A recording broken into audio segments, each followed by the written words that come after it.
Sergio Conejo, CEO of Worksible, and Maria Tafurt, marketing from Fresh People.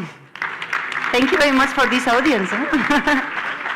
Micro? Ah, yeah, the micros.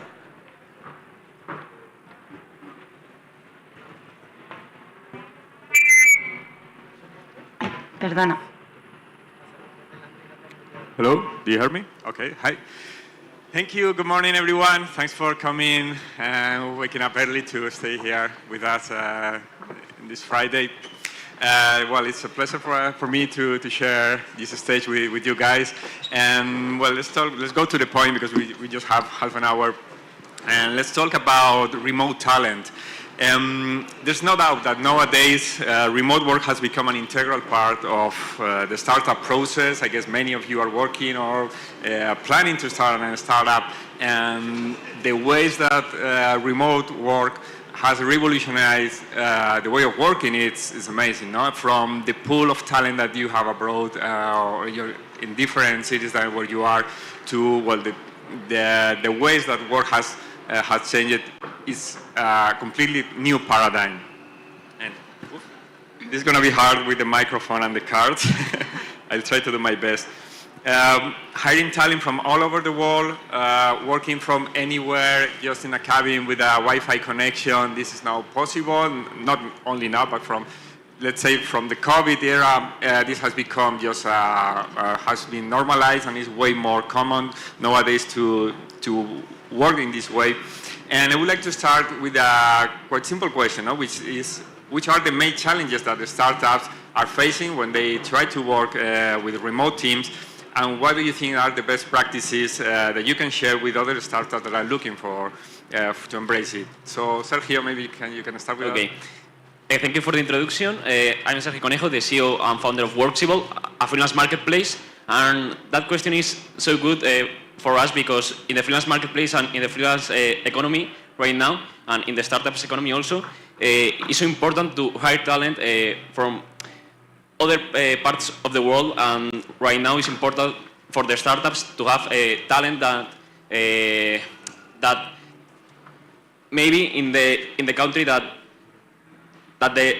they are is more difficult to have access to the best talent, and also sometimes when you're looking to expand the company outside is also a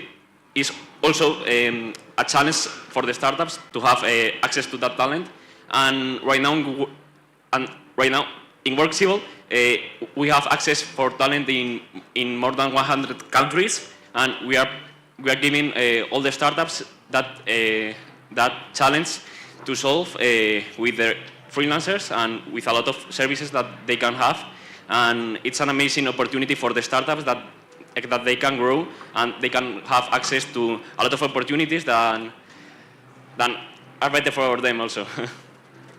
And Maria, what do you think about the challenges? Okay, well, last week we were in a meeting with startup CEOs, and one thing they all shared is that great talent is critical for growth and for success. So this is why remote talent is so important. Flexibility is something that must be in the nature of a startup. So this is why all CEOs have to start applying remote talent.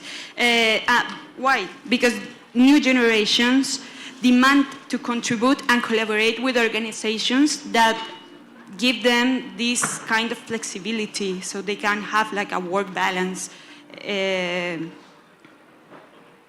Balance, yeah. Yeah, okay.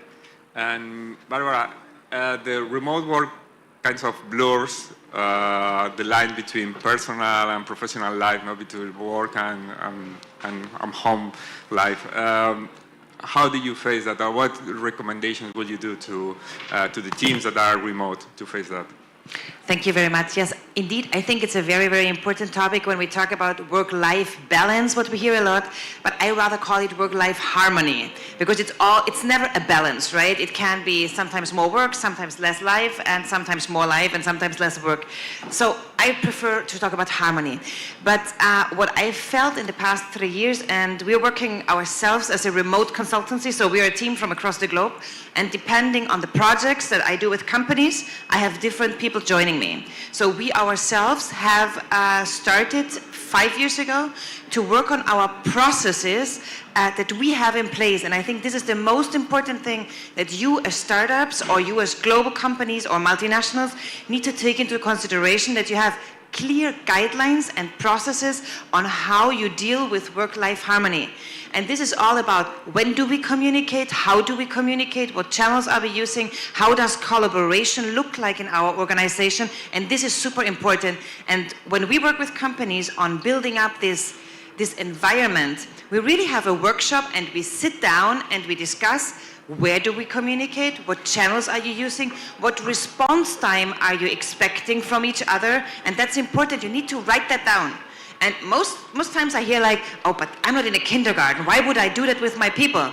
But of course, that gives a lot of security and freedom to your people to know, okay, I'm not requested to respond immediately. So these team agreements and guidelines on an organizational level are hyper important. And what do you think how many companies have that? I don't know, maybe 5%.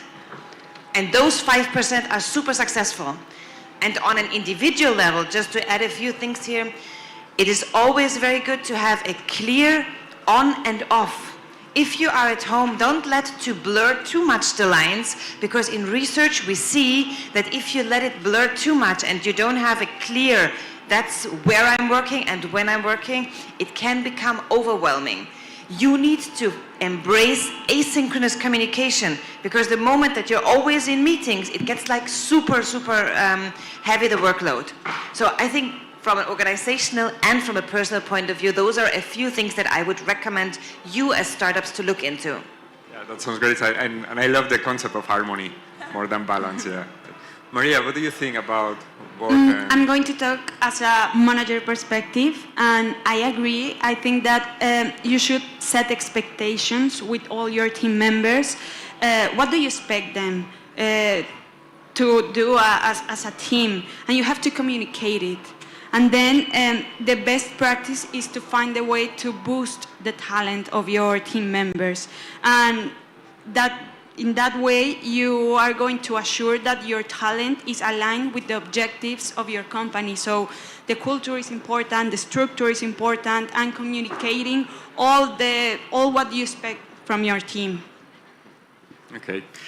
I think also there's a preconception that innovation and creativity sometimes is harder to achieve with remote teams. No, it's like it seems that people in the very same room can in an easier way achieve certain or unlocking creativity in an easier way.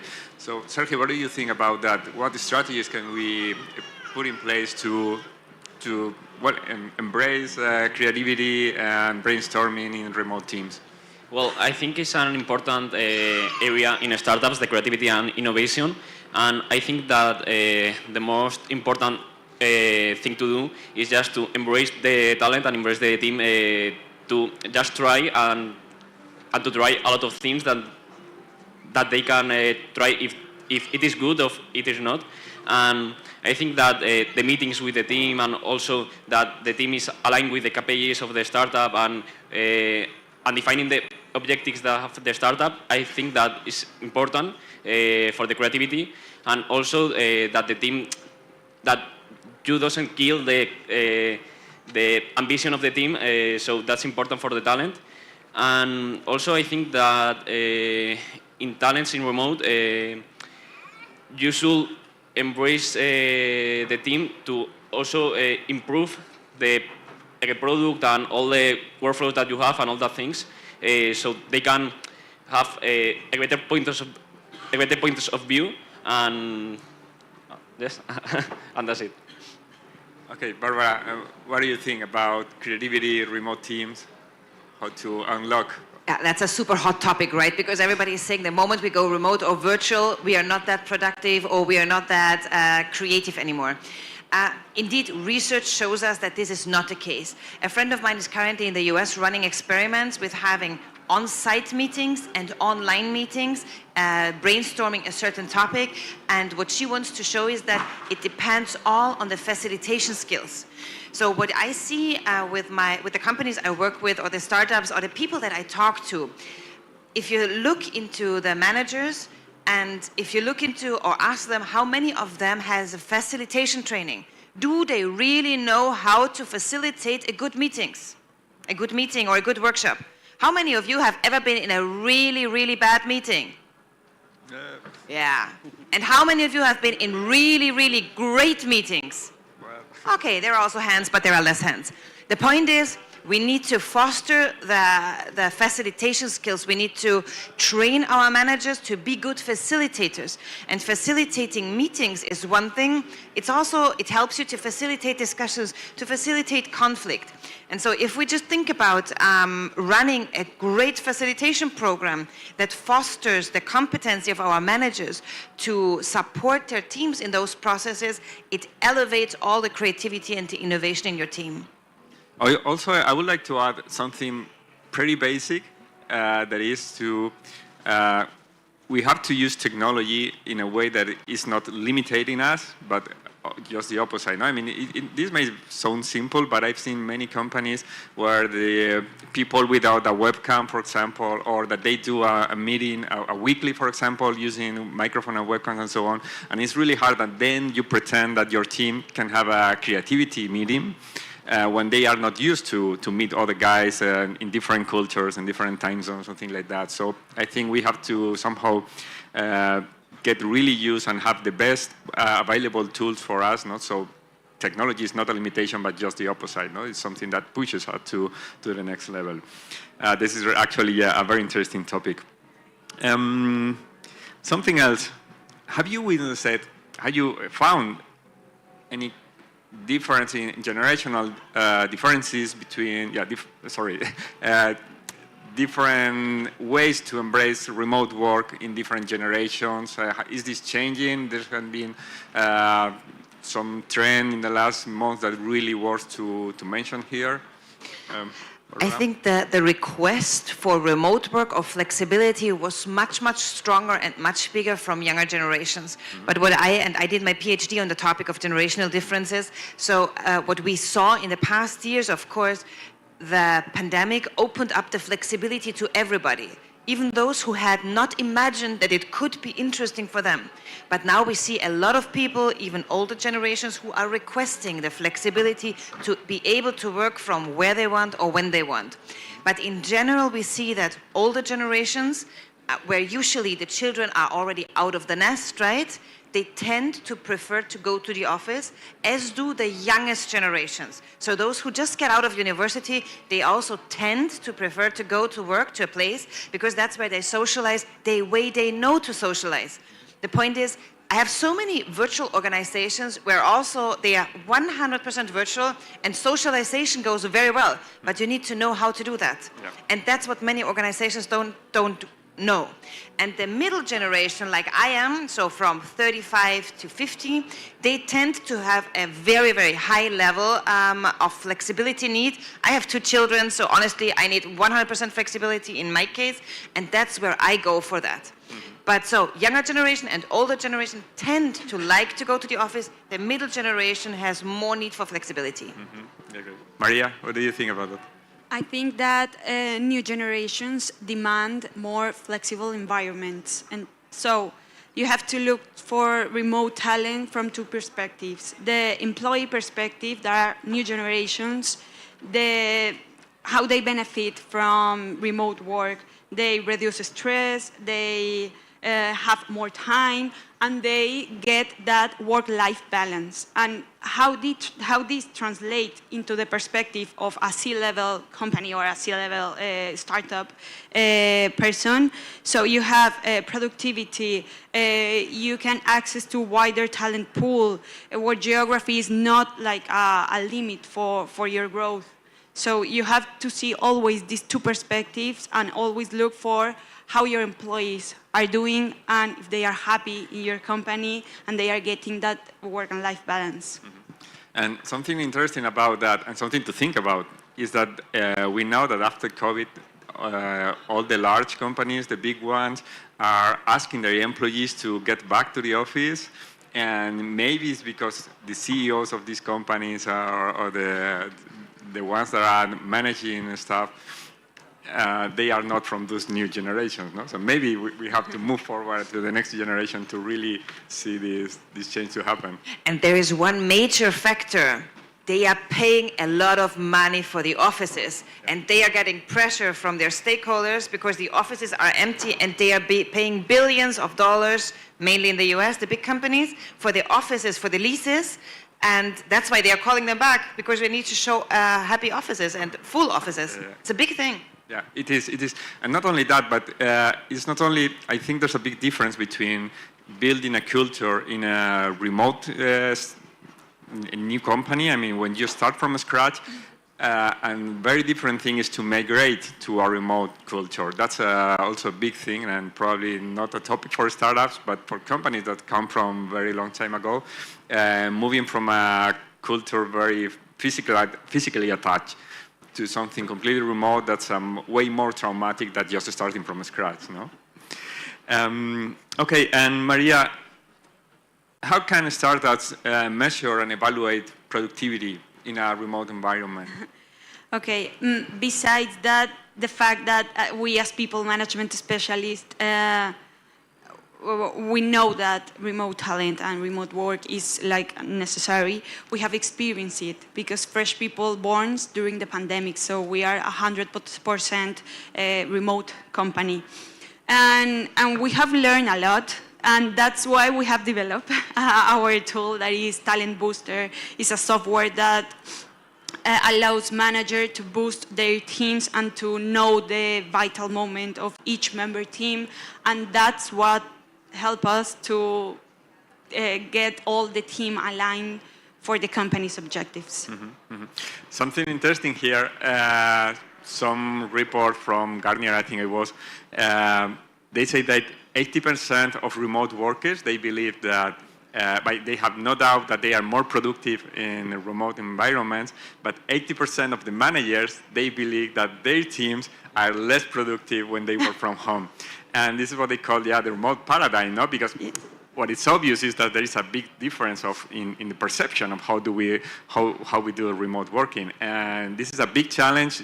Yeah. Not only for managers and teams, but also for human resources team, because there's obviously a perception thing there. Yeah, totally. I think it's a common mistake that if you don't have a culture and a structure that defines the roles and the behaviors of your team, everyone is going to organize and manage all the work. Mm-hmm. Okay. And let's change to another very important topic, I will say. In a moment where diversity, equity, and inclusion is getting more and more, fortunately, more prominent, no? More relevant in companies, Barbara, how that impacts the remote teams and what strategies should we consider to maintain that? Indeed, the topic of inclusion, particularly if we talk about a hybrid workplace, so a hybrid company where people go into the office and people are working virtually, it's even more important. Why? Because imagine if you're working here in Valencia in your startup, but you're having like 15 more people working for you from Austria, Germany, the Netherlands, US, Mexico, wherever.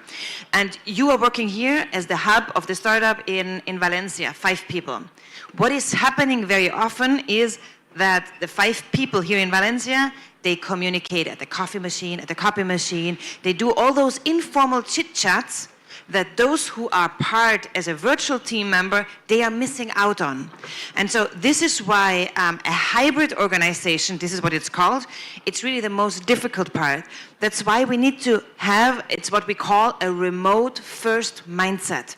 If you're in a meeting, you finish the meeting, so people are connecting online, and you're here in Valencia somewhere in a co-working or in the Lanzadera, and you finish the meeting. What is happening after the meeting? What do the people do in the meeting room? They continue the informal meeting, right? Because that's where the stuff happens. Of course. Of course. Then we drink a coffee, we go for that, we go for an almuerzo, and that's where the things are happening. And the virtual people are missing out. So that is why inclusion, particularly of the remote workers in a hybrid company, is so important. And the mindset we need to foster and we need to grow is called remote first mindset. Everything needs to be written down in the channels that we agreed upon that we're going to use.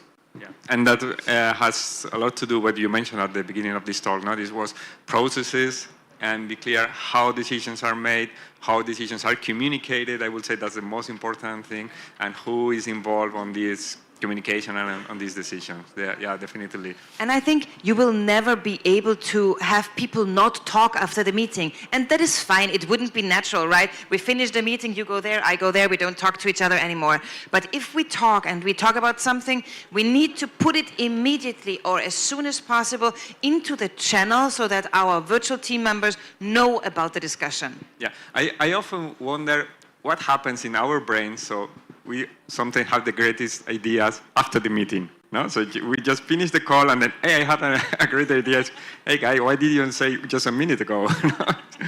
But it's something like that. It has to do, well, there's some people that is more shy. I don't know. There's a lot of social reasons in there. And you know what? There is where we come back to facilitation. Mm-hmm. In our facilitation programs, we have one module just about inclusive facilitation, inclusive meetings. Mm-hmm. Because how do we deal with those people who don't like to speak up in public, whether it's on-site or online? Mm-hmm. You need to have techniques to be able to get them come out of their thing, or to use different tools. Mm-hmm. And there's a lot we can do, but we need to be aware of that. Mm-hmm. Yeah, to me, remote meetings has the power somehow to democratize to all the participants. And this is very helpful. Actually, when we have hybrid meetings with people in a room and people remotely connected, we encourage to the people in the very same room to also connect, and so everyone has her own webcam, and everyone looks the same in the meeting. Otherwise, we unintentionally, but we create these differences, and it's harder to talk or it's harder to express opinions. That's also a very, very interesting topic. I would like to do a quick round for all of us about what do you think are some very common mistakes that startups make when they transition to a remote work model, or when they start to work in a remote work model, and what lessons can be learned from these pitfalls? So Maria, what would you say are the most common? I would say we don't talk a lot about leadership, and it's really important. I mean, what about first-time managers in startups? They don't have the experience to lead teams. So it's important to give tools and to give information and to boost skills to become manager to leader. So I think that one of the most common mistakes is to think that because you have a startup and you are growing so fast, you are going to be a good leader. You have to prepare to be a good leader. Okay, Sergio? I think that the most important thing is the lack of documentation and the lack of communication also, because in the startups everything is so fast and the people doesn't communicate and the people doesn't documentate. So tools like Miro or Notion and all that tools I think is important for startups, because it's tools that they can have for a better communication in remote also. And that's the problems that all startups have. Like, they think that they talk a lot, but they just don't talk, or they don't have so they don't so they don't have a good communication process, and they don't have a clearly documentation process also. Mm-hmm. Okay. Mm-hmm. And Barbara, what do you think? Well, I think maybe I pick up on what Sergio was saying, and I think this is also the number one challenge in big organization. Besides having a remote first mindset, we need to have an asynchronous way of communicating. We need to embrace asynchronous communication. What I see a lot with companies, big, small startups, is that we are meeting for everything. And synchronous communication is what we are having now here, right? We are here in the same room, in the same space. We're talking to each other and responding to our questions immediately. But asynchronous communication means that we are sending messages through whatever platform we decide that we're going to use, and we are answering when we said that the latest time we're going to answer. And the point is, I see startup founders or startup members very often burning out because of the quantity of meetings and synchronous communication they are having. And this also has to do a lot with what Sergio was saying, the documentation, because the moment that we have everything organized, for example, properly in a Slack channel, in a Microsoft Teams channel, and we use the threaded structure and don't open up always new things, we have a very good documentation, and everybody can add when it's best for his or her, whatever, rhythm, possibilities, and so on. And that's inclusive, it's documentation, and it's also, well, it's less stressful for everybody. Yeah, absolutely agree. Actually, there's a T-shirt that I really love that it is, this meeting could be an email, which that summarizes very well this overwhelming amount of meetings and full packet calendars, so very often and things like that. You know, I don't say we shouldn't have meetings, but we should have fewer and better meetings, because our meetings are not good. That's a really big problem. And if you can calculate, there is a meeting calculator from Harvard Business Review that you can calculate how much this meeting would be costing. And Google even launched an extension to the Google Calendar invite that is calculating how much this meeting is costing. And that's horrible for organizations. So it's better to invest into a good facilitator training and a good leadership training than having too many meetings. Yeah, absolutely agree. Yeah, from my side, I absolutely agree with you guys, with all the things you mentioned. I will say that one very common mistake that I see is to assume that people know how to work remotely, no? And do not consider all these cultural differences that we mentioned. For example, in the past I worked in a company with people from abroad, well, from many countries in Europe. We believe that we are pretty similar in many things, but just the lunchtime, for example, is something that completely breaks the calendar, because from Poland to Spain or Portugal, the lunchtime moves from from noon to 3 p.m. in Spain, and you really have a gap of 3 hours where it's really hard to do a meeting for the entire company. And this sounds pretty basic, but at the end, this conditions your day by day in a very, very strong way. And when you start, or when you learn how to deal with that, is when you really start to create a remote work culture, because everybody understands when the others are available, when not. For example, we had a policy, which is, again, it's a very simple policy, talking about process and so on, that is that you should mandatorily respond to any request in the time span of 3 hours inside of office hours. Okay, so if I have a request from my boss at 6-7 p.m., he won't pretend that I respond at that moment. I mean, the regular thing will be that I have 3 hours, probably in the morning, the first 3 hours, I should respond. It doesn't matter if it's my manager or if it's a colleague or whatever. But with this kind of policies, we simplify a lot communication. We expect how we can expect to have a response or not in office hours or not. I mean, very simple things, but again, the cultural thing I think is crucial in this case. And you know, I'm just thinking there is a study showing that we on average check every 4 minutes our emails. Every 4 minutes, which means, of course, that we are constantly interrupting ourselves because we're going back to the email. And I know myself, I'm also doing that. That's why I need to be very aware of not interrupting myself, because we are not multitaskers. I'm constantly starting again with whatever I was doing because I think I need to check on my emails. Mm-hmm. Yeah, absolutely. Just to finish, because we've barely mentioned about leadership, you, Maria, mentioned something about, but what role does leadership play in the success of remote teams? Is leadership a more prominent thing, or just the opposite is a lower thing? Well, as a fresh team member and manager, I think leadership is everything. I mean, when you have a culture and a structure defined, that gives you the roles and the behaviors that you want from your team, of your company. But if you don't translate that for your team leads, it's like you are like keeping it all for you. So I think leadership is everything. That's also we have created a leadership program especially for that, because we were just working with the startups, like creating cultures, high impact cultures, and then what happens with managers. So we create a leadership program to specialize managers into being leader, like good leader, not like the toxic leader that we know. So that's very interesting, a leadership program for remote work.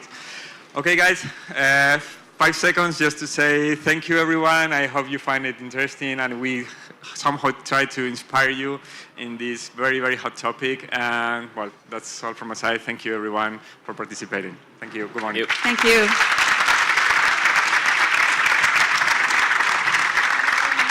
You can leave the mic over there. Yeah.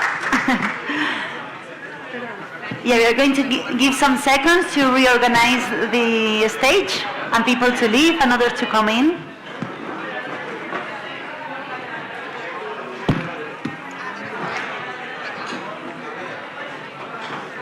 Okay.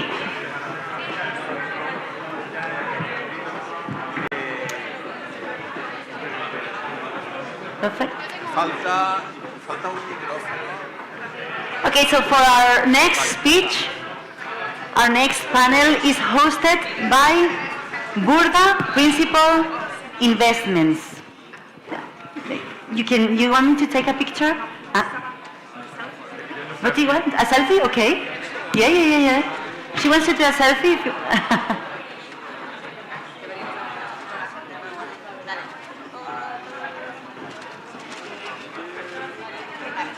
Remember to use the hashtag.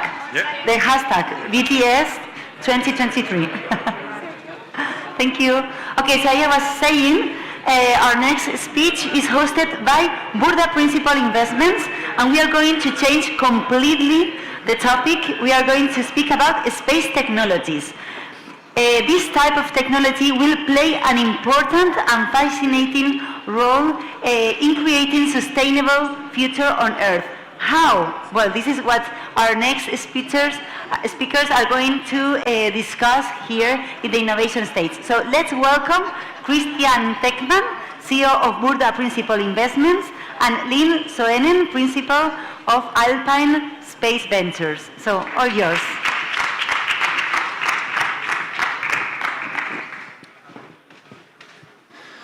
Good morning, everyone. We start the day with actually leaving the Earth and looking at the space. And with me is Lynn Soen, Principal at Alpine Space Ventures. Lynn, maybe you introduce yourself first before we start. And thanks for coming all the way to Valencia. Thanks a lot for having me, Christian, at this brilliant event.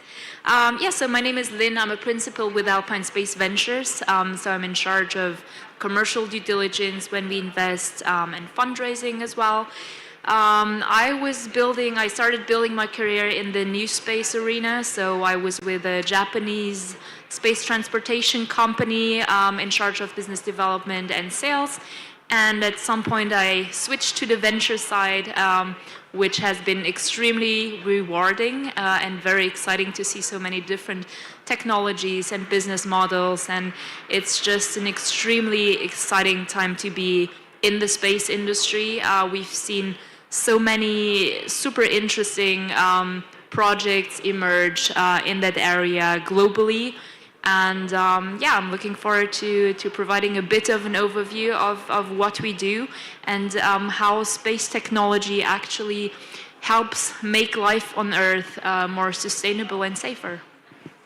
Thank you. Our panel has the title, How the Space Can Contribute to Sustainability and Circularity. When you heard that title the first time, what were your thoughts? Well, I was really glad that you picked that specific angle, Christian, because I think that in the news, we read a lot about space exploration, we read a lot about space tourism, about the new space race between the large billionaires, including Elon Musk, Richard Branson, Jeff Bezos. And there's not so much talk about what space actually does. So what do we do with the rockets? What do we do with the satellites? We have roughly 7,500 active satellites up there. By the end of the decade, it will be more than 100,000. So what do these satellites actually do?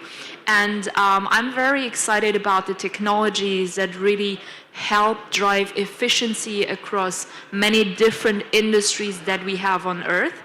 And I'm also excited about the technologies, yes, that help make life and working on Earth make safer, more efficient, and more sustainable. And when you look at how things are being handled today and what we can do, so you have 50% of the world's population doesn't have access to internet, which has become a fundamental human right. And on the other hand, 50% of global GDP depends on the state and the evolution of nature and the environment. So it's very clear to me that we need more accurate data to make decisions upon, policy making, economic decisions, business decisions. And so it's a really, really important topic. So I'm glad that we're discussing that. Yeah, and I think the data, you mentioned just, the data generated by satellites. That's actually a good bridge to my second question. When you look at the data and images generated by satellites, they are so powerful. You just touched upon it. Could you just give us some examples, in particular, related to creating a more sustainable future here on Earth?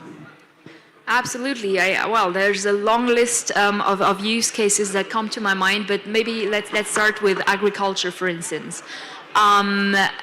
The usage of water in agriculture represents 70% of global water usage. And that's where actually remote satellite data can help, because you are able to get soil moisture, for instance. You're able to tell your equipment in the field where you can save water, where you have to pour more.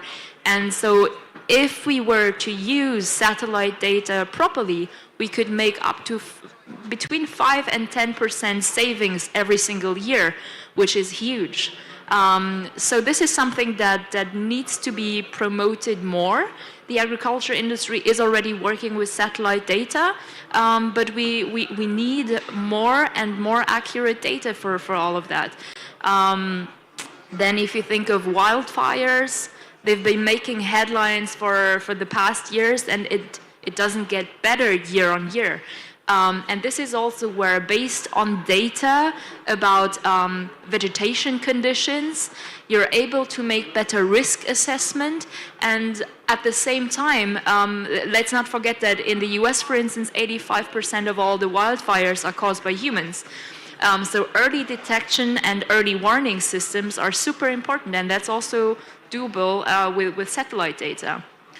And wildfires, that's actually a really good example. Wildfires, and that's a shocking number, is responsible for 20% of the carbon emission worldwide every year. So this is actually, finding ways, using the satellite sort of data and also thermal data, I think in particular, can obviously help us reduce carbon emissions substantially here on Earth. Absolutely, and nothing but measuring carbon and methane emissions is also something that we're doing it, but we're not doing it in a very accurate manner. And this is something, if we really want to make good policy making, develop good policies and make good decisions in terms of climate change mitigation, then measuring is the first thing that we have to be able to do properly.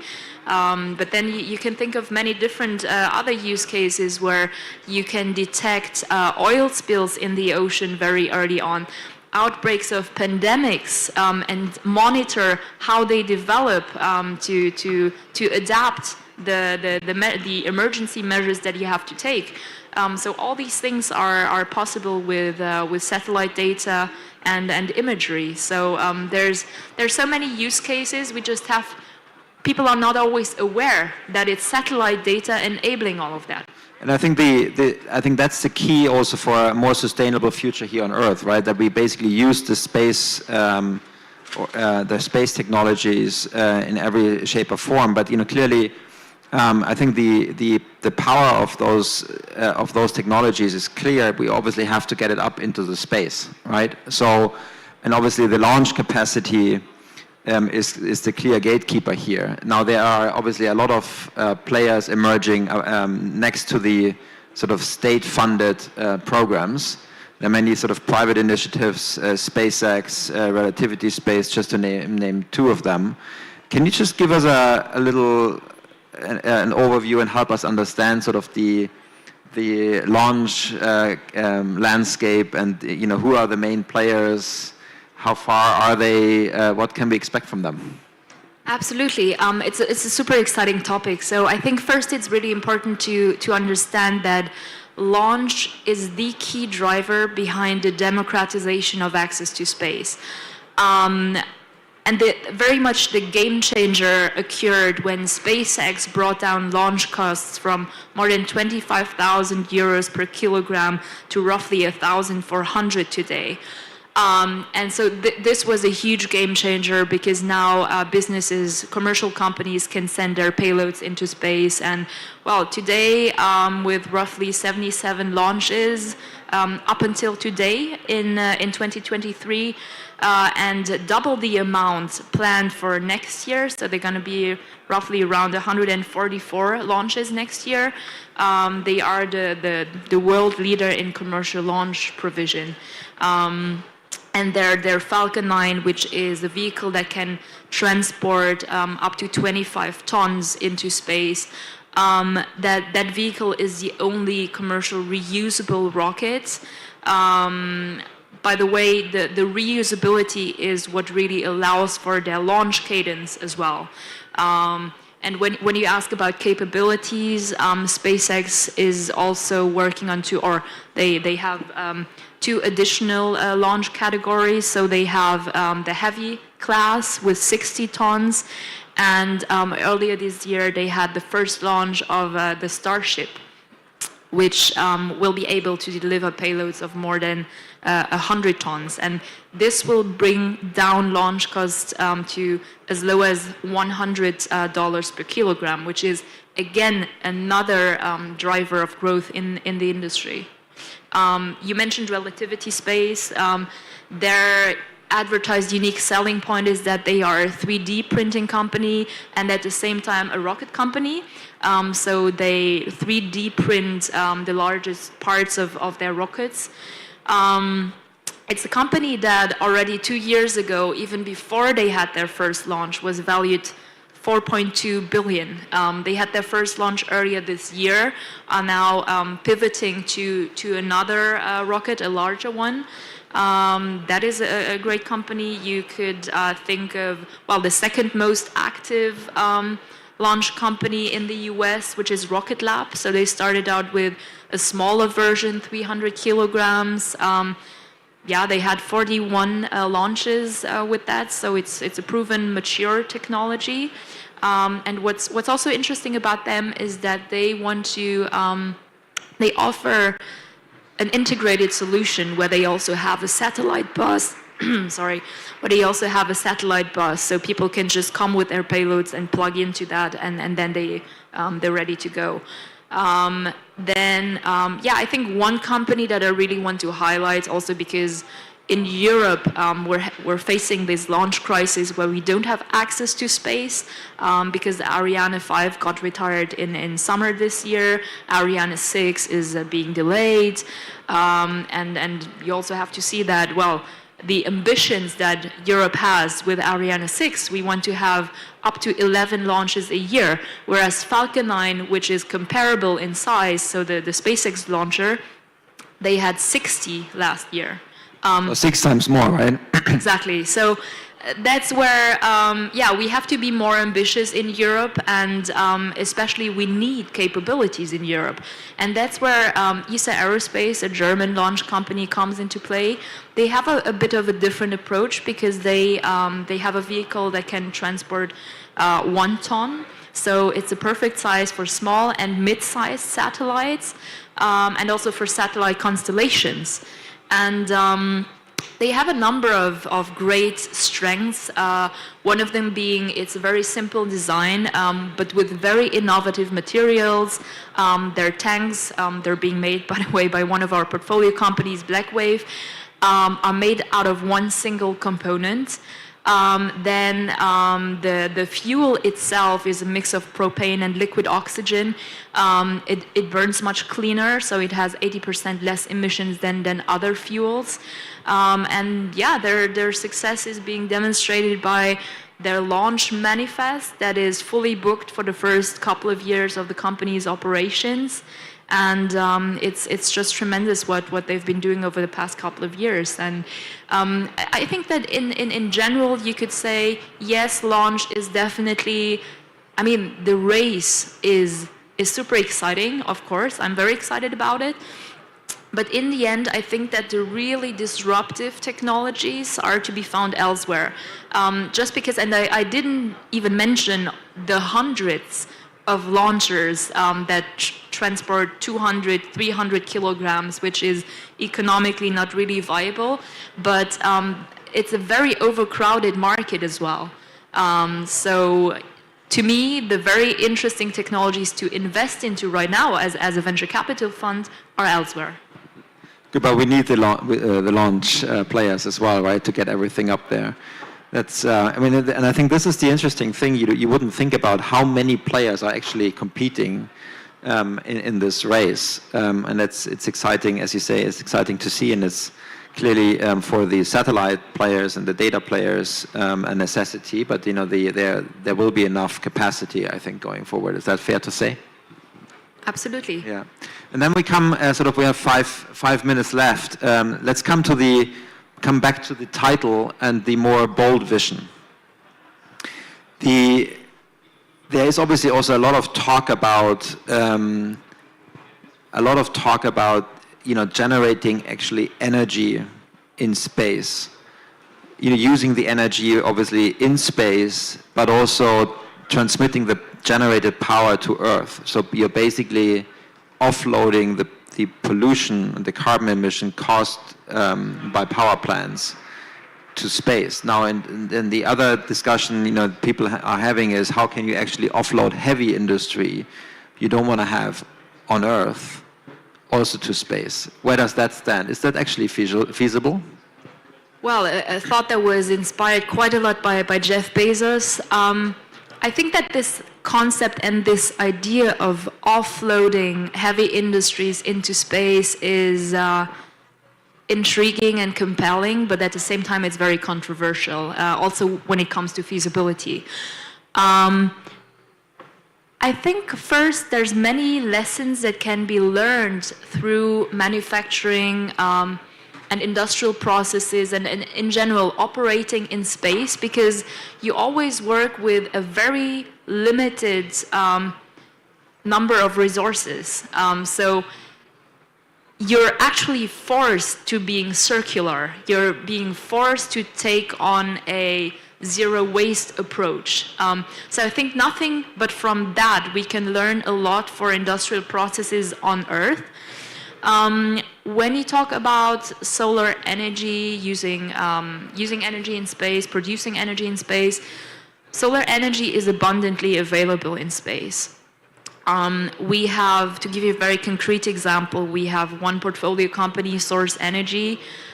They're actually harnessing solar energy, and they have a turnkey solar energy system. So basically they can provide power to any spacecraft, any payload, starting with satellites, for instance, which today is not something that is readily available. So you have to procure all the different components from different suppliers. You have to integrate it yourself, which makes it quite cumbersome and also expensive.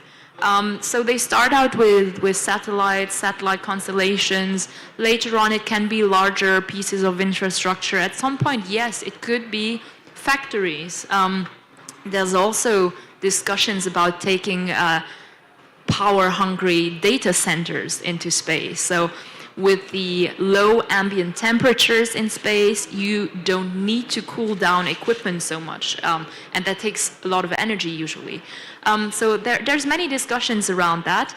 When it comes to feasibility, as it stands today, all these things are not doable. Just because mass is still very much a constraint, whatever you send into space, if it becomes very heavy, then of course it costs you a lot of money. But this phenomenon is actually something that will change with the availability of Starship, of New Glenn, of all these heavy lifters. And so I think it's a concept, it's an idea that we should think through, and we should keep that very bold vision. But at the same time, let's start with the things that we're able to achieve, and there is so much to do on the satellite connectivity and Earth observation side. It's fascinating topics, and I think you just mentioned the short-term things. I think the short-term thing is clearly also in the telecommunication space, in the internet space, providing actually everyone on Earth with an internet access. Is that sort of what we can? How far is this? At what point can we expect that everyone has access to it in theory? Well, I mean, Starlink, SpaceX, basically they started with a collaboration with T-Mobile. So direct-to-cell connectivity is something that is up and coming, and you have many of those partnerships actually that started emerging.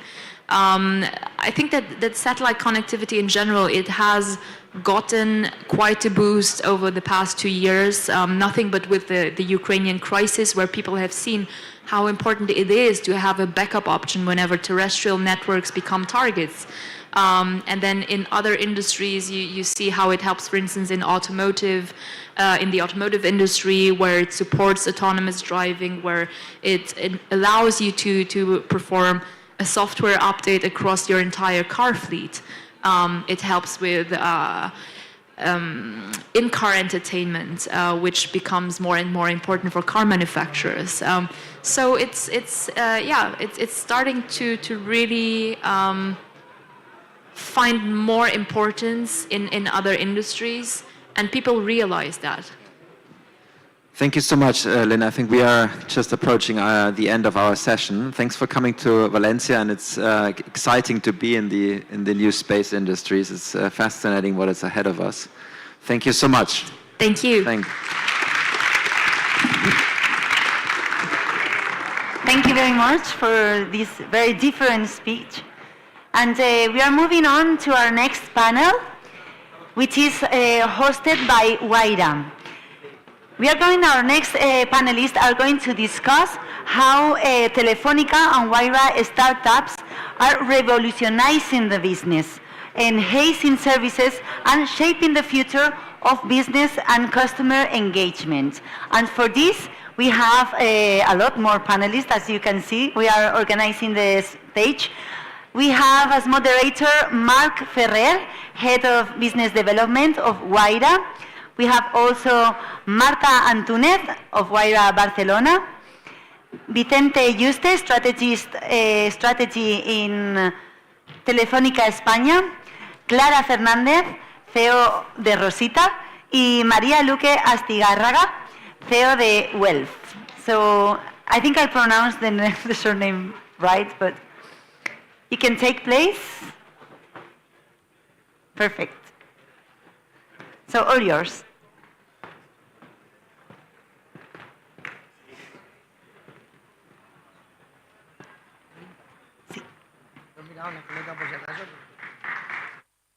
Thank you. All right. Good morning, everyone. We're here to talk about how Telefónica and startups work together to bring innovation to Telefónica's customers.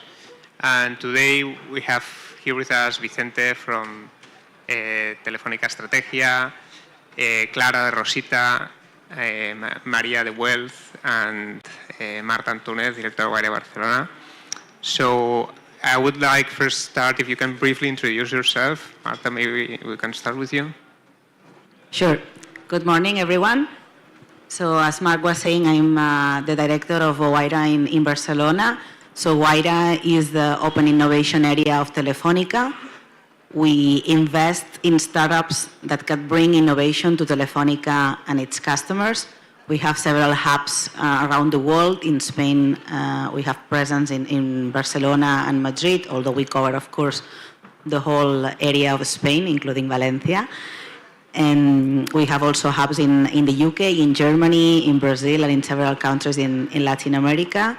And in each of these hubs, we have a team of scouters that are really identifying these entrepreneurs, these disruptors that can help bring new technologies, new business models to Telefónica and to our customers. So this is what we do. Hi, good morning. My name is Maria Ormeri, CEO of Wells. We do billing automation for recurring revenue businesses based in Spain, hopefully soon all over Europe. And what we do in more specific way is we implement different payment methods to allow our customers grow globally with no technical costs, and they can set any billing scenario that they are using in their business to connect with any payment provider that they want to use. And then reconciliation, where we put all the data in one place and real time. That's it. Hi everyone, I'm Clara from Rosita, or RX Longevity. We are a digital clinic designed for early boomers, which are seniors from 60 to 75 years, and we help them reach their 90s in their top 19th percentile through longevity plans. It happens through a mobile app, and today we're working directly with the user, and we're starting to work with clinics and other providers. We're based in Spain and recently moved to Florida. And good morning, everyone. I'm Vicente from Telefónica. I'm head of strategy, and apart from my traditional functions of strategy area, my mission is continue monitoring trends, markets, just to enter in new businesses for Telefónica to expand our revenues and expand the value added to our customers. So we can talk together about how Telefónica are interested in startups to take into innovation and help us to expand our businesses into other sectors. Yeah, Vicente, you mentioned that you explore new trends constantly in order to help, well, to kind of guide Telefónica into which new businesses the Telefónica can reach. How do WIDA and startups help you in this process of exploring new trends? Well, first of all, it's important that startups and WIDA are looking other things that we are looking in a daily basis. So for us, it's very important because new ideas, new trends, it's important for us to expand our mindset. And probably some of your ideas that from WIDA, we never would reach them only alone. Mm-hmm. We certainly have periodical meetings that are really very fruitful, in which we kind of have back and forth ideas. We explain to you the startups that we invest in or that we are looking at, and it's hopefully very fruitful, right? Clara, in your cap table, you have some, let's say, financial investors, more focused in the financial part, and also you have corporates like Telefónica. What do the different kind of investors provide you, give value to you, and in particular, of course, WIDA? Well, financials investors is pretty clear. From the other point of view, you would be more categorized as like smart capital. So what we're looking is definitely partnerships. We want to, for us, Telefónica and WIDA are the digital players in the Spanish ecosystem.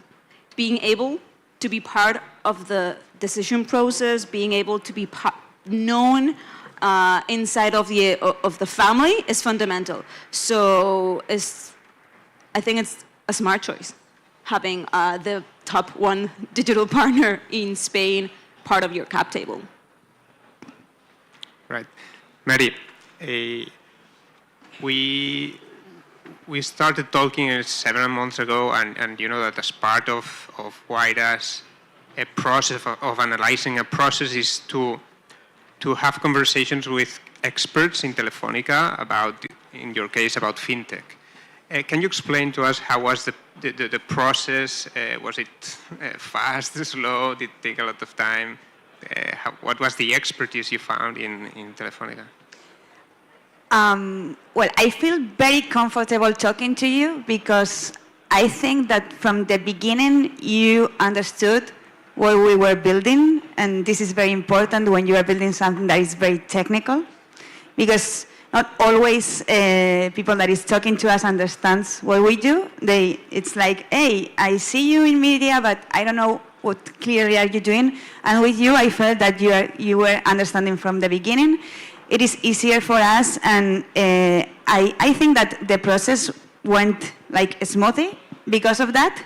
It is always a bureaucracy process. It is always long because you have to negotiate and you have to take into account a lot of things regarding you as a corporation and us as a startup that we want to protect our cap table. But I think that it went well.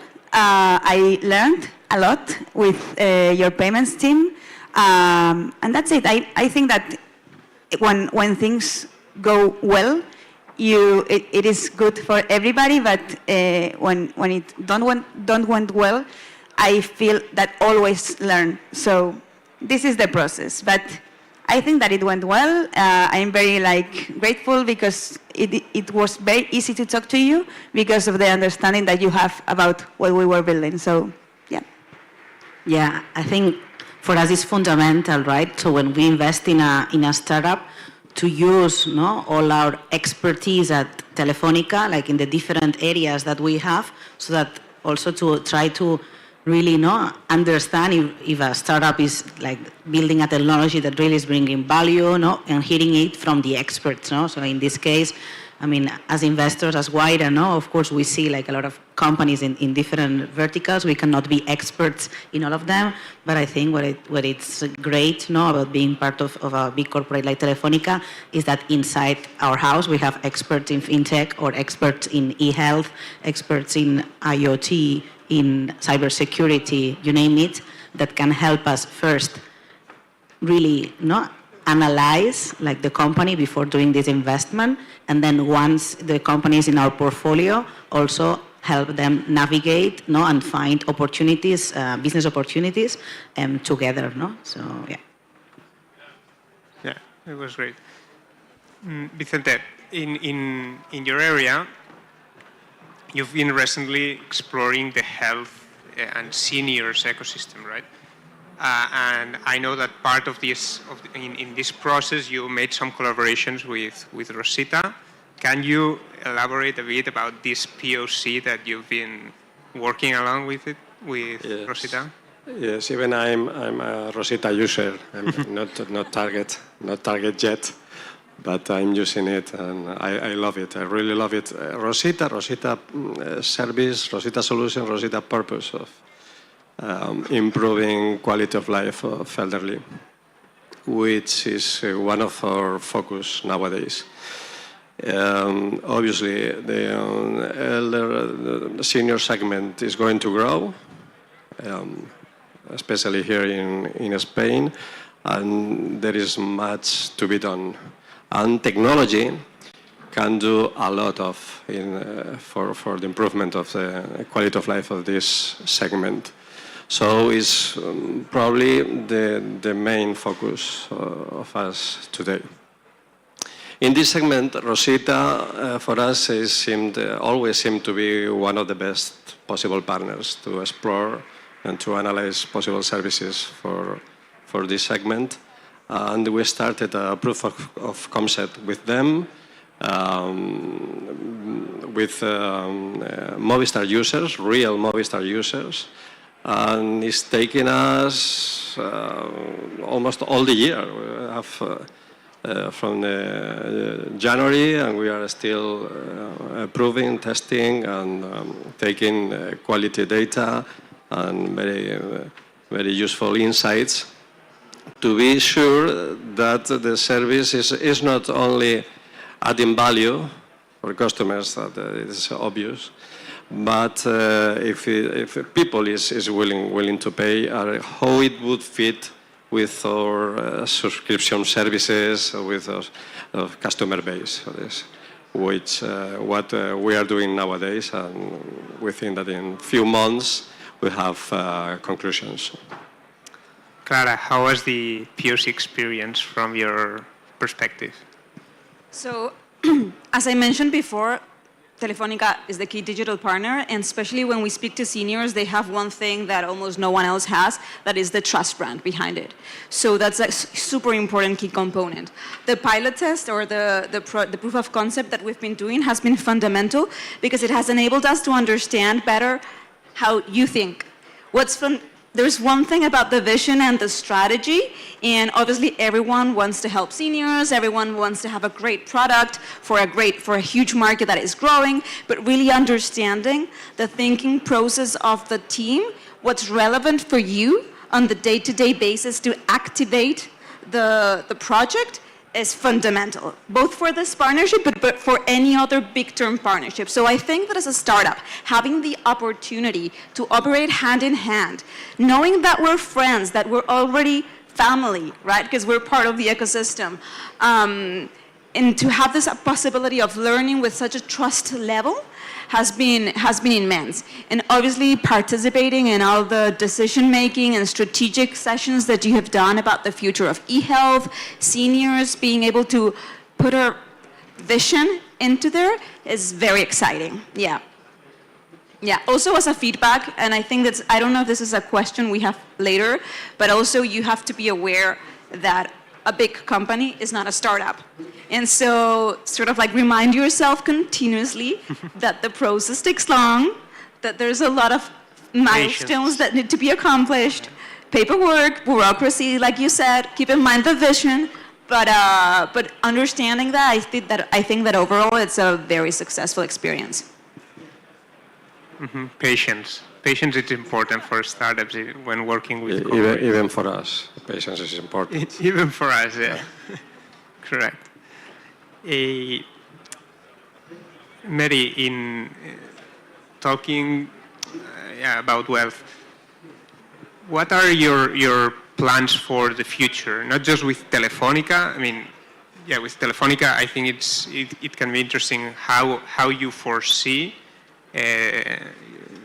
how you can be a solution for Telefónica, but also in terms of wealth. What do you see? What's your vision for? I mean, we would like to be the leading billing system globally.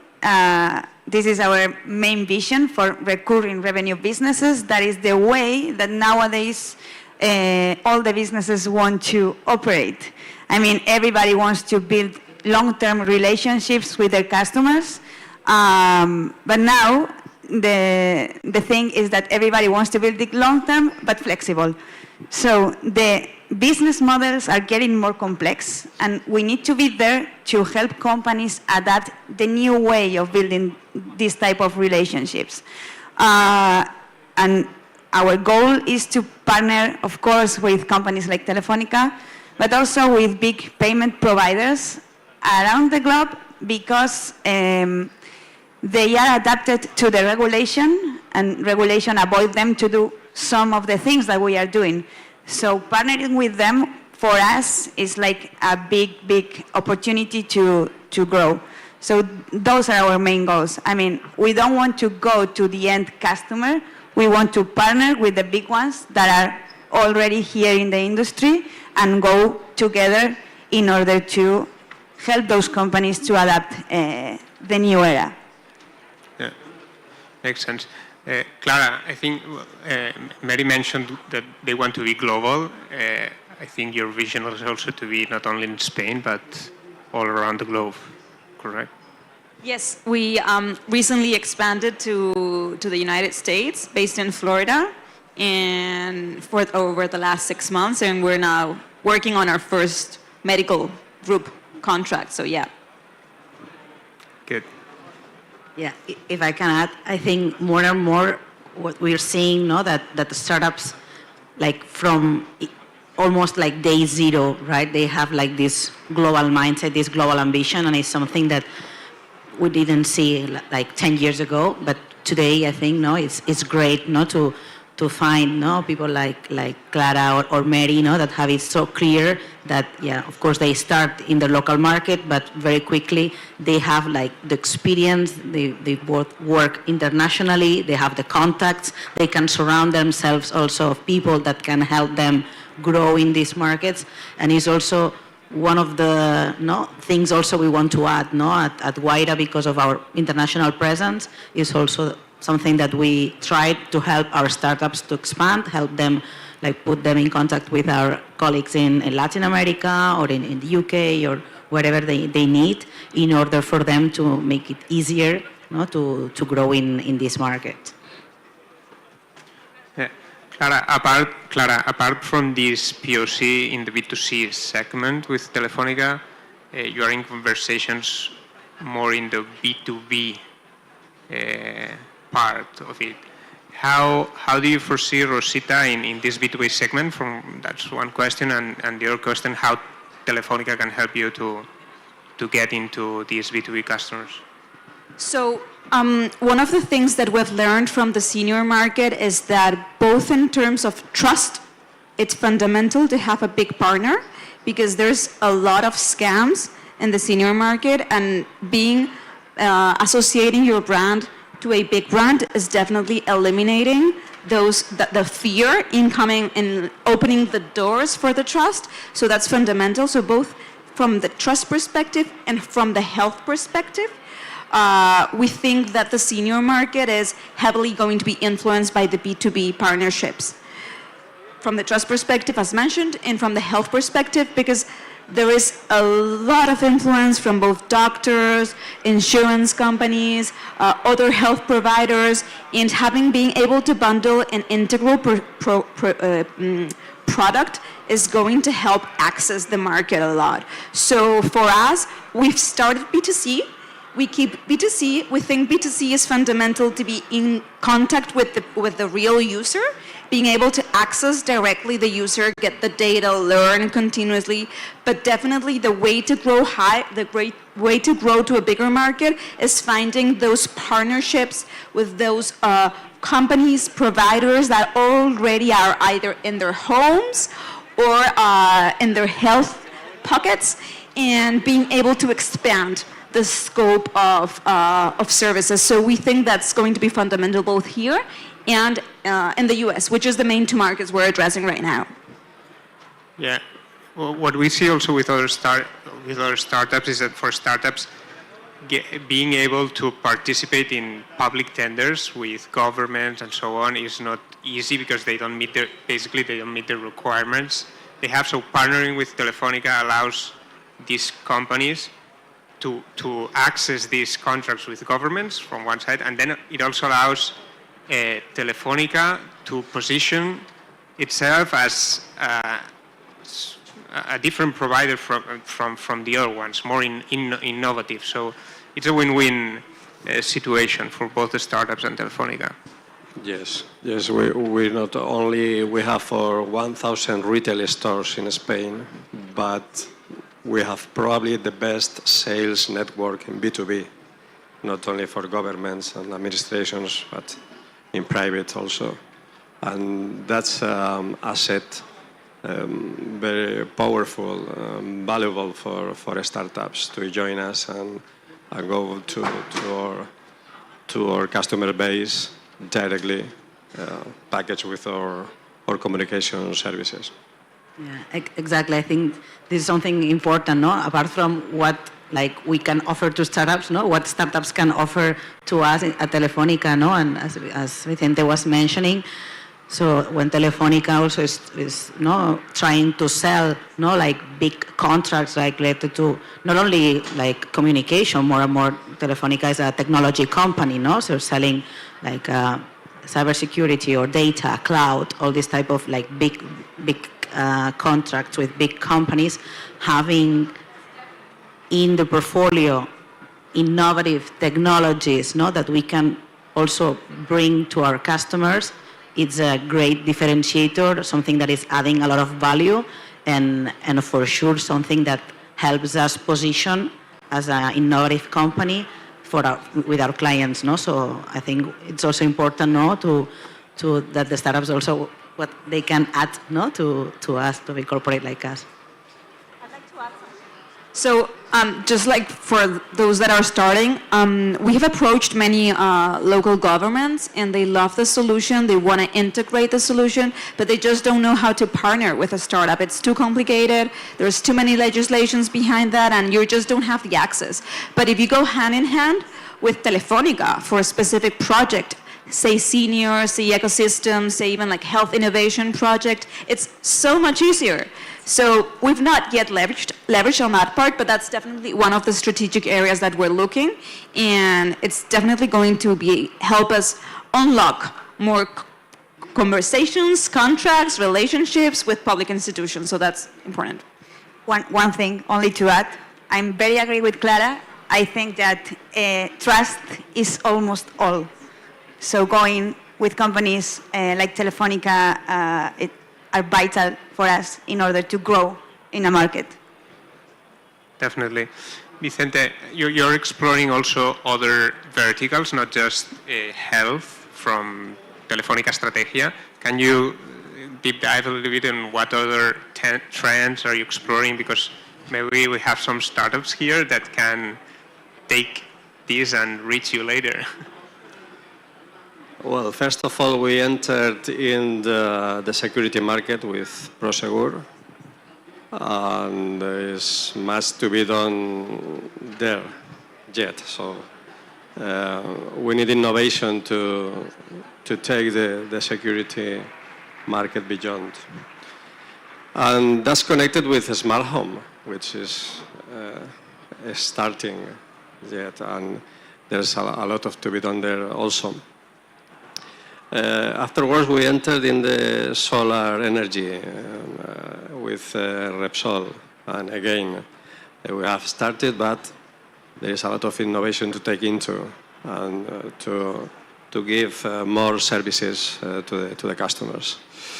We still are in the e-health services with the telemedicine, but we are exploring the elder with Rosita and other opportunities to take advantage of the technology and facilitating all that services for all the people.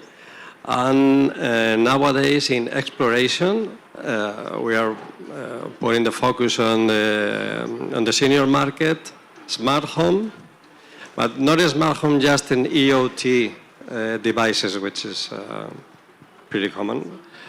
We want to explore how that is going to make a real smart home, real services, automation, IA, all that sort of things that is just to explore, just to make a reality.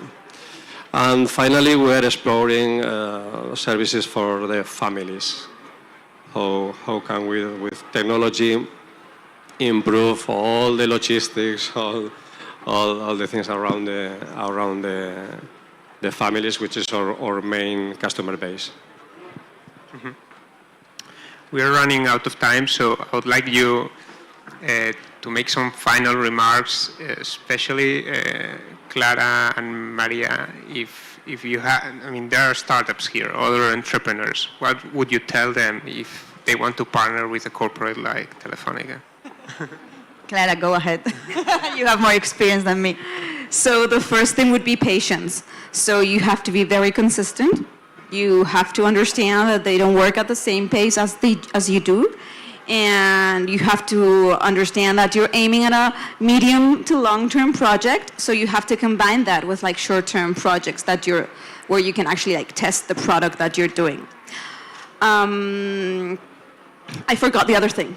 Jump in and I'll... Yeah, I will add that you have to take in account the timing, because maybe when you are starting, it's very difficult to go to sell to a corporation because maybe it lasts for 1 year, or it takes you for 1 year, and you have nothing to learn on that way. So I would say that you have to take in account the timing. When is the time that you can go with something very like maybe a small or very, very clear and specific to propose to a big corporation, and the most important, to have things super clear. You can't go like to offer them everything that you are doing, one thing very specific, and have it very, very clear what value can you add to this specific corporation. The other thing, and it's something that I've learned over the last months, and it's struck me hard, but it's important, is that even if you have a great product, even if like the timing is great, people are just not there waiting for you. So as important as your product is the relationship of how you find the right person inside of the organization, or how you build yourself into the ecosystem of that organization. So usually there's not a place with an email that says, hey, do you have a great proposal? Send it here. We read it every single day and we'll get back to you. That's not true. So I know a lot of great startups with a lot of great products that are amazing, that are going to prove a lot of savings, increase revenues, completely aligned with companies that just are not able to navigate into the corporate system to get that person. So I'd say you have to have a very good due diligence of who you're addressing, and understand how you're really going to sort of like target that company. One of the ways is to get smart capital from them. But there's other ways too, how you're going to target that company to make sure that you reach the people that make the decision. And it does not get diluted through an email, because rarely it works through the email. Like cold LinkedIn, it does not work, right? Trying to like follow them through the street also doesn't. So you need to find like the person that's going to introduce you to that. So it's going to take more time. So I would say it's not about having 150,000 leads and just like email LinkedIn everyone in the world, but trying to find the 10 companies you want to work with, and just going after like the whole ecosystem, like everything around it. So it takes a lot of time, and sometimes it has nothing to do with your product. And I think that you should do it very intensely, because they are not going to do it intensely. So you have to be intense. Yeah, there's no problem by becoming a stalker. It's fine. Yeah. Great advices.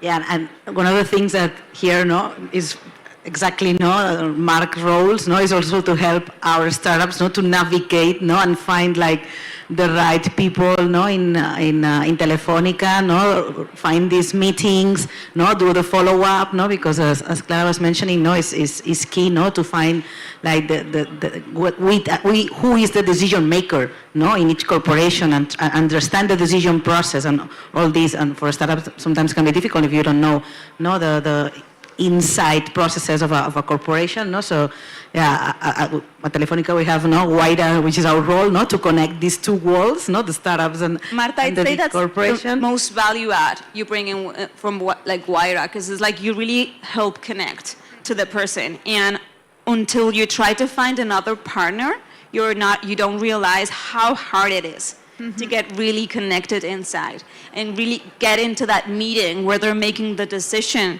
in front of those people with the right presentation. And this happens in Telefónica through Waira, or a big part happens through Waira, right? But outside of Telefónica, there's most of the companies do not have a Waira related to like the big companies do not have a Waira related to that, and you're like lost in translation. So. Well, we're running out of time, so thank you very much for your time, for your advices, for your insights. Hope it helped all of you, and thank you for listening to us. Thank you. Thank you. Thank you. Thank you very much for all the advices.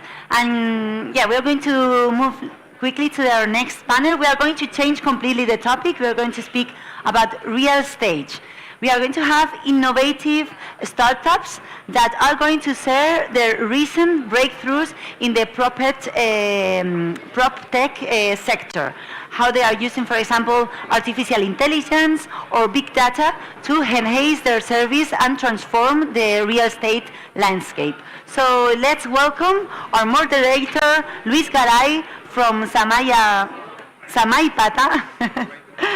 With him also Pablo Gil, CEO of Prop Hero, Mark Flubia, CEO of Outry, Carlos Gomez, CEO of Vivla Lifestyle, and Diego Moya, CEO of 5X Ventures. So all yours, please.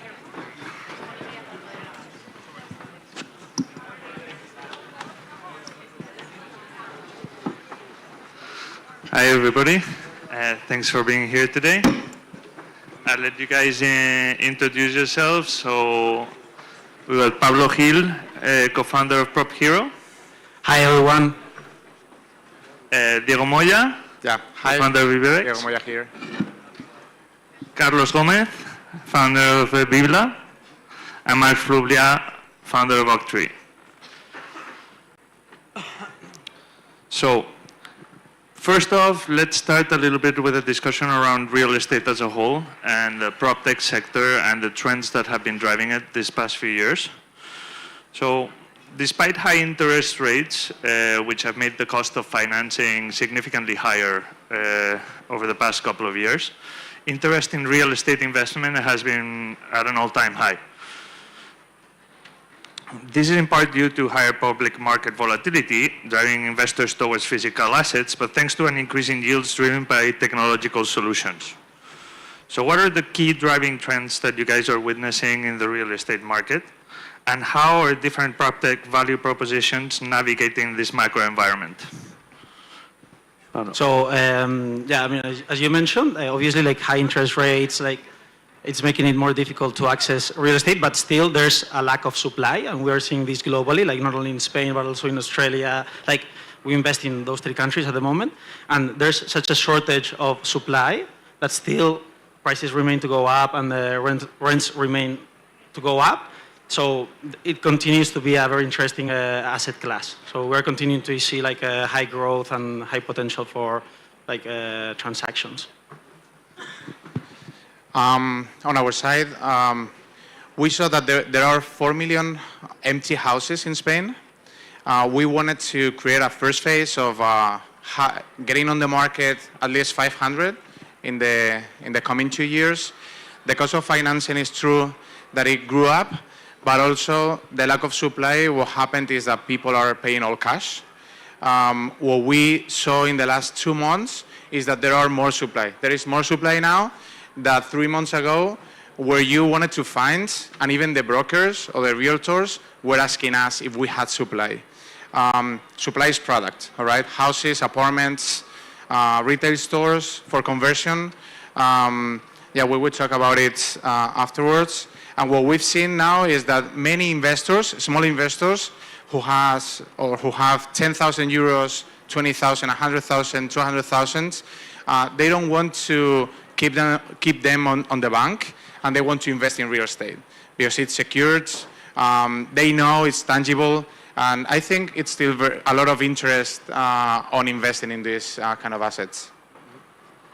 One that we are seeing that I think on the demand side of real estate is what people call like the ownership revolution. That is, people don't need to be owners as much as before. There was a sense of pride in being an owner of a house back in the days, but not anymore. Like new generations, they want to have access to better assets, better homes, but they don't need to be owners, right? And we at Vivla obviously work on that a lot. But I think the change of mindset on people not needing to be owners 100%, it's really creating a new layer of asset class in the real estate business that is very interesting, and obviously it's letting people access these same assets in a more affordable way. So you can get a better asset at a lower price because you don't need to be an owner, and that changes the game in the real estate sector. Yeah, so from my side, kind of on this line, yeah, it's pretty much the same that we've been seeing. So there's obviously, as of the last 10 years, affordability issues, especially in big cities, have kind of become a huge problem. And as a result of that, there's lots of people who are now preferring to rent as opposed to buying, which wasn't the case a few years ago when prices weren't as high. And as a result of that, when people think about buying a property, they are not anymore thinking about of buying a property to live in. They think more of buying a property to enjoy or as a second residence, perhaps where they don't live. And that's a trend that's dislocating lots of locations because places that didn't used to have lots of demand right now have been experiencing lots of demand, and as a result, prices are going up. And then as per the rest, pretty much agree. Supply shortage and increasing interest rates are kind of the big topics, I would say. So actually, it has a name. It's called rent vesting. People tend to leave renting and buying property and thinking of it as a financial product, being the back end property. So in the end, and that's how our data models work as well, finding the right areas to invest.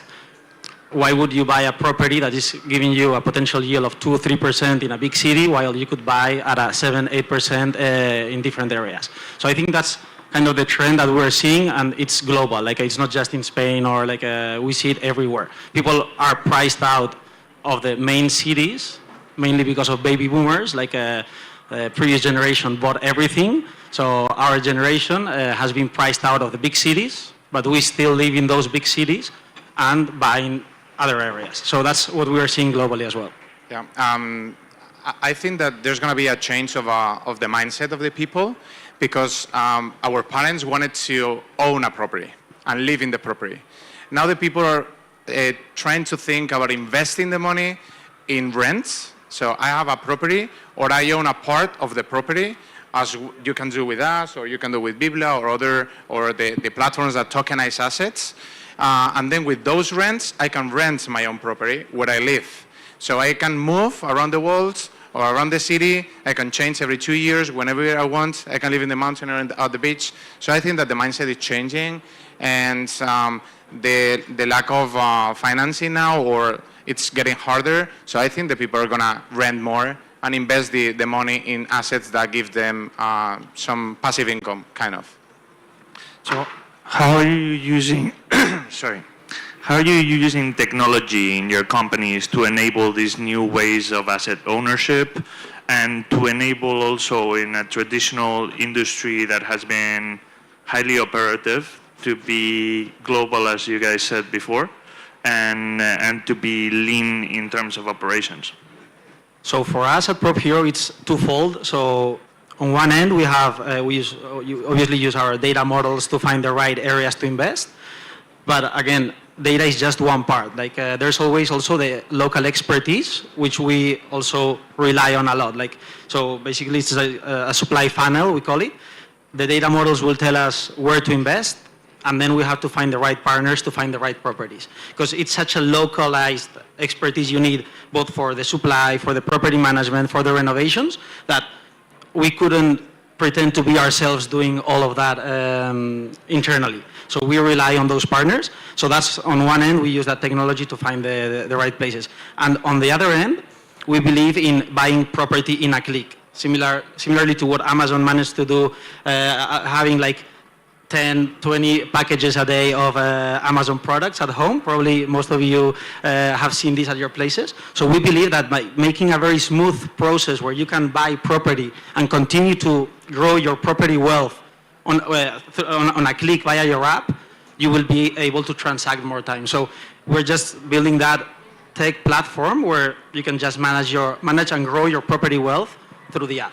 So that's the main technological part where we are working on. We are doing it in a very traditional way, even if I come from the startup world. But what we do is first, technology can scale your way how you manage the processes, right? And can scale your team time and scale your productivity. So first, if you want to look for a building or an apartment or whatever, you can use a marketplace. If you want to find good areas where to invest, you can use AI. If you want to find more properties, you can scrap platforms. If you want to scale your, investors, signatures or whatever, you can use software, right? So what we are doing is we use all the softwares that are on the market instead of investing on products in tech, because that would give us, a slower growth.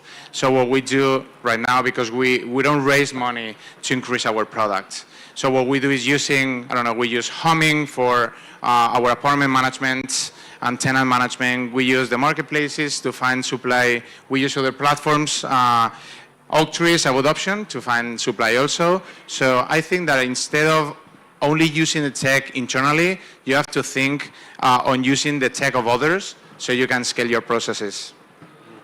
Yeah, I think for us, we're just focused on making the house. So homes, we all live in a house, hopefully, and we love homes. But in general, they're like a pain in the ass. Like living in a house, owning a house. There's a lot of friction of entering the house, fixing stuff. So it's all about using tech to make the experience at a home simple, easy, and something that you don't even think about. So all our technology thinking, it's about you just flow in the house. You don't need to think about anything. If anything needs to get fixed, you just report it easily. So I wouldn't say we're a very heavy tech startup beyond data, of course, to find the right assets. But I think in the real estate or PropTech world, it's more about making the home experience very easy to live. And that's where technology, hardware and software can really make a big difference. Yeah, so in our case, we're a platform for property investors. And so lots of the ways we use data and technology are to make it easier for our users to make an investment decision. And when it comes to investing, it's mostly like about digesting data and acting based on what this data is telling you. And so far, making decisions across real estate operations has been traditionally quite difficult to do because this data is scattered. It's like it lives in many places. The access is not always easy, and there isn't like custom-built tools to make decisions based on this data. And those are kind of the layers that we've been building, so our investors can act on this data easier. So you mentioned AI as a way to process data, but is there other use cases in the real estate sector where you think AI will be able to really transform or turn the industry in a dime and really make it a lot more economically viable or better economics for the industry? For instance, we have a very simple use. So Vivla is about people living and enjoying their holiday homes. And a holiday home is, any home, it requires a manual to understand everything, right? So we're just integrating the whole manual. It's like 60 pages of a home guide into the AI bot. And it's like you can just ask any questions about how anything works in the house and it will get an instant reply. So it's a stupid use, but it's as simple that it's crazy how we're not doing it, and you're eliminating the need of someone calling you with, hey, how does the caldera works or whatever. So it's a very stupid simple, but it just makes things so easy for the customer. So that would be an example. For us, like we have one of the Slack channels, our CTO shares every Friday the AI tool of the week, and it's just like, it's unbelievable the many things you could use. And again, we haven't been able to adopt many of them, but definitely, like I'm sure we'll see like a lot of transformations. But still, the physical aspect will remain there. As I was mentioning before, that combination of using data AI with the local expertise, we found that very, very valuable. Yeah. For the people that are hearing, to be able to use or to know how to use AI on the real estate sector, first, you can use for smart buildings. You can use it for sustainability. You can use it to analyze your data. You can use it if you have investors or tenants to talk with them and to make some solutions for them. You can also use for internal use of the houses. I don't know, for example, how to turn off the lights when nobody's home, or how to detect noise if there is a party at home, right? At the home, if you are using Airbnb or whatever. You can use for finding properties, finding supply in a map or in an area. Also in marketplaces. So the use of AI to generate content, for example, if you're looking for investors, you can also generate content with AI, right? We always, I don't know, listening about ChatGPT. but there are many, many ways of using AI and generative AI. You can create images, you can create videos, you can create music. So there are many ways of applying AI to the real estate sector. Yeah, in our case, we've seen two main users so far. There is two main users that we've adopted. So first one, it's sales, and second, it's processing like general documentation that usually comes with a real estate transaction. So when it comes to sales, 6 months ago, we had, our funnel, our sales funnel looked like probably any company. We would generate leads, then a team of SDRs would qualify these customers, so understand their preferences.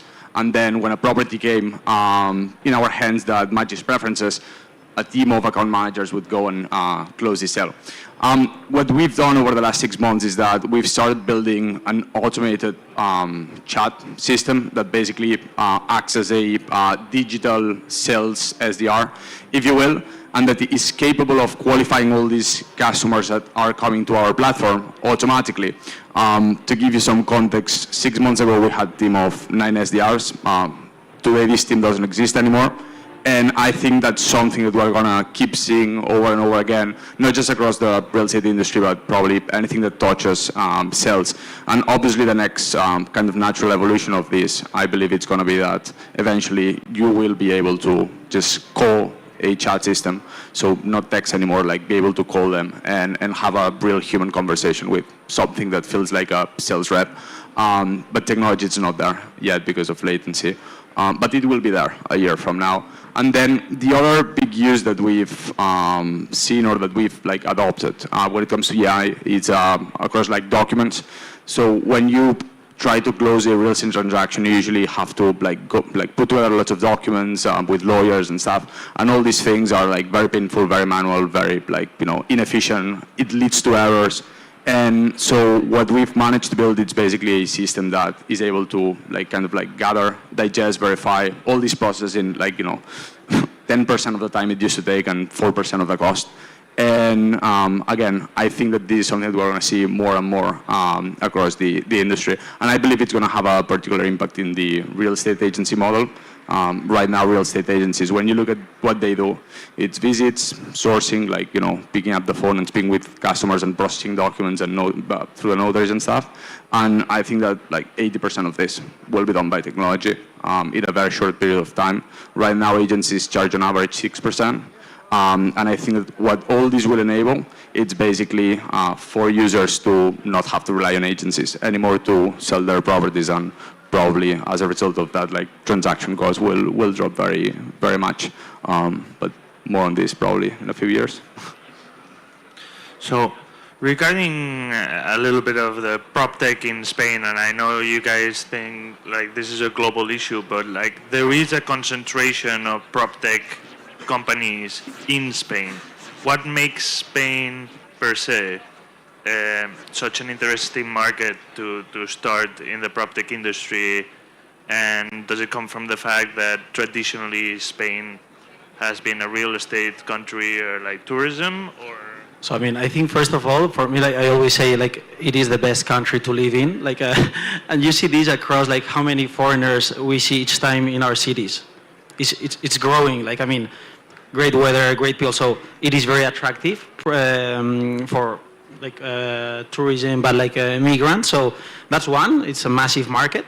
And secondly, I think it's just a financial product. It's unit economics. You can still buy cheap if you compare it to, let's say, the rest of Europe, or just to compare it within Europe, and the rents are still very attractive. So as a financial product, it's still very attractive, unit economics. So I think both of them make it still very appealing.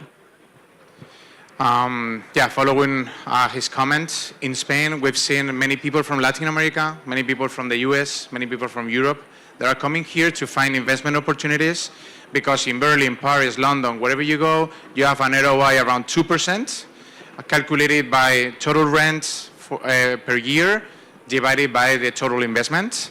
If you go to Madrid, you can find from 2 to 4%. If you go to Valencia, you can find 7%, 10%, 12%.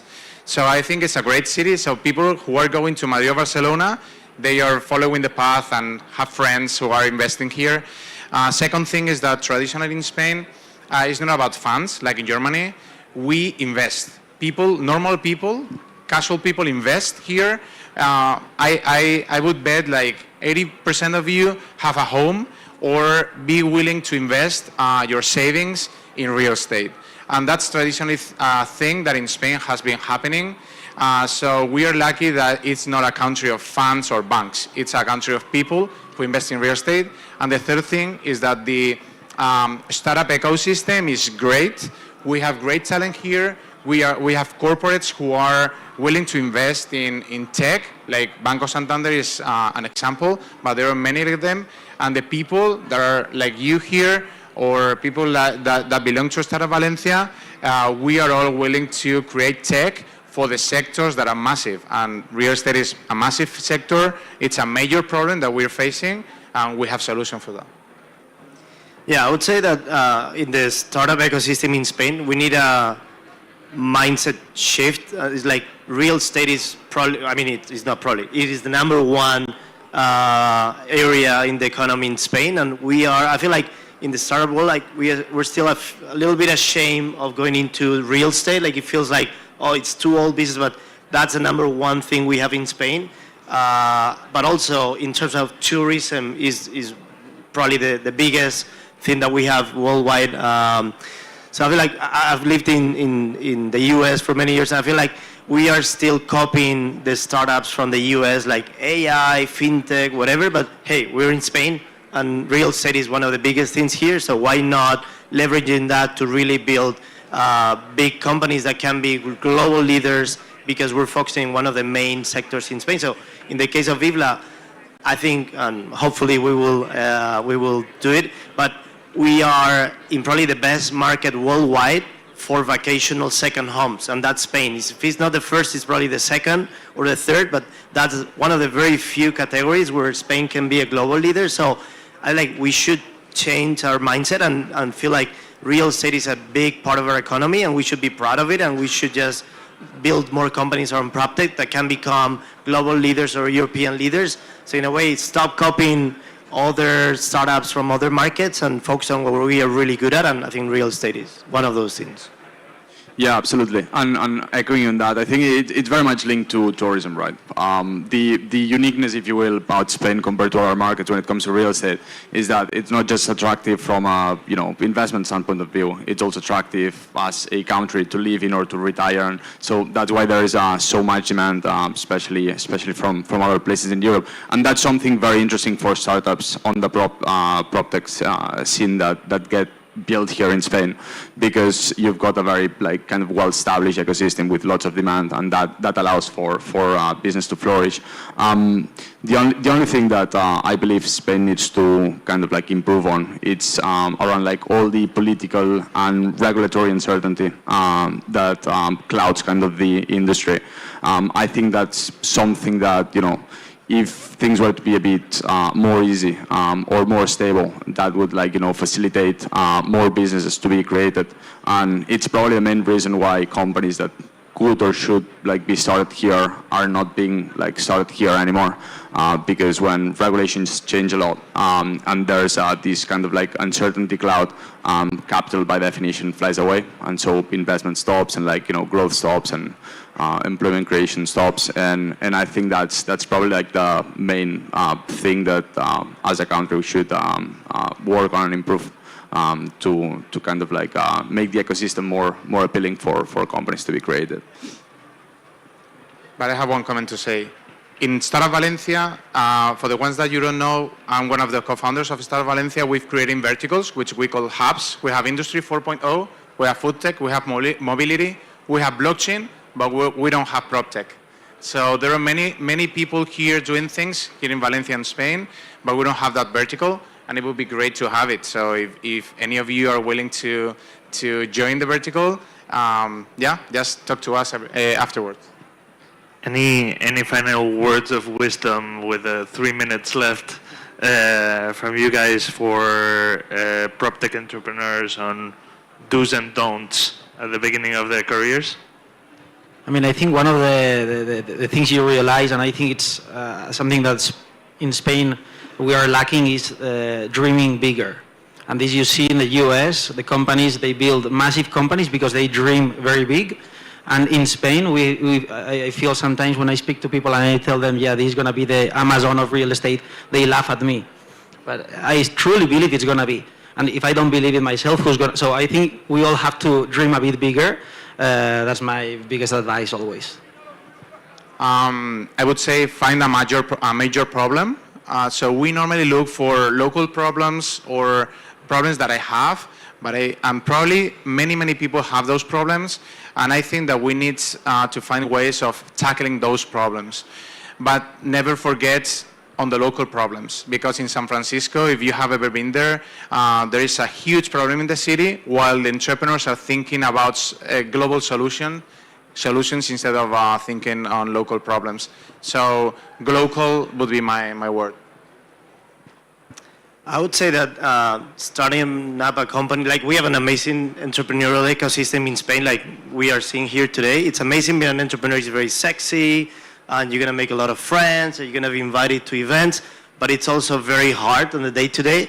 I would compare it to kids, having kids. For those of you that have kids, kids are amazing, but it's very hard to have kids as well, right? Like you sleep less, you have more worries, you need to think about the long term. So I would motivate you guys to start up a company, but also be very cautious about start a company. So if you really are so crazy and you don't think there's any other path in your life, go for it.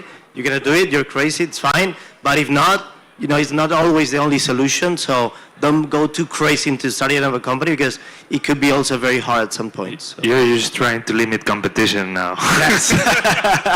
And if you are thinking about having kids, probably you want to find a partner. It's going to be very helpful, and grandparents or someone to help at home. So find a good partner, find a good investor, find a good ecosystem around you, because doing it alone is very, very hard.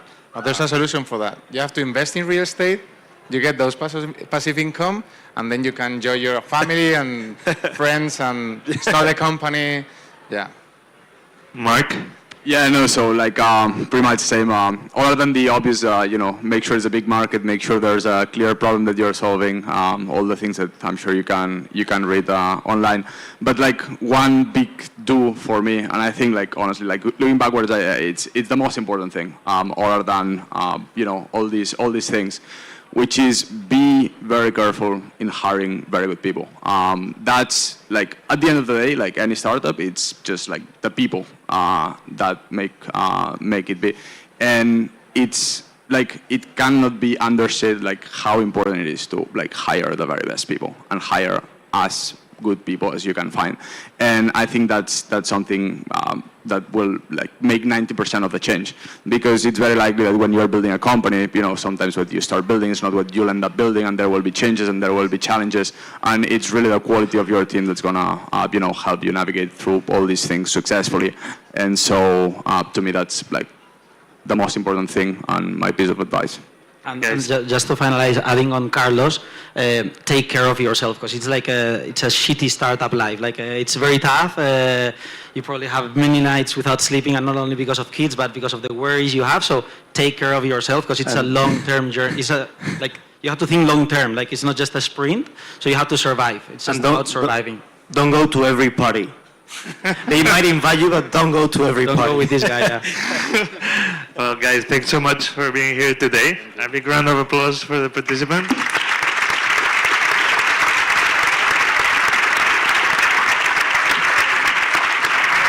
Thank you. Make an exception, come to the closing party tonight, okay? Today is the exception. Thank you very much. We give some seconds to people come in and other leaving.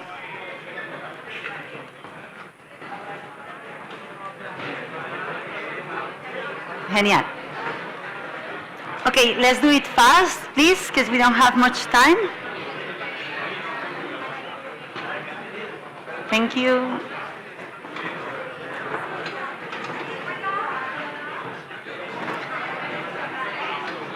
Okay, let's start. Our next panel is hosted by Plug and Play.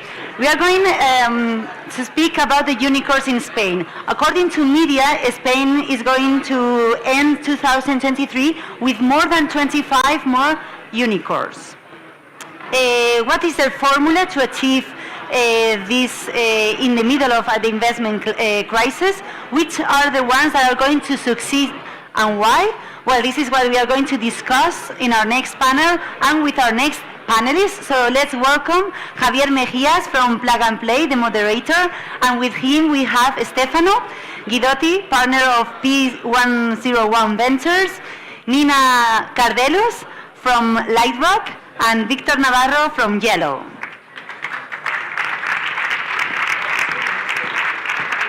Thank you so much, and good morning, everyone. We have a truly amazing panel.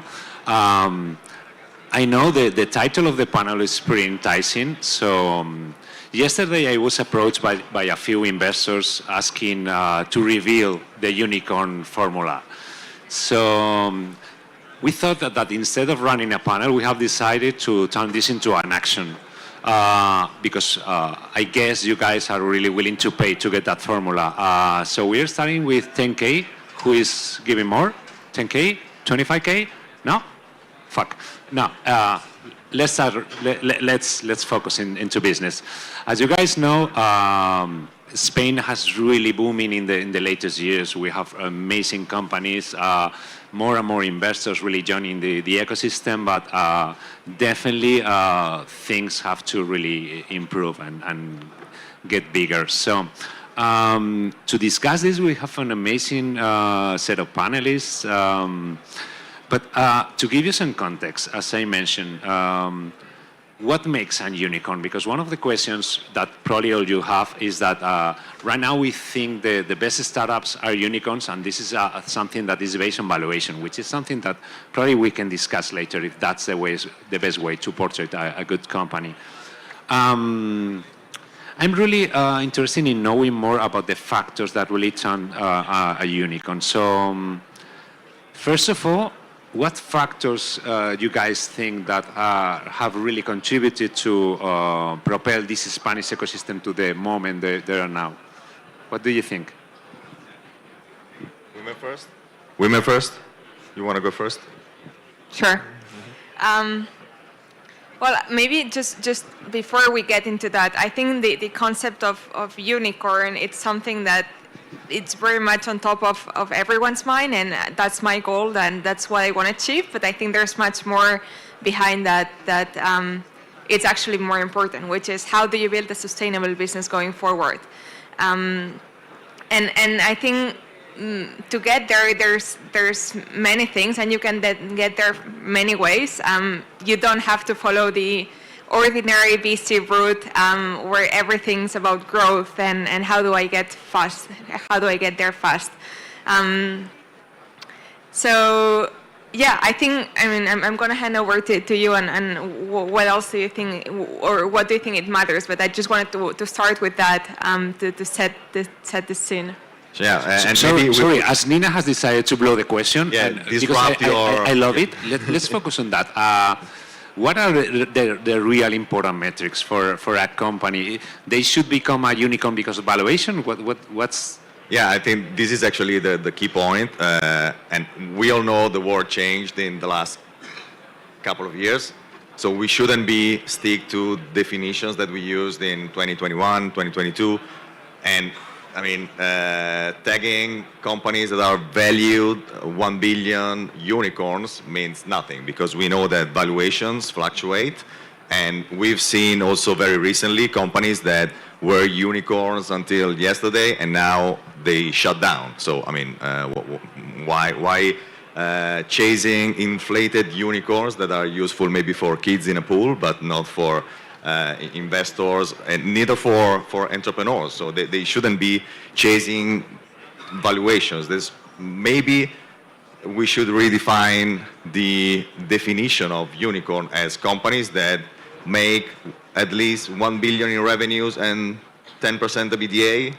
I mean, I would look at that more than just valuation, because as said, valuation change.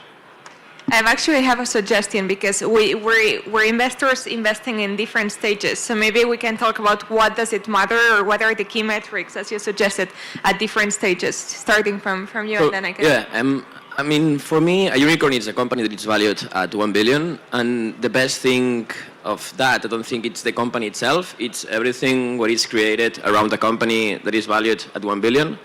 So obviously this is do great when they have a unicorn, but it's also great for the ecosystem to have unicorns or companies valued at 1 billion. But the best thing of having unicorns is that we attract talent, that we become an appealing region for other investors and for other founders to come in and build business from here, because we prove that from this region you can build unicorns. So I think that having unicorns, it's amazing because, as I said, it's the best thing for the ecosystem because we attract talent, we attract foreign investors, we attract more founders that believe in this region that is possible to create. And I think that we still have to dream that we can build huge companies. Maybe we don't say unicorns and we say 1 billion companies, but I think that dreaming really big and having always a goal of building a massive company, it's the best for the ecosystem. Victor, as a segue with what Nina said, what do you think is a really good, valuable company for a fund like Yellow? Sorry, say again? A really good company for a fund like Yellow. What are the metrics? What are you looking for? So we at Yellow, we only invest in pre-seed. So what we look at pre-seed is amazing founders. We don't look for product market fit because there's no product, but we look for extraordinary founder market fit. We invest in a founder building in a market. So for us, is everything about the experience or the passion of that founder or the obsession. We really look for really obsessed founders building in markets that we believe that are worth 10, 15, 20 billions, because we are really in love with founders building in really big markets. How do you see that, guys? What about PO 101 and Lightrock? What do you think? Let's not talk about unicorns because it seems we don't like them so much. What do you think would be a unicorn founder? So meaning someone who is going to have an outside return on your portfolio. Yeah, and well, it's also related to the market we're living now, the world we're living now, what we are looking for today in terms of, the qualities of founders are people that play with ambition in a potentially big industry and that are able to create optionality in the business they build, because that's the key word, in my opinion, for us investors, but also for entrepreneurs. Building optionality means building a solid business that can grow, and can also thrive, not purely relying on VC money, on endogenous factors, but also purely relying on not exogenous factors, just endogenous factors. So just things that you can control as a founder, as an entrepreneur, and in your business. That's, to me, one of the key elements that we are now looking at in the founders we meet. For us, because we invest in growth, so Series B and beyond, at that stage there are already multiple data points, not only the founder. So founder fit, as Victor said, it is a factor, but there's many more things that we look. But if I were to focus on founder fit, we usually like to look for founders that are passionate about how or the industry and the idea that they're building, and we don't want a founder that's not going to stay there for the long term. We don't want a founder that whenever we invest and they reach a significant valuation, then they're out or they're looking for an early exit. And for that, I think it's extremely important to focus on building something in an industry that you like. And yeah, that's basically. That's super cool. One of the things, when we were preparing this panel, we have a really interesting conversation. And probably one of the most shocking things for me, or what I've learned, was how do these guys from outside of Spain, how do they see the Spanish ecosystem? So I'd love to get your insights about how do you see Spain from abroad? Because we tend to see, probably that happens to every country, but we tend to see as like worse than we are. So some We are worst. So if it's you're saying that because it's your own country. So no, but yeah, I mean, we started investing in Spain quite some time ago. Our first investment was a very successful one back in 2014. Depot Village was the first Spanish investment by P11, so good start. And well, we've seen the ecosystem evolving, also compared to the other ecosystems in Europe that we see and we invest in, and we go to, and it's, to me, one of the fastest growing ecosystems in Europe for sure. Probably the one that have evolved the most in the last 5 years. Also in terms of the quality of the founders that we meet. I mean, you start with a very high level of some parts of the ecosystem. So the corporates, the VCs are already international standard, in my opinion, also comparing again to what we see in other parts of Europe. But also in terms of, again, the maturity of the entrepreneurs that we meet, it took a step change in the last few years.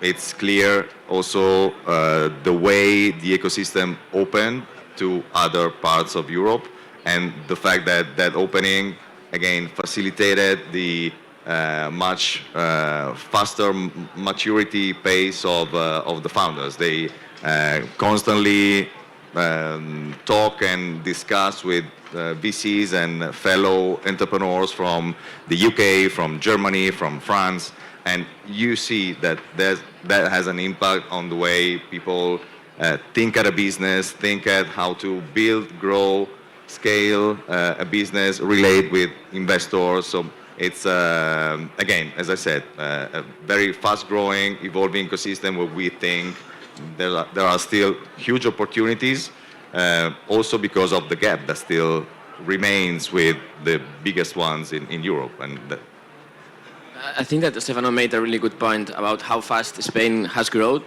but especially or only, but the growth that we've seen in Spain has been mostly in early stage.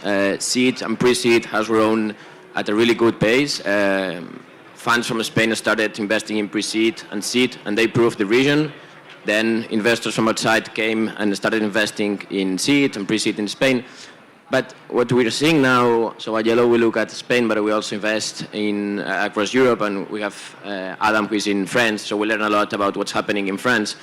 And what happened there, it's something that we should aim for Spain too. And it's once pre-seed and seed is proven, we should also have Series A's and Series B companies that perform really well, and create companies that become companies that can reach to Series C and Series D.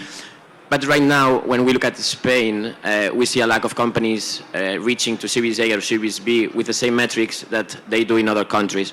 So the first thing for that to happen is funds that are based in Spain that invest in Series A and B, and that's hopefully something that's already happening with K-Fund has a fund to do that, CI has a fund to do that, Kibo has a fund to do that. So it's great that that's happening. But then we see companies, we want companies, and we need companies that can achieve that and meet those requirements and can build huge businesses in Series A and Series B to attract foreign investors that fuel the ecosystem even more.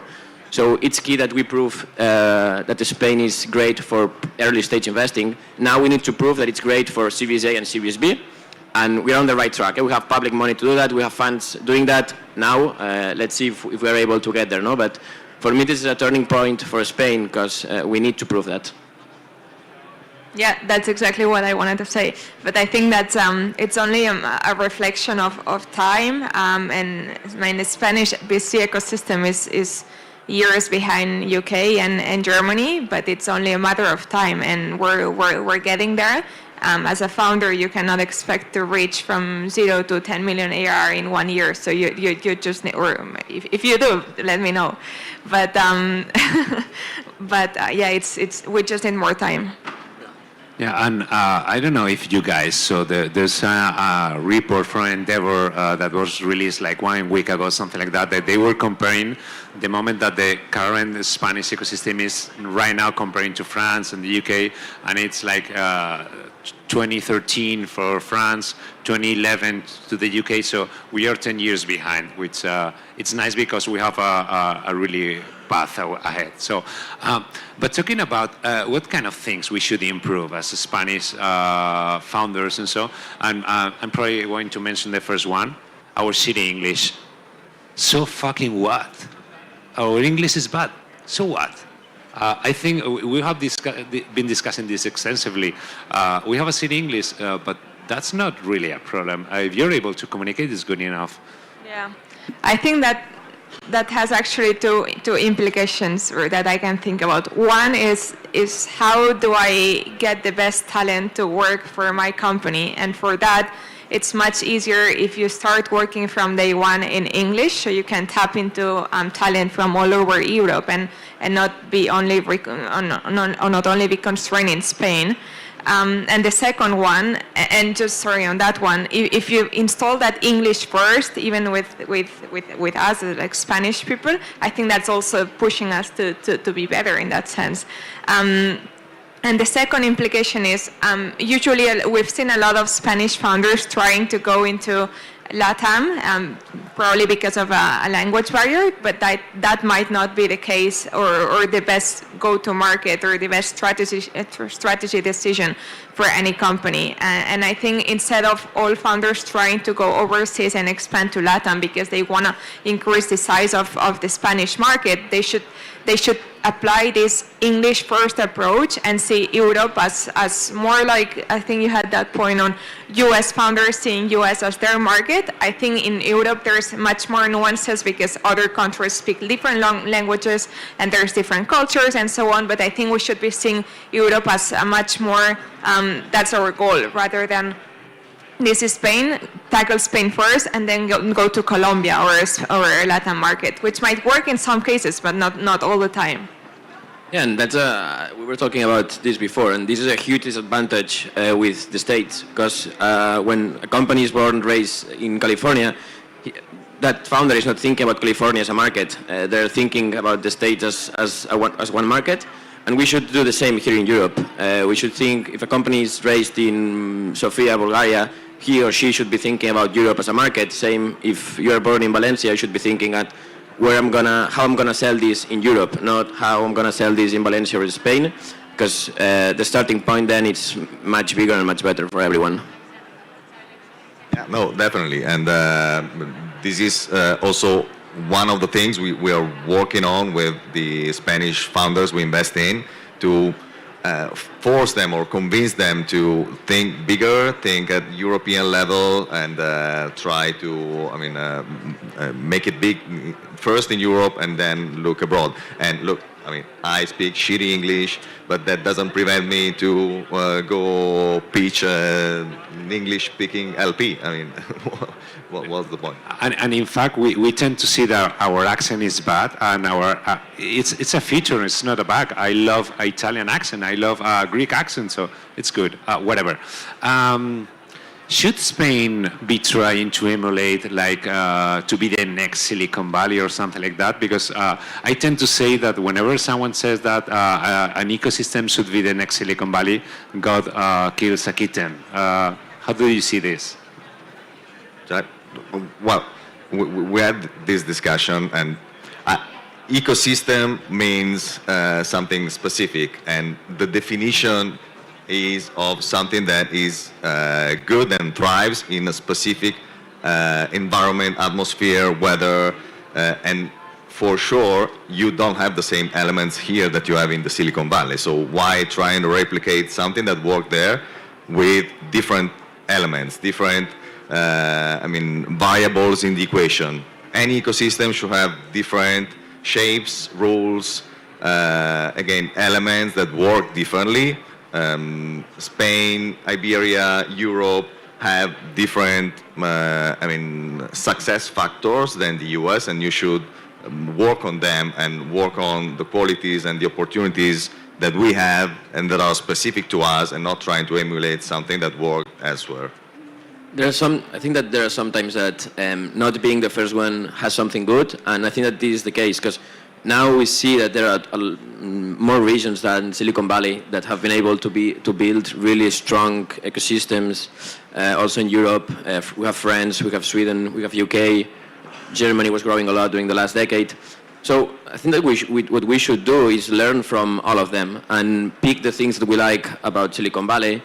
Silicon Valley, they have a huge advantage, which was that they had two of the best universities of the world. Everyone was in 2 blocks, so it was really easy to build that network.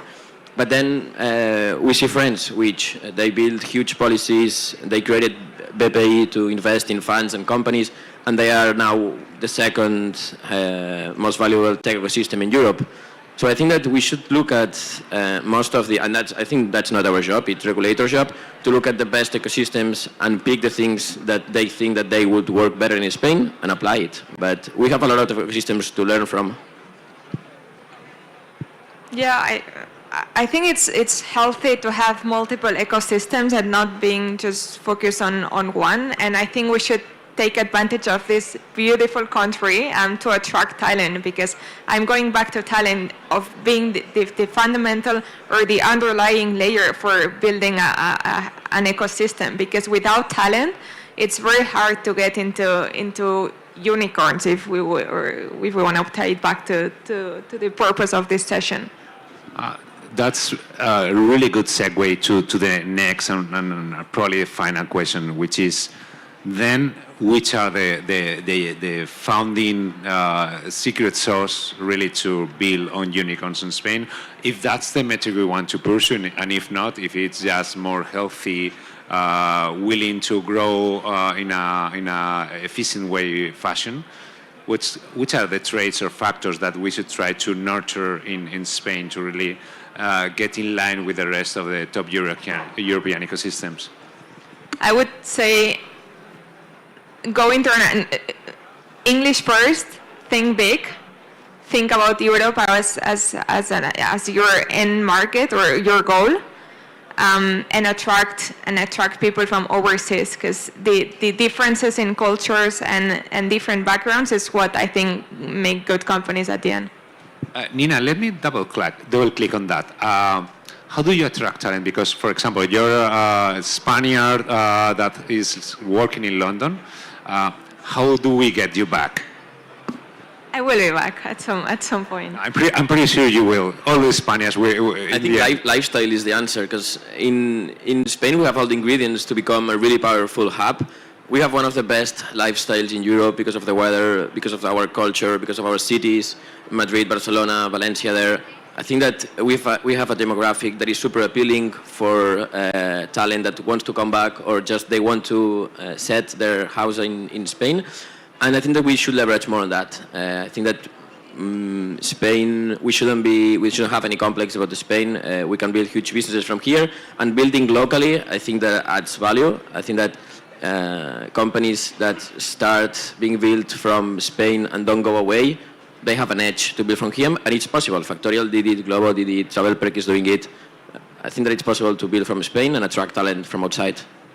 But it is just sun and beach?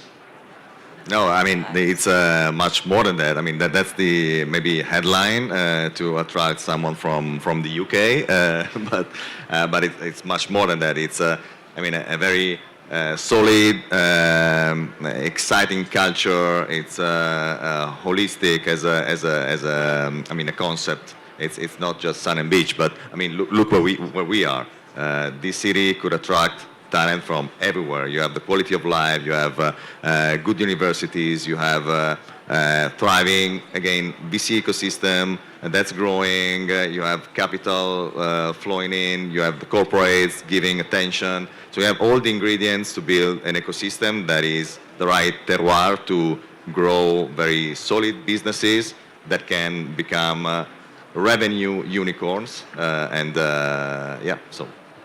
Just one more point to add, which I think that's great for marketing and to attract people, but let's not forget about governments and the legislation to make it easier to attract people. and international visas or taxes to bring people back. There's multiple levers that they can pull, and they should be pulling. That's super cool. Last sentence. What kind of, if you had to really, you have like a magic wand, what would you change to turn Spain in what it should be? It is talent, it is government regulation. What do you think is the key lever that would change the Spanish ecosystem? I can start. I think that if I was in the government and I could do something, I would empower schools, high schools, and universities to explain more about entrepreneurship, telling that entrepreneurship is an option, giving value to starting a business, and just giving examples of people that is doing it, that is creating any business. And it doesn't need to be a tech business. You can create any business you want, but we should tell people that is raising now that that's a possibility and you can do it from Spain. And there's no need in having 22 years old to realize that you can create a business. So I'd say that the education has one of the biggest options to create future founders from here. Yeah, really nothing to add. I mean, that's exactly my point of view. But the question is, education to the kids or to the fathers? What do you think, guys? The fathers is a lost battle, so you should focus on the kids. Okay. So just summarizing this, I think we have really interesting insights from these guys. Probably one of the, at least, and this is one of my takes, one of the challenges we have is that we do have to believe that we have the ability to do so, because we have sometimes like a complex that we are far away from other ecosystems, but we do have the capability to do so. So guys, thanks a lot. It was super funny, and as always, let's put together. Thank you. Thank you.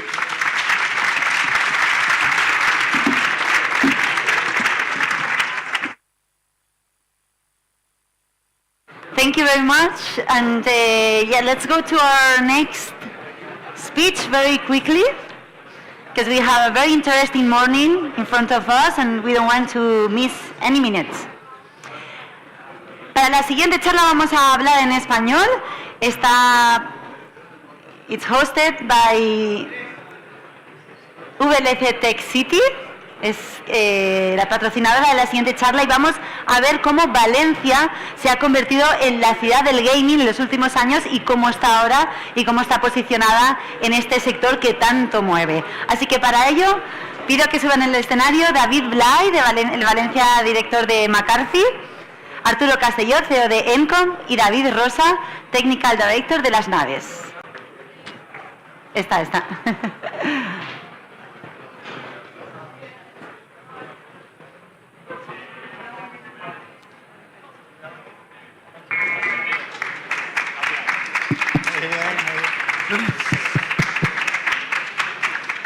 Muchas gracias por los aplausos, sois muy amables. Vamos a ir con el tiempo justo, pero me parece un tema lo suficientemente importante y enclavado en esta ciudad para que tengamos la posibilidad de escuchar a dos de las personas que más han influido en los últimos tiempos en el mundo del gaming, haciendo además de Valencia un lugar que en ningún caso estaba en el mapa y que sin embargo se ha convertido en una referencia a nivel mundial. Siempre dicen que la persona que rompe el muro es la que sale sangrando, pero luego permite que el resto lo atraviesen sin demasiados rasguños. Y es el caso de, no porque esté sangrando ni porque se haya dado en la cabeza, pero es el caso de Arturo Castelló, que desde hace muchísimo tiempo ya estaba ligado al mundo del gaming, de los esports, y que sobre todo con DreamHack ha posicionado a Valencia a nivel internacional. Empezamos por esa parte privada. Me gustaría preguntarte, Arturo, ¿cuál es la situación ahora? Pero también desde cuándo esa situación es posible, teniendo en cuenta que la cultura del gaming tampoco había estado ligada a la ciudad desde hace demasiado tiempo. Hola a todos, muchas gracias, David. Es verdad que he sangrado mucho, pero ya habían sangrado muchos otros antes que yo, ¿no? Y eso es un poco la clave. Es verdad que nosotros empezamos con DreamHack aquí, que es un festival internacional de eSports, que se ha consolidado como el mayor festival de eSports en el mundo, que está presente ahora mismo en 12 países. Y empezamos aquí en 2010 cuando era todavía una marca muy desconocida, un nicho muy de nicho, ¿no? muy especializado, pero ya antes de eso, aquí en Valencia había habido muchas iniciativas relacionadas con el gaming muy importantes, ¿no? La misma Campus Party, que se empezó a hacer aquí también, se hizo muchos años en Feria Valencia, que ya tenía un componente de gaming y de esports potente, el equipo del Valencia Club de Fútbol, que lanzó el primer equipo de eSports de España, y luego muchos estudios de videojuegos que desde hace ya, yo diría que 30 años, han empezado a generar un germen y un ecosistema, que es lo que nos ha permitido luego a nosotros, a partir de ahí, construir una iniciativa que realmente nos consolide como una región que es el objetivo, ¿no? Líder a nivel español y a nivel mundial dentro de este ecosistema. David ha estado ligado en el mundo público y en el mundo privado también a diversas iniciativas de gaming y ya habréis leído, y si no os lo contamos nosotros en la prensa, que dentro de muy poco tiempo va a haber un centro de innovación junto a las naves La Harinera, donde efectivamente va a haber un hub en el que toda la zona de gaming pueda estar centralizada y sobre todo vehiculizada a nivel público y a nivel privado. Y la pregunta, David, tiene que ver con cuándo llega la parte pública a la conclusión de que Valencia, con toda esa parte privada y ese camino que nos ha contado Arturo, puede ser un polo, habiendo otros ya, que tenga la posibilidad de convertirse en una referencia en muchos países. Bueno, buenos días a todos. Buenos días, David. Buenos días, Arturo. Es cierto que hemos coincidido ya en muchos momentos de nuestra vida. Eso me da un poco de pensar de los años también. Pero bueno, ahora como subdirector del Centro de Innovación de las Naves y como principal agente de las naves, el que va a ayudar a impulsar este concepto de Valencia Ciudad del Gaming, o que vamos a auspiciar el Valencia Ciudad del Gaming, sí que es cierto que hay hay un punto de inflexión y es una decisión claramente estratégica tomada desde el nuevo equipo de gobierno.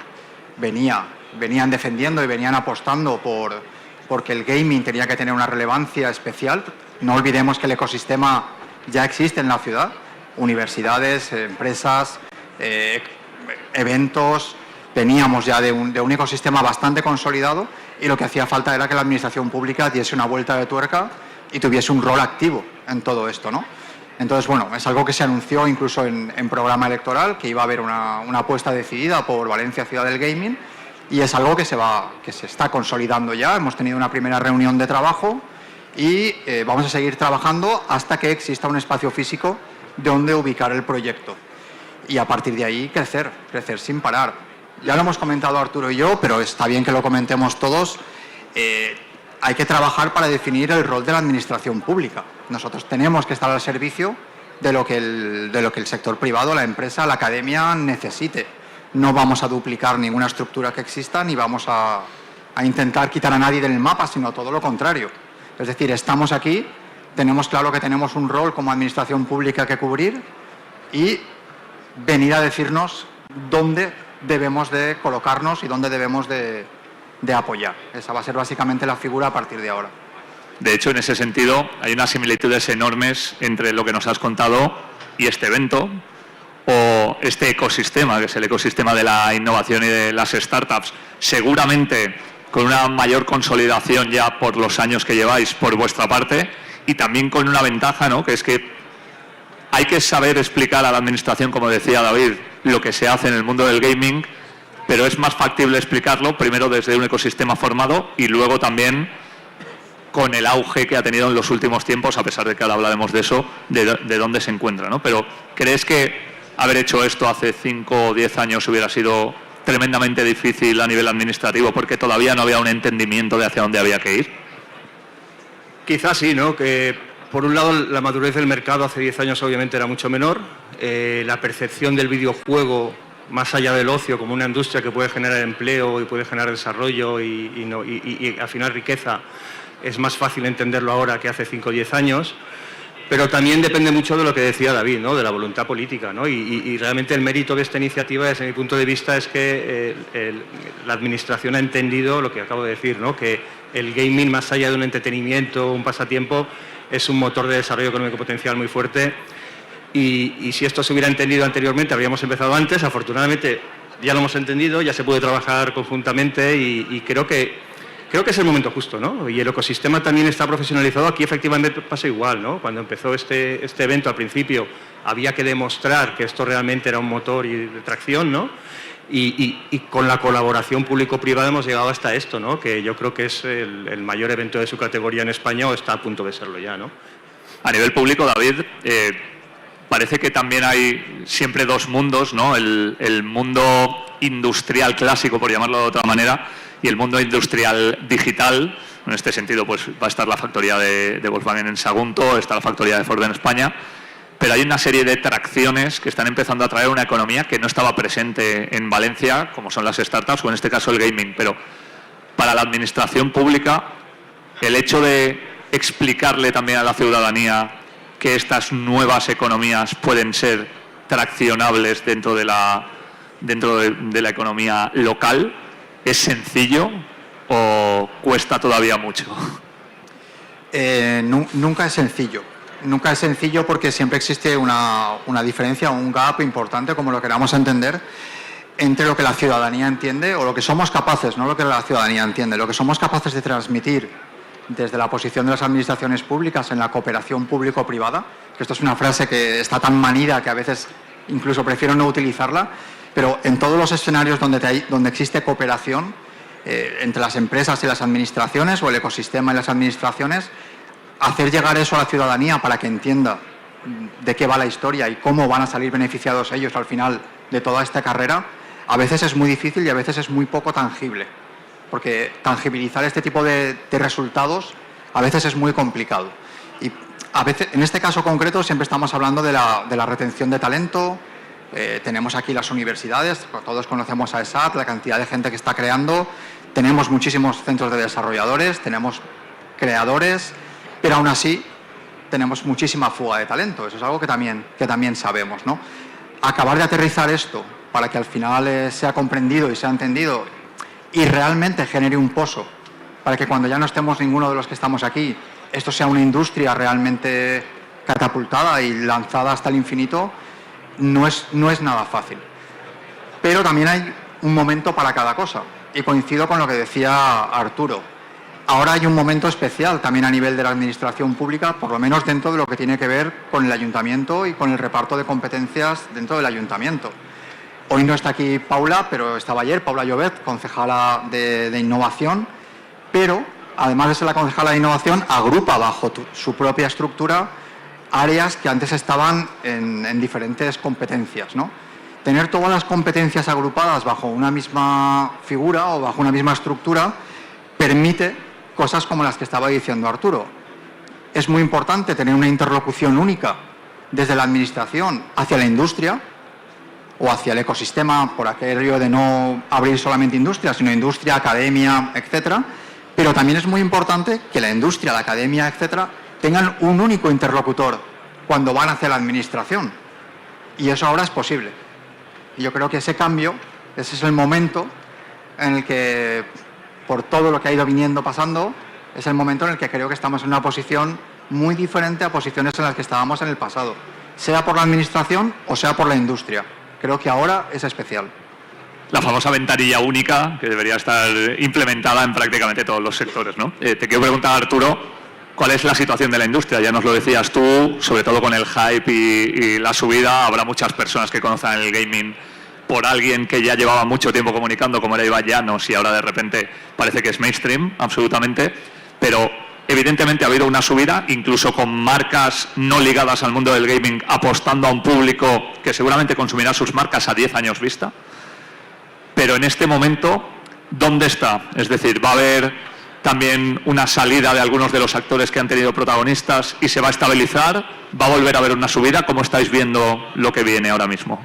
Bueno, yo creo que esto se entiende desde dos dimensiones, ¿no? Primero, lo que tú has dicho, ¿no? Que el gaming está ya trascendiendo la parte de entretenimiento y ya empieza a estar implicada en mucho desarrollo tecnológico en otras áreas como salud, educación, industria. Digamos que el gaming está liderando mucha innovación, sobre todo en lo que es interfaz de usuario y relación de usuario con máquina, y eso estamos viendo que va a toda velocidad. Y por otro lado, a nivel ya de ecosistema local, estamos en un momento donde ya pasamos la fase de startups y las empresas ya empiezan a consolidarse, ¿no? Y además tenemos la capacidad de atraer empresas de fuera para que vengan a instalarse aquí.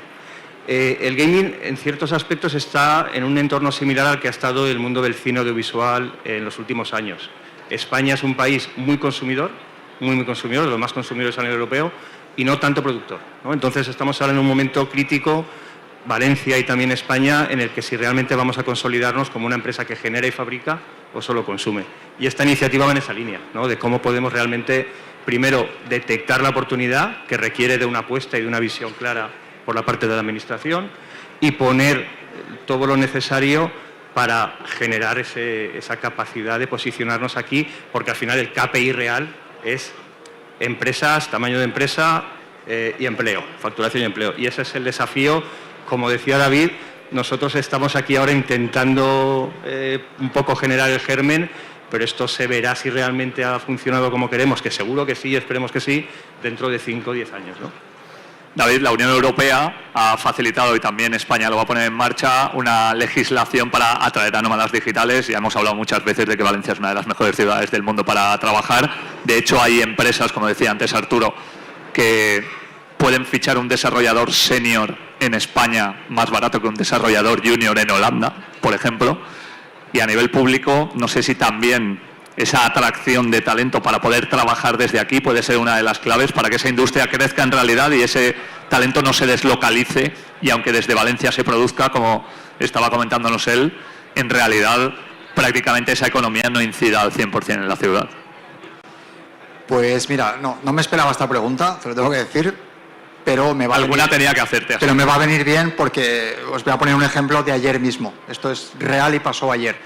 Ayer tuvimos una reunión con un grupo, con una visita de empresas de Finlandia, donde sabéis que esto es un tema que trabajan, hasta ahí puedo leer. Y uno de los principales motivos por los que estuvieron aquí, están en el Valencia Digital Summit y por el que han venido, es exactamente porque a través de la Oficina de Captación de Inversiones del Ayuntamiento de Valencia, lo podría explicar mejor Inves Valencia en este caso que yo, pero a través de ellos lo que están buscando son indicadores muy claros como salario, ¿vale? Al final nosotros somos muy atractivos porque podemos tener a desarrolladores de muy alto nivel ubicados en Valencia con costes salariales acordes a lo que pagamos ingenieros cualificados, pero en nuestro territorio es un atractivo, sin lugar a duda, pero luego es que la gente quiere venir a vivir aquí y eso es una realidad. Entonces, cuando estas empresas, y ya os digo, esto es una reunión de ayer mismo, vienen a Valencia y ven que pueden ofrecer a sus ingenieros, a sus desarrolladores, una ubicación como esta ciudad y que además les permite tener una puesta en marcha del negocio con un aterrizaje, el soft landing famoso, con un aterrizaje suave dentro de nuestra ciudad, que además la ciudad está preparada, porque por tamaño no somos tan grandes como otras ciudades donde a veces aterrizar es complicado, pero no somos para nada pequeños, estamos en el tamaño ideal para llamarlo de esta manera, pues empezamos a encajar piezas, ¿no? Tenemos una calidad de vida donde la gente quiere venir, tenemos una situación de coste salarial para las grandes corporates que quieren aterrizar que es asequible, es perfectamente asequible para ellos, seguimos siendo mucho más baratos que ellos sin bajar el nivel de calidad de la producción. Con lo cual, bueno, esto es algo que, ya os digo, es una reunión de ayer mismo, pero que es gracias a ecosistemas como el que están montándose con Valencia Digital Summit. Y sí, sin lugar a dudas es una oportunidad, aprovechando que me haces la pregunta, aunque no me la esperase. Queda 1 minuto 40 segundos simplemente para decir dos cosas. Lo primero, que obviamente esto es buen tiempo en Finlandia, con lo cual, aunque ayer estuviera nublado, para ellos me imagino que irían en mangas de camisa o en camiseta de tirantes. Y quiero acabar con Arturo simplemente diciéndole, fíjate toda la gente que hay aquí, la posibilidad laboral para las personas que quieran incorporarse en el futuro al mundo del gaming, pero siempre hablamos de parte tecnológica y yo quiero poner el foco, por ejemplo, en que va a haber cada vez más personas que necesiten entrenadores personales, porque son gente, en el caso de los gamers, que van a ir hacia una saludabilidad mayor. Hay directores de equipo, hay gente que tiene que estar en el entorno de la comunicación, el marketing. Es decir, que cuando hablamos del gaming siempre parecen perfiles técnicos, pero alrededor está creciendo una industria enorme en ese sentido, ¿no? Totalmente, y eso es lo que a veces cuesta de explicar, ¿no? Y a veces cuando conseguimos que desde la ciudad y desde la estructura administrativa se apueste por esto, es más fácil explicarlo. Porque efectivamente el gaming, insisto, y esto a veces se nos olvida, es la industria de entretenimiento líder absolutamente en todo el mundo en economía y en consumo. La típica frase que factura y genera más negocio que el cine, la música, los medios de comunicación todos juntos, y además sigue creciendo año tras año. Y además sigue con cada innovación, crece más. Primero fue la consola, luego fue el ordenador, la consola, el móvil, etcétera. Y es obvio lo que tú dices, que en torno a esa industria que genera tanto hay muchísimas oportunidades de la parte de festivales de eSports, entrenadores, medicina, alimentación, estilo de vida. Pues como ha pasado el deporte en los últimos 40 años, que ha generado toda una industria transversal alrededor, con el videojuego tiene que salir y las oportunidades son inmensas, ¿no? Pues para que todo el mundo lo sepa, que van a tener también opciones, tengan el perfil que tengan. Gracias Arturo, gracias David, solo nos hemos pasado 10 segundos, así que creo que lo hemos conseguido. Y gracias a todas las personas que han estado con nosotros. Muchísimas gracias por la puntualidad. De hecho, vamos a dar, nada, un minuto para ir preparando para la siguiente charla con Bala Afsar. Y nada, para que podáis sentaros, vamos a dejar las dos primeras líneas libres. Si podéis sentaros detrás, os lo agradecemos. Empezamos en un minuto.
2, 3.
Hello all, for us it's a super special moment for the Valencia Digital Summit.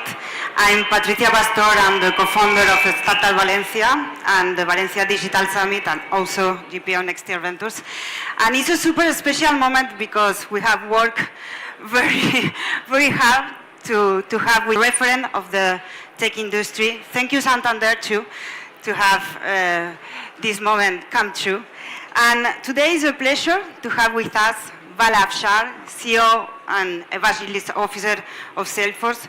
We know he has made a super big effort to meet the VDS, and it's true that he loves Valencia, and his first time in our sunny city, and we are very happy to come with him. Please receive from a warm applause from San Francisco, Val Afshar.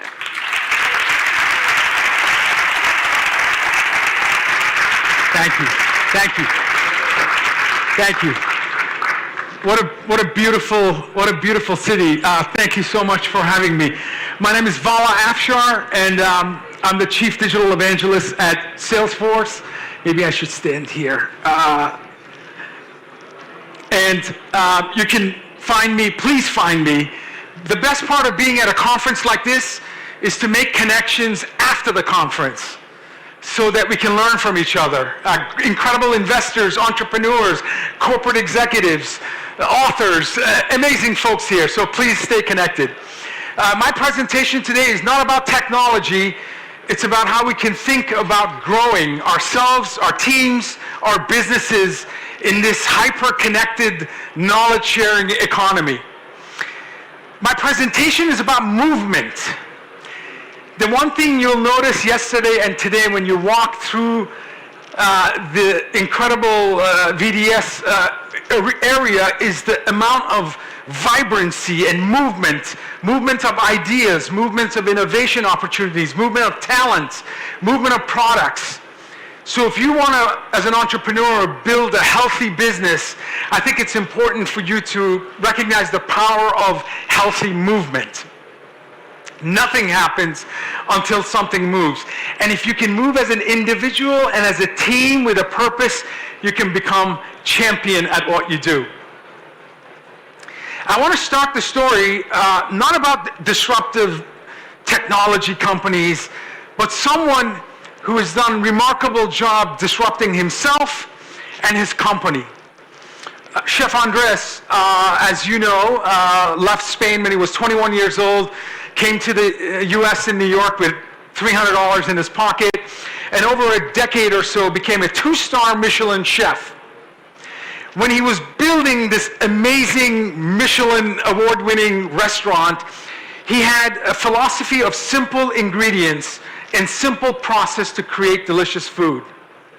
Santander's vision is to create simple offerings. Salesforce's vision is to create simple offerings. So advice to entrepreneurs, keep it simple and refine your craft until you create delicious offering for your stakeholders, employees, and customers. Now in 2010, there was an earthquake in Haiti, and Chef Andreas knew that many homes were destructed, and he needed to find ways to help communities bounce back from this devastating earthquake. He decided to do something.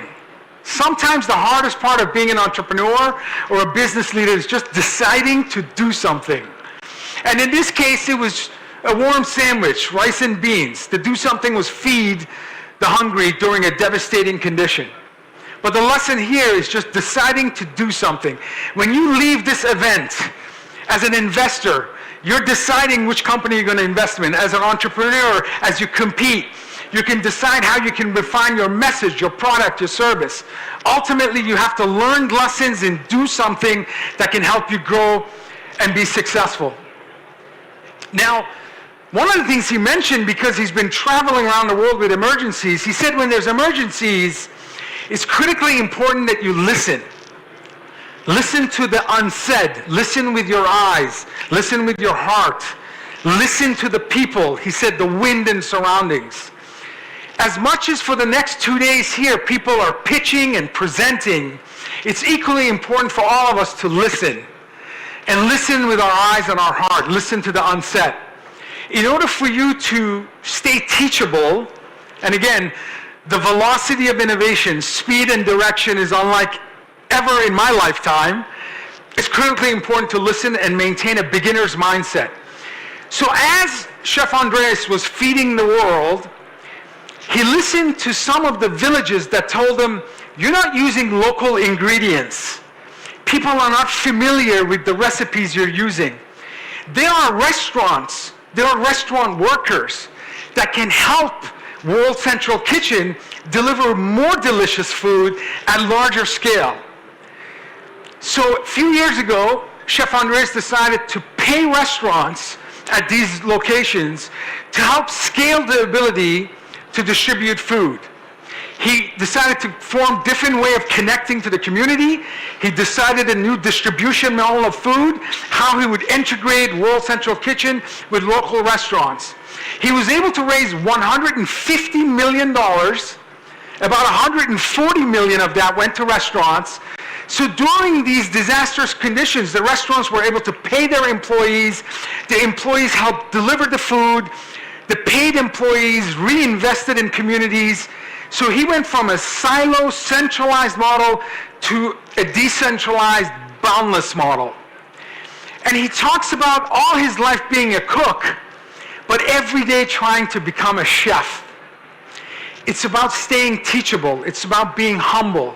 Here's a 2-star Michelin chef who decided to use local recipes to deliver more delicious food and help the community be part of the solution. It wasn't just feeding the hungry. It was let's help together revitalize the community and build the community back up after disastrous conditions or war conditions. He's been in the Ukraine for the last year and a half doing the same. This boundless mindset was good for everyone. It was good for World Central Kitchen. They didn't have to bring all that infrastructure in place. It was good for restaurants. It was good for the restaurant employees. The food tasted better. The volunteers knew that they were helping in a more meaningful way. Everyone was winning with this new model. This is why shared success should be an important core value to you entrepreneurs and startup founders. It's not about you winning, it's not about your company winning, it's about your customers, your employees, your communities. Shared success. And that's a cultural attribute that must be driven by leadership. Now, what's critically important here is World Central Kitchen only has 75 people on their staff, and they deliver 1 million meals a day. Nobody delivers as much meals as World Central Kitchen on earth, and there's only 75 people. So if you're a startup in this building, and you're like, oh, Santander, 225,000 employees, Salesforce, 75,000 employees, how can I compete on innovation and success? 75 people, 1 million food. A new way of connecting, a new way of distributing, a new way of integrating, a new way of mobilizing with shared success in mind. The principles that Chef Andres has used to scale World Central Kitchen beyond any entity feeding the hungry is exactly what I believe startups should think about, because you have an advantage of scaling because of your size. So this is essentially how you can create healthy movement. Now, for 3,000 years, we've been in a world of silos. You know, silos for how we store food, silos how we store feed. Companies operate with silo structures, whether it's your education, healthcare, all industries, including the tech industry. Silo, by definition, is holding on to things, protecting those things, and trying to extract value, as much value as you can. The first 40 years of my career, I had a silo mentality. I was an immigrant refugee, my family. So we had a mindset in my family to capture resources, education, salary, people. These entities did not have a silo mentality. They had a boundless mentality. And that's what I'm going to talk about. Now, 3,000 years of silos, the web was introduced 30 years ago. In my opinion, that's the most important technology in terms of breaking silos. The web in 1993 helped us democratize the distribution of information and data. Today, all of us have a supercomputer in our pocket. all of us have this, which means as long as you have internet access, you have access to education, you have access to employment, you have access to ability to connect and share your ideas. So this technology has helped us more than any other technology to eliminate the negative impact of silos. Now, it's critically important that and I mentioned I'm an immigrant. I am a digital immigrant. I wasn't born with a smart device. I wasn't born in the cloud, and I wasn't born mobile and AI-powered applications. But I have a 13-year-old son. He's a digital native. He's surrounded by technology. Everything he does, from his homework to his gaming to how he interacts with his friends, is digital. So we are in an experience-led economy. If you're an entrepreneur building a company and your products and services isn't mobile, you're not going to be able to compete and win. So mobility is critical, and we have to think about our products and services in terms of how we connect to the world. Now, being mobile, having a supercomputer in our pocket, means that's 1 minute on the internet. That's how much data is happening around us every 60 seconds. And the scary part is that it's going to be twice that volume in about 3-4 years. So it's unlike any other time in history in terms of information that we're sharing. Right now, only 50% of humanity is connected to the internet. 1 in 2 people are still not on the internet. If you're in India, for example, every 10 seconds, 3 citizens connect to the internet for the first time. So that's why this number is going to double, and it's going to continue to double. So the companies with the best data and the best algorithms are the ones that are going to win. If you look at the most valuable companies by market cap today, 8 of the 10 companies are technology companies. 8 of the 10. I believe in a decade you can look at the top 50 most valuable companies by market cap, and it'll be companies that have the best algorithms, the best automation, best use of data. This is my company in 1 day. The reason I said my first slide, movement is important. As this company, whether you're a corporation or a startup, whether you're 75,000 at Salesforce or 75 at one of the startups in this building, it's important for you to understand the flow of information. This is flow of your platform. How are your services being used? Your consuming and your consumers' use of flow, in and out, sales, service, marketing, commerce, and then your employees. So look how deliberate my company is in terms of measuring flow of information in and out. It's incredibly important for you to have the talent, the discipline, and the technology, and a culture that values being data-driven. Values being data-driven. This is, again, a conversation about movement. Now, I believe we need to treat data like water, drinking water. It's got to be safe. It's got to be clean. It's got to be accessible. It's got to be affordable. So as you're building your products and services, you have to be intensely focused on making sure that you create an environment where data is accessible to all your stakeholders. We're surrounded by water here. Do you know 72% of our planet is water? 72%. Only 1% is clean drinking water. And unlike the oceans that are 72%, it's finite. There's only 72%. Data isn't finite. We are producing data and more data and more data. My 13-year-old son, a watch, a phone, a tablet, a laptop, a gaming console. One person in my house probably has 10 IP addresses. That's the future. That's your digital native future. Your customer is going to be hyper-connected. And if Elon Musk has anything to do with it, there'll be an implanted Neuralink. So you can just talk in an ambient environment without even holding any device. So my experience is as companies grow and there's more automation, more autonomy, companies begin to resemble living organisms. Like, think about us. We're pretty automated. All living organisms have automation automatically built in. So a biology lesson, by the way, Amazon in 2012 acquired a robotics company. They had 0 robots 11 years ago. There are now 750,000 robots at Amazon. That number by about next year will probably be 1 million robots. So this is now a company that's operating like a living organism based on the hyper-automation and scale. And they're not alone. But a biology lesson of us. We breathe oxygen through our lungs. We have our hearts pump nutrients through our bodies, 60 to 100 beats on average. So, and then we have arteries and veins. So the circulatory system is our pulmonary air, cardiovascular heart, and systemic, our arteries and veins. These pumps, lungs, heart, help us stay alive. They bring nutrients in and they distribute. In businesses, whether you're in sales, service, marketing, commerce, we're pumps. Marketing brings information, analyzes and distributes what we think can help. Sales, service. Living organisms are flow-based. As companies grow, as your startups grow, you will, if you want to operate in a healthy manner, need to think about the biology of your company.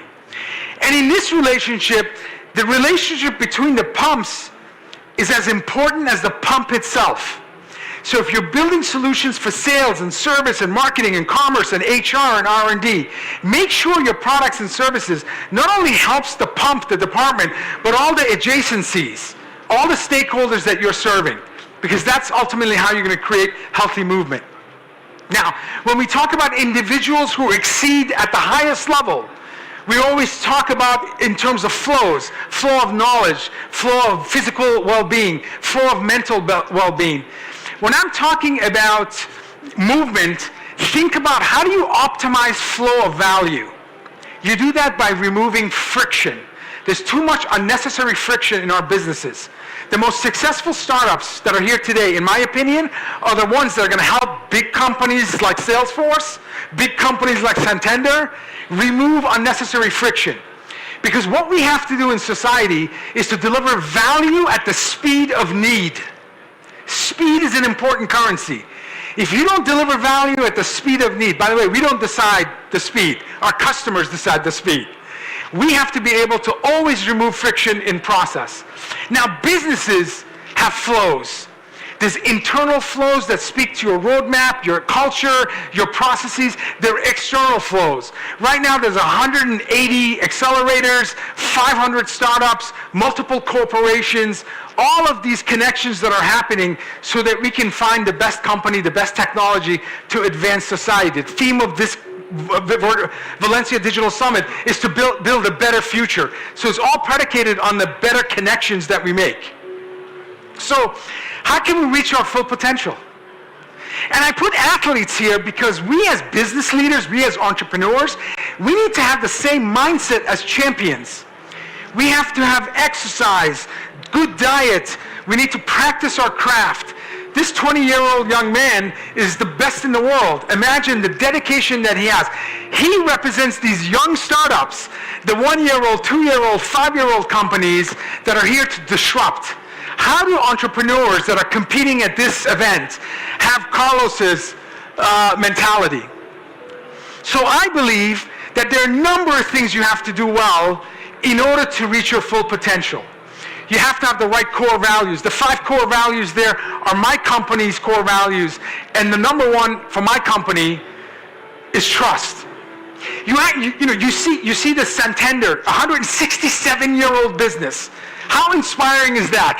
To have a 167-year-old business serving 149 million clients in 25 countries, and they demonstrate relevance because they have engaged employees who create loyal customers, who create shareholder value that goes back to the community.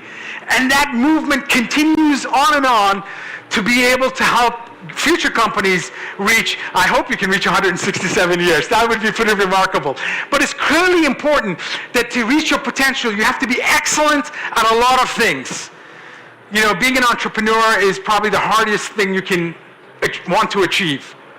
So I have researched fastest growing companies over the last 6 years, trying to identify what are some of the muscles that these companies have to achieve success. And there's 7 what I call design principles that guide how they operate. And again, I'm not going to talk about technology. You're going to hear a lot about technology. In my belief, companies do not disrupt. You disrupt, people disrupt. If you don't have a disruptive mindset, if you're not willing to challenge conventional thinking, dominant logic, then you're not going to be a disruptive force. So these are the principles. Now, and I say dominant logic. 20 years ago, if I said, I have a startup, and my startup is, on your phone, you find a stranger, and you get in their car, and they take you to a place. A stranger? You're going to get into a stranger's car? Well, would I get funding? Dominant logic is you're not going to get into a stranger's car. You had taxis and they had reputations. Or if I said you were going to rent your house to a stranger, would you do that? Some of the biggest startups in the world challenge dominant logic. So think about these principles in terms of how you can disrupt the market by doing something unique. I'll go very quickly. The first is connections. Connections are based on trust. Do you have any connection with someone that you don't trust? No. Whether it's a friend or a colleague or a company. What is trust? Trust is competence plus character. What is competence? Competence is capability plus reliability. You have to have both. Character is integrity plus benevolence. Benevolence. Benevolence is your intention. Are you clear with your positive intention? There is a fine line between manipulating or inspiring. As a successful startup, you have to focus on inspiring and you have to make your intentions clear. Santander in 2017 said they were going to invest $10 billion, $11 billion in the next 5-6 years. They've already exceeded $9 billion investments in community. That's making your intentions clear and then delivering on the promise. So if a big company is willing to make bold promises and measure their achievements and score, every startup should think about earning trust. And also love. If people don't love your brand today, they're going to go somewhere else. So if you don't love what you do, you don't love your company, leave and find a place you love. If you're going to create better experiences, you need better connections. And if you don't love the people you work with, I think there's 3 most important decisions in life. Who you marry, where you live, and who you work with. And many of us, when we're young, we chase salaries and fancy titles, and we forget the quality of the relationship we have at work is what ultimately defines our success. So connections are important. These 2 brothers love each other, and they're champions, and they make sure that they connect in meaningful ways in every team that they've ever led. The next is integration. Integration is important. How are you integrating your products and services with large corporations like Salesforce and Santander if you're a startup? Do you have trust? Do you have security? Do you have privacy? Do you have scale? Do you have a modern technology stack? My company isn't going to invest in your startup unless you show that you can integrate into my company stack in a very trustworthy, robust, scalable way. Integration is important because in a large enterprise today, there's about 1,079 software applications. 1,079. Only 26% talk to each other. Only less than 1/3 of enterprise applications are connected. That means silos exist. Data silos exist. Sales doesn't see marketing. Marketing doesn't see service. According to IDC, only 12% of companies share customer data across the lines of business. 9 out of 10 businesses do not have full visibility of their customer. This is why 70% of Fortune 500 companies have disappeared since year 2000. In the last 23 years, 7 out of 10 largest companies in the world are no longer here. Imagine the disruption that's happening. Now, I want to talk about choreography. When you integrate your systems and share information, you don't need orchestration. You don't need managers of sales, managers of service, managers of HR. You actually, if you go to a ballet and you see dancers on stage, there's no one orchestrating, it's choreography. The dancers know exactly where to go based on the music they hear. Businesses are ultimately going to be more choreographed and less orchestrated. This is the power of artificial intelligence. This is the power of using information so that you can remove unnecessary friction, unnecessary layers of leadership, and empower your employees to move like dancers without an orchestrator.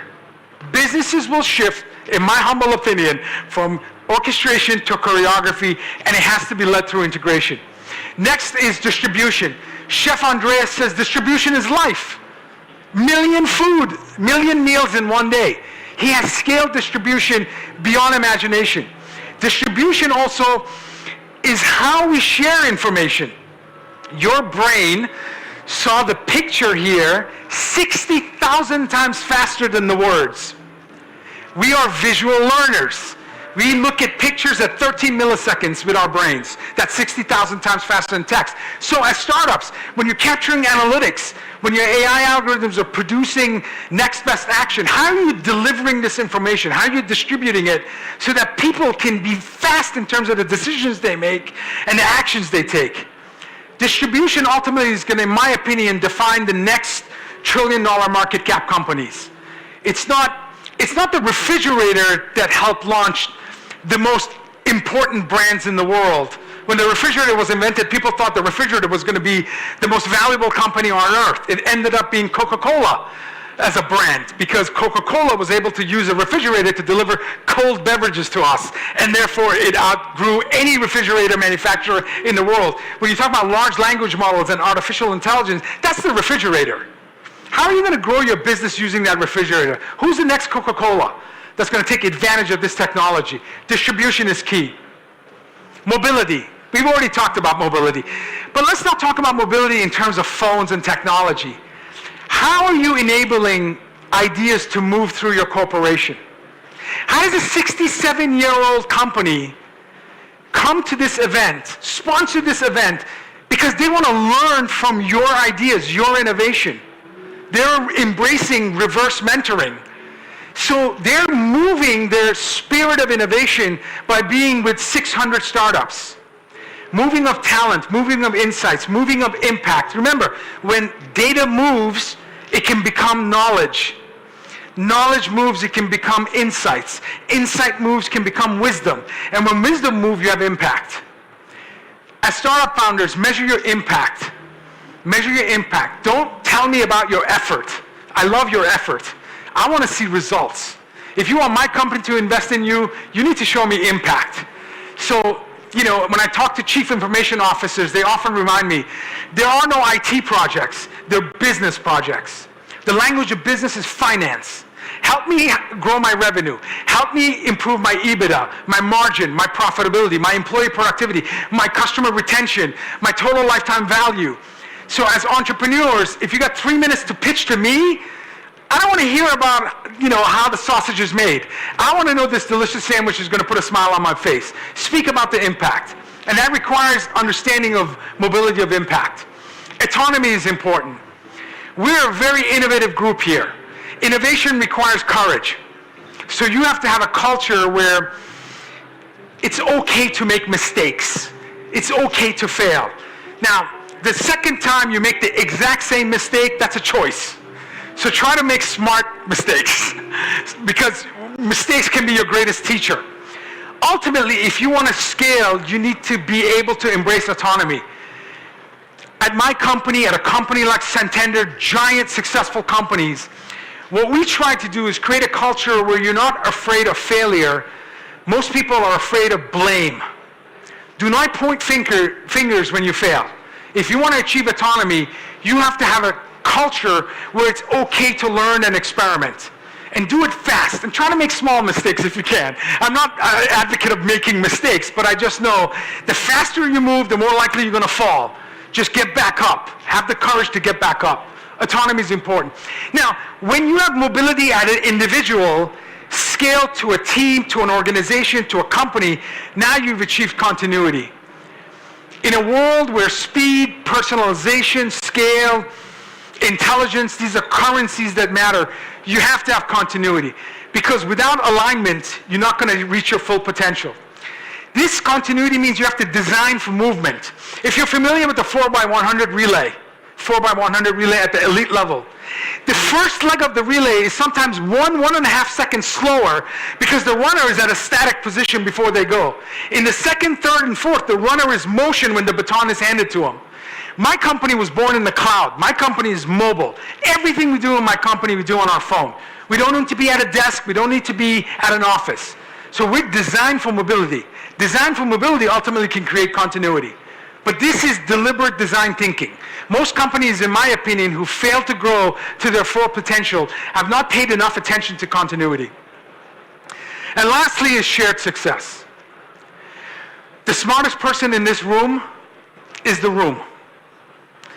When you realize, no matter how big your company is, no matter how fast it grows, there are always more smart people on the outside than on the inside. Again, the reason a 167-year-old company that serves more than 150 million people in 25 countries is sponsoring this event is because they know they can be more successful if they can learn from you entrepreneurs. And that's amazing. We need that. As you're building your company, remember, it's your employees. You can't expect customers to love your company before your employees do. So make sure your employees love you. Your customers, your partners, your communities. Planet Earth. Planet Earth. Sustainability is one of the core values of Salesforce. Sustainability is the core mission of Santander. Biggest companies in the world care about our planet. Look at this beautiful planet. We only have one. We only have one. And my children want to inherit a planet where they don't have to worry about climate change, catastrophes, air quality. So as an entrepreneur startup, when you're in front of big companies like Santander or Salesforce, make sure sustainability is a core value. Demonstrate how you engineer products to use less energy. Talk about not just sustainability in terms of climate, but sustainability in terms of how you plan to scale your business and continue to compete decades from now. Shared success is critically important. This is silo mentality. This was me 40 years. I was here. In the last 10 years, I'm trying to get there. This is hard. This is hard.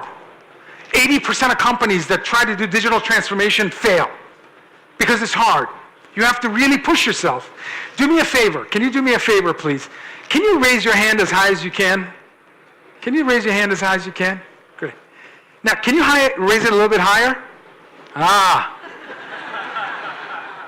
I said raise it as high as you can, and then I said raise it higher. I wanted some of the entrepreneurs to come stand on this chair when I said raise it as high as you can. Here's the lesson. We don't know our own limits. That's the beauty of it. There's some two-person company there, and you may have not won the competition, but you could be the biggest company in the world in a decade. Think about it. Think about it. This is why Santander is here. This is why Salesforce is here. Because no company is immune to disruption. I don't care how big you are. I mean, Santander is north of $50 billion euro in revenue. Big company, one of the largest companies. They know they're here because you have to always be aware of market trends. So it's you that can inspire us to do even more. But it's hard to be there. If you want to be there, you better stand on this chair and raise your hand as high as you can. My last comment. This is the British rowing team in 1998. They would compete and they kept losing. They kept coming in last. Sadly, in year 2000, there was the Sydney Olympics. So Ben Hunt, the captain of this team, 8 men, realized the biggest influence in life is habit. If you want better results, you got to have better habits. So he came up with one question, 7 words, one question. And he said, all 8 men, for the next 2 years, every time you make a decision, I want you to ask, will it make the boat go faster? How much sleep? How much diet? How much exercise? Is it going to make the boat go faster? These 8 men asked these questions for 2 years, and they won gold. They were the best rowing team in the world by simply following one question. So it's amazing. If you have the right core values, one simple question can help you reach the best in the world. So as entrepreneurs, as startup founders, what's your question? What's your question in terms of the boat going faster? At companies the size of Santander and Salesforce, what are we asking ourselves? Santander says we want to help people and businesses prosper. Pretty simple. I think it might even be less than 7 words. And 167 years, 7-word question. It's amazing how focus can help you achieve success. I would say perhaps for us, the question should be, will it help us become a customer company? The next time you're in front of a customer, ask them, dear customer, who's your favorite company to do business with? And why? Ask them, who's your favorite company? If they say it's you, celebrate it. Go back to your team. Tell them we've reached our balanced potential. If it's not you, learn and do better. But ultimately, you need a question to guide you in order to reach your full potential. My name is Vala Afshar. This is how you can find me. I really greatly appreciate your time and attention. Thank you so much. Thank you.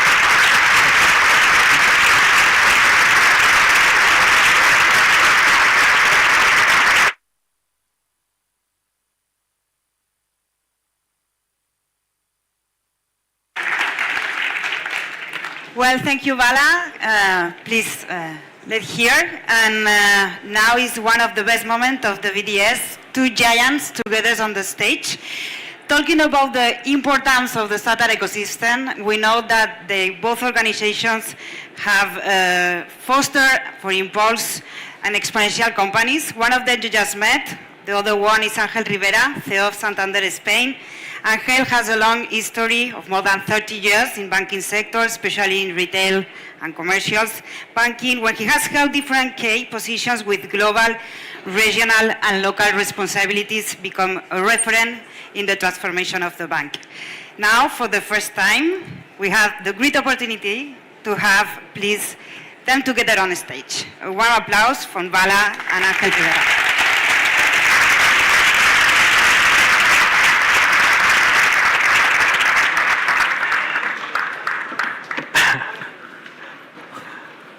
Good morning, Vala, and good morning, everyone. It's a real pleasure to be here.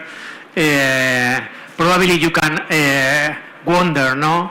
What are a banker doing here with these kind of companies, with you? But you mentioned in your presentation, no? We are learning in my case, after 34 years working in the banking industry in different verticals, commercial, technology, operations. At the end, I realize and we realize that we have to learn every day, no? And to be humble and follow the trends and be very close to customers, no? In my case, apart from acting as a CEO of the bank in Spain, I am a lover, a fan of AI, because I am completely sure that AI will will change our industry and probably other sectors, no? And I would like to know your opinion about this early stage that AI in the different industries, especially in banking, and if you are convinced like me that we have to invest dramatically and probably to put some borders lines or some regulation around specific in some sectors. But I would like to know your opinion about the stage that AI has nowadays. Yeah, absolutely. I agree with you in terms of the importance of AI. I also am aware of all the investments your company's making in that space, because ultimately one of your 3 pillars of success is customer focus. And in my opinion, this is technology that can help you serve your customers, your stakeholders, employees, customers, partners, communities better. I view companies maturing in terms of using their data in really 4 stages. The first question we ask ourselves is, what happened? So we use data from the past to answer the question. Revenue, customer metrics, marketing metrics. So that's describing the past, descriptive use of analytics. All of us are good at describing the past. By the way, all the data we have is from the past. We have no data for 1 second from now, 1 minute, 1 day, 1 week. All the data we have in the past. Once we answer the question, what happened, we naturally ask the business, why did it happen? So now we have to diagnose why our net promoter score went up, why our revenue went up, why our retention maybe went down. So it's diagnostic use of analytics. We describe the past and we know why things happen. Naturally, the business, when you can do that well, is going to now ask you, what's going to happen tomorrow? So now it's predictive use of analytics. Now, if I knew the winning lottery number for tomorrow, but I didn't play the number, it has no meaning, no value. So ultimately, prescribing what you should do as a business to delight your customers. Santander just recently announced you gained 10 million new customers. Your prediction models prescribe to your business the steps you needed to gain nearly 10 million new customers.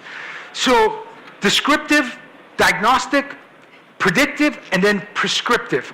And the power of AI is it can help prescribe almost in real time what you can do as a sales professional, marketing professional, service professional. So what's happening, and you see it, and my company sees it, we've gone from the predictive era of using advanced analytics to the generative era, where we're generating net new content, to what will ultimately be an autonomous era. You know, my son, as I mentioned, he's 13. When he graduates from university, 10 years from now, right now, if he was driving a car, he would have only one responsibility: drive the car. One responsibility. 10 years from now, I believe, in certain cities, not all around the world, but certainly San Francisco, where my company's headquartered, my son will get into a car and just speak to where he wants to go, and he can game, he can binge Netflix, he can do his banking with Santander. He doesn't have to drive. So the relationship is going to change with the person in a car.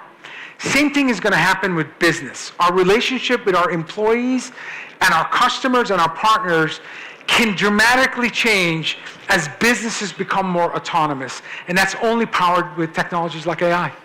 We have heard during the last months a big debate about put some limits to the development of AI, no? Which is your view about it? Probably in my case, I'm very liberal in the sense I don't like restrictions in general, but probably in some extent we have to put some limits, no? But I don't know, health or biotechnology, these kind of things. Sure. But in general, what is your opinion about it? You know, this is why for both of our companies, trust is an important core value. When I mention capable, reliable, integrity and benevolence, competence and character, it's too early for humans not to be involved with technologies like generative AI or AI in general. There's about 13, 14 different classes of AI. So generally speaking, machine learning, deep learning technologies will require human intervention. Frankly, we need guardrails. A river without boundaries is a puddle. And you don't want to create a puddle with this technology.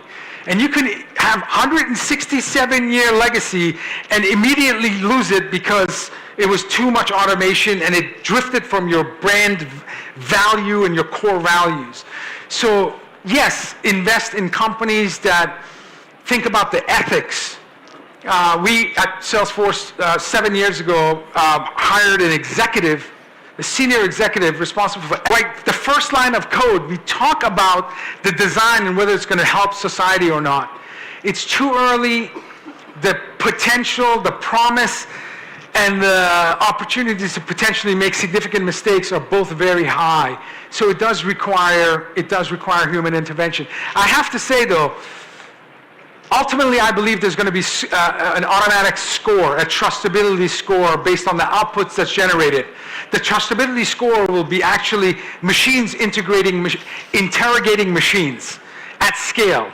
So the kind of leadership that we need in this kind of large and big companies, international companies, and in addition, the main difference with startups or small and medium-sized companies, no? How do you expect for a leader That's a great question. in this next future? That's a great question. I'm still trying to improve my leadership. I can learn a lot from you. We need more women leaders. Whether you're a small, medium, large company, we need more women in the highest roles in business. And I say that because equality matters, diversity matters. Diversification is one of the 3 pillars at Santander. Customer focus and success, scale and diversification. We need diversification in terms of talent. What is an algorithm? Algorithm is just our beliefs converted to code. Well, what if it's, bunch of men of the same ethnicity, same country, same gender, writing algorithms? That means we're not going to have algorithms that represent this room. Look at all the colors, look at all the ages and genders and backgrounds that right in this room. So ultimately, as far as leadership, I think we need to be more inclusive because the humans have over 150 biases. If those biases make it to the algorithms and those algorithms hyper-automate, are you going to really have products and services that represent all of us? Look, I'm an immigrant, and I was fortunate enough to move to a country that welcomed me and helped my company rebuild our lives. That's the type of leadership that I hope for, and the reason why you have over 200,000 employees and a revered brand, the reason why I joined my company is because between a leader in a big corporate like us or a startup or SMEs? You know, I think as organizations, as I mentioned, as companies get bigger, they start resembling living organisms. So there's complexity, there's layers, there's politics, there's bureaucracy. You know, the commonality in a successful leader, whether it's a company of 5 or a company of 225,000, it's you're led with a purpose. You know, you lead it from the back. In a crisis, lead in the front. In the presence of a better idea, follow. Don't lead, follow. You know, I know in your company, the best ideas win, not the best titles. No. People that work for you sometimes suggest things and they're a better suggestion. And you're humble enough to accept that. And I love that because we work with you, so we know how amazingly innovative you are. No, again, commonalities is the fact that you're purpose-driven and you care about your team. I sometimes think it's even harder when you're a leader of a small company because the decisions you make can potentially kill your company. I see leaders in large companies make mistake after mistake after mistake, and they still have their job. Their company still grows because the team helps figure out how to solve those mistakes. In a small company, if a leader makes a mistake, your company could shut down. So those of you who are leaders of small companies, I think you have a harder job than we do. You mentioned purpose. I completely agree. No? I think it's key to have a purpose, and probably in this world, a pro-social purpose and something regarding also with sustainability. No? But let's talk about change. No? For us, change is part of our then you mentioned that we are very old company in the sense that we started in 167 years ago, but we are a very innovative company after this period. No? Change is part of our culture, and I think we embrace a constant change in teams, in people. Strategy, no, because our strategy is to become the best bank for our customers, and the real CEO of our company is the customer. No? But give us some ideas or tips about the necessity of embrace this flexibility of changing, no? And you mentioned in your presentation fail and some we have to have some good culture about failures, no? But some ideas about this permanent change in this and very strange, not strange, but very a strange environment that we are living from the COVID period, the crisis, now the wars, these kind of things. Sure. Before I answer the change question, I think, we often get asked, what's the world going to look like 5 years from now, 10 years from now? So we're asked to predict the future. Very rarely are we asked, what's not going to change 10 years from now? What's not going to change 10 years from now, that when a customer walks into Santander Bank, they want friendly employees, they want knowledgeable employees, they want technology to be self-service, they want recommendation on their mortgage, on their car payments, on their tuition, on their expenses in life. They want a trusted advisor. That's not going to change. No matter how much AI, certain expectations are not going to change. This is why when you look at your core values of engaged employees, loyal customers, shareholder success, reinvest in community, you've lived this unchanged and it helped you continue to grow. So anticipate things that are not going to change and make sure that you continue to deliver excellence in those areas. Now, having said that, if you don't change, you die. In a world that has higher level of expectations where speed and personalization and scale are now the new currencies, if you're not able to deliver value at the speed of need, you're going to become irrelevant. You're going to have less trust. Your customers are going to go somewhere else. And again, I mentioned you don't define the speed, your customers do. So in order to be able to do that, you have to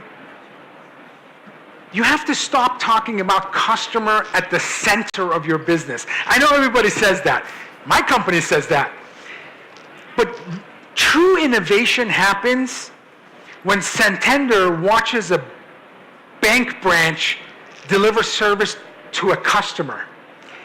Your innovation team is on the edge of your company to see how your customer is engaging with your company. If you want to understand innovation opportunities, if you want to understand opportunities to change, put yourself at the edge of your customer and see how they're serving their customer. That's where you can remove friction, create more technology. So change doesn't happen with customer at the center. It has to be customer at the center, but you also have to be on the edge. If you can find ways to delight your customer's customer, then you're going to be successful. And change happens usually at the very edge. Innovation opportunities exist on the edge, not the center, on the edge.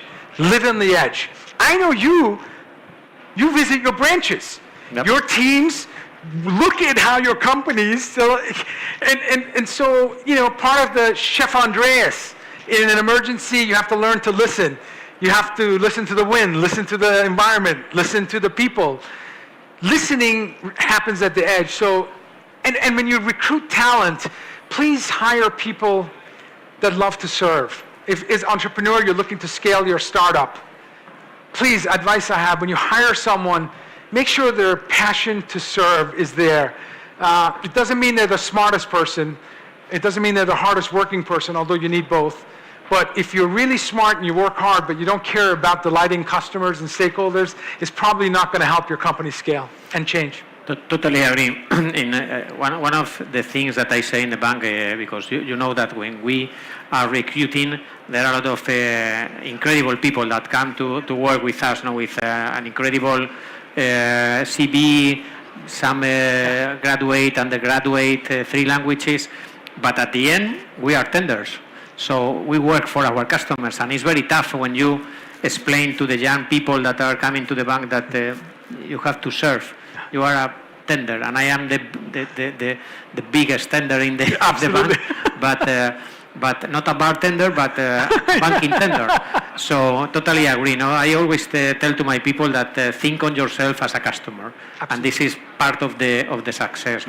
But here we have a lot of entrepreneurs from different countries. But in Spain, our culture we hate the mistakes, and it's very difficult to be humble and recognize that we fail and we make mistakes.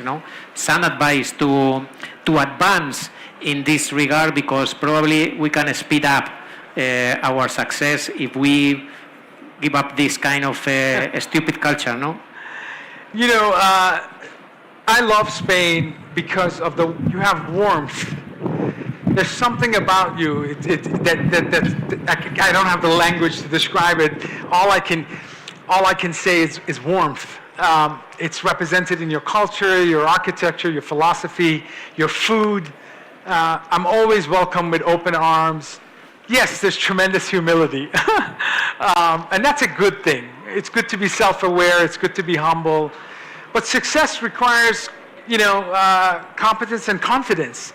Events like this help. In 2017, there was only 200 people here. Now you have 12,000. This event has created 17,000 new jobs. This event has provided $7 billion of investments to thousands of startups in the last 7 years. You're now competing with Barcelona and Madrid as maybe the tech hub for Spain.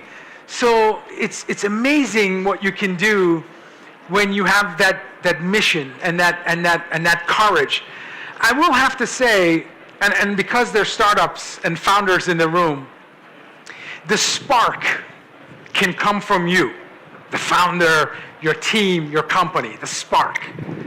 But for sustained momentum, the flames, the heat, and the energy has to come from the community.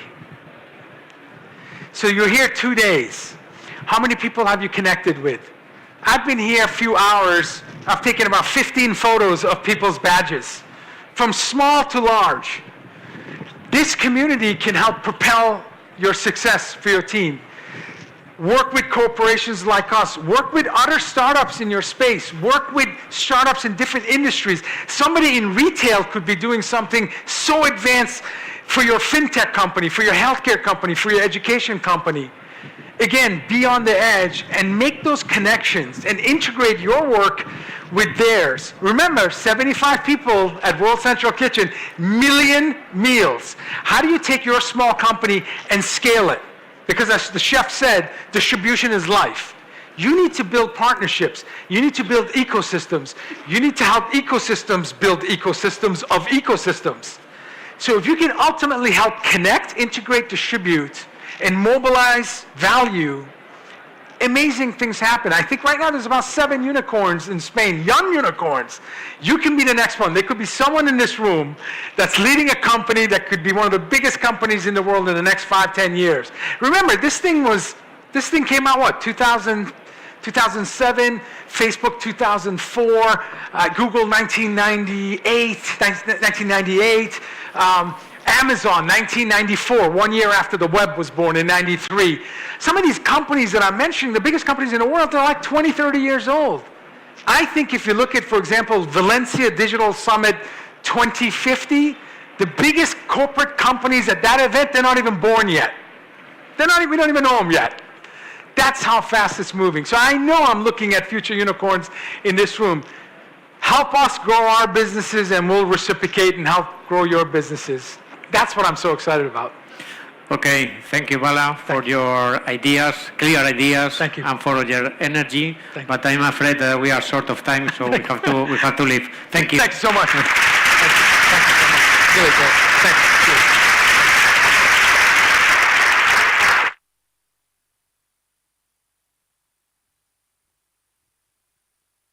Well, thank you so much for this inspirational conversation. Most of us will remember it for a long time.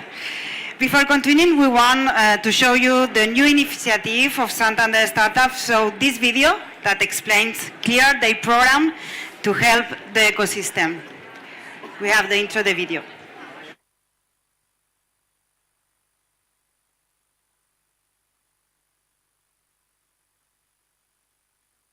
Te presentamos Santander Startups, ese compañero de viaje que te entiende y que te acompañará en cada fase de tu proyecto. Un lugar para ti, para los tuyos y sobre todo, para que esa idea bocetada en un papel pase a ser una realidad. ¿Qué te ofrecemos? En los principales hubs de emprendimiento del país contarás con un gran equipo especializado en startups que te ayudará a escalar tu proyecto. También tendrás disponibles nuestros espacios colaborativos WorkCafé, donde podrás ampliar tu red de contactos y formar parte de una comunidad de personas con tus mismas inquietudes, así como contar con especialistas que te apoyarán en tu proyecto. Además podrás asistir a masterclasses y eventos formativos, hacer reuniones y dar visibilidad a tu startup. Y si eres de los que siempre ha querido ser emprendedor, contarás con Santander X, que apoya a los emprendedores en cada etapa de su viaje y les ofrece formación, asesoramiento y los recursos necesarios para avanzar y escalar sus negocios. Y gracias a nuestras alianzas estratégicas podrás estar en contacto con los principales agentes del ecosistema, como aceleradoras, incubadoras y asociaciones, así como acceder a financiación especializada para startups que te ayudará a seguir creciendo. Y por supuesto, todos los servicios y facilidades que esperas de un banco como el Santander. ¿Estás listo para llevar tu proyecto a lo más alto? Prepárate, que despegamos. Santander Startups. Nos entendemos. Descubre más en bancosantander.es. Santander. Por ti, los primeros.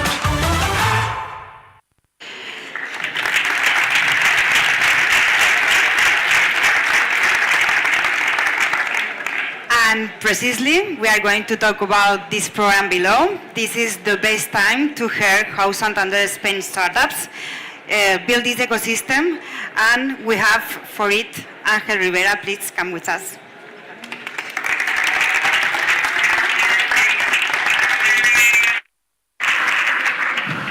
Okay, again, I think the video explained very well our purpose with startups. No, you know that Santander, not only in Spain but also in the rest of the country that we operate, we love companies and we are the bank of the companies. No, it doesn't matter if it's a startup or a scale-up or a small company or a very large company. Previously to this event, I attend another one with big corporates of the Valencia community, and because 3 of the 4 companies in Spain work with Santander and Santander with us. No, but we didn't have a right presence in with startups. No, this is the reason why we decided to launch and to put in place this initiative. And this initiative has 3 main blocks. One is to have a venture debt capital fund dotted with 100 million euros. This is probably the biggest in Spain. We are doing this with our colleagues from the Basque Country in Berredi. We are very happy to do with them because they have a long experience with startups, and it's not our case. We are a bank. We are supervised by the European Central Bank, and you can imagine the risk model that we have for the ordinary companies, and we have to do a different approach to startups, and this is the reason why we decided to work with Berredi and to launch this fund. Also, this is an important bet for the ecosystem. As you know, we are the fourth country in Europe in number of startups, around 11,000.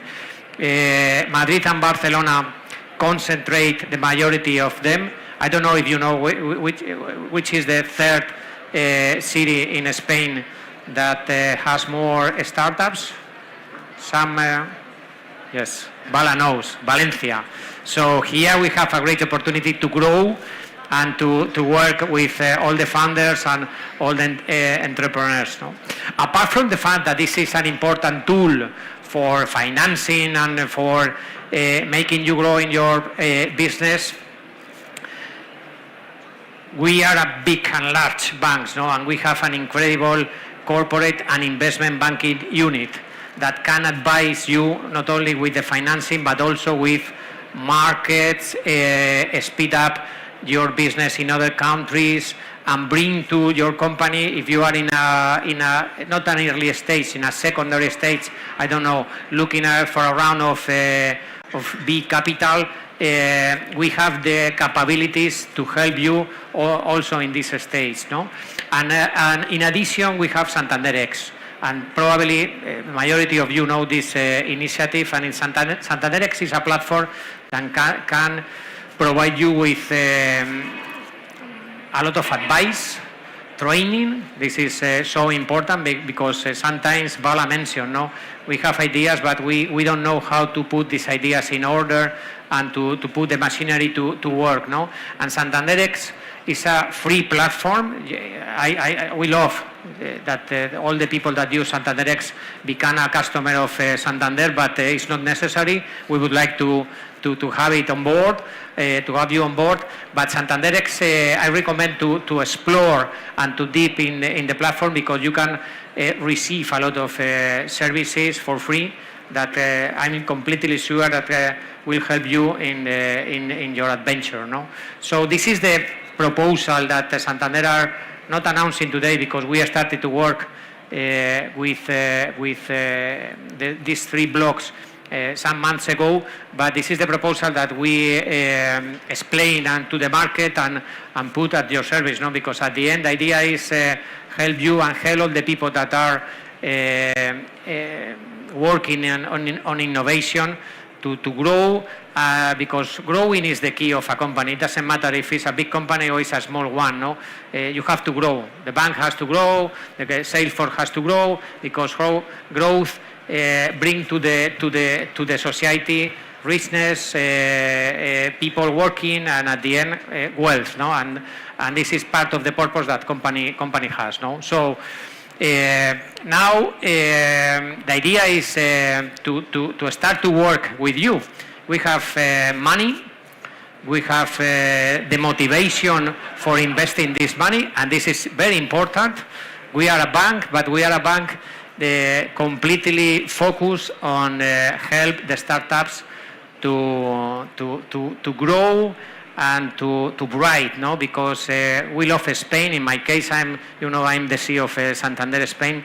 We love Spain, and I would like to pass other European countries in order to this movement that we have to push. No, so happy to be here, and myself and the rest of my team at your disposal. Probably after the chat, we have the opportunity to know or to meet and to talk with you, and I'm very happy to do it. No, and I think we have to continue with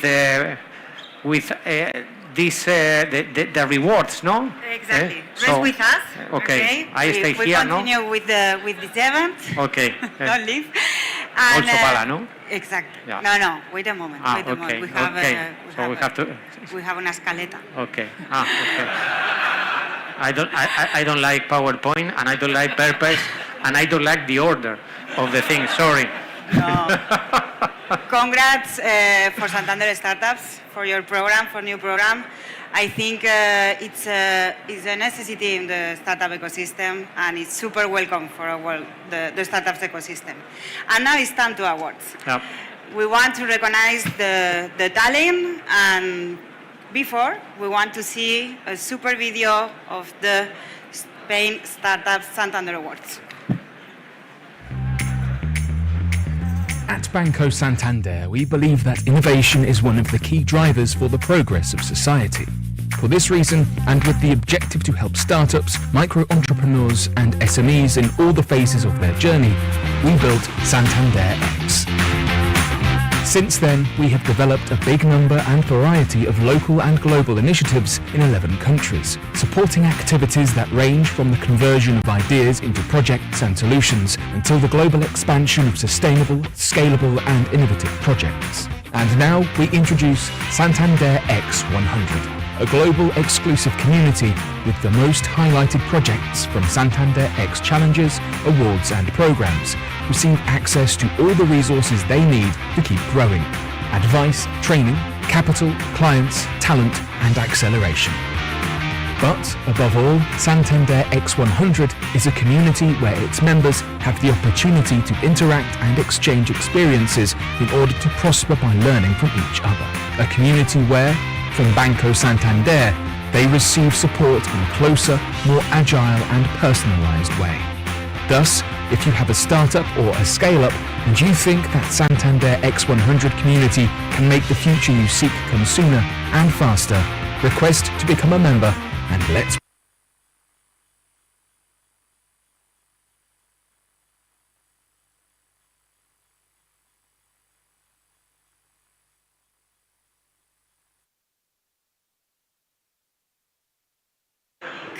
and everybody can continue to do Okay, the video. because promise that it works. Exactly. And now, please join the stage, Bala Afsar and Damaso Cebrián, the representative for Jury Santander Startups Awards. A warm applause for them.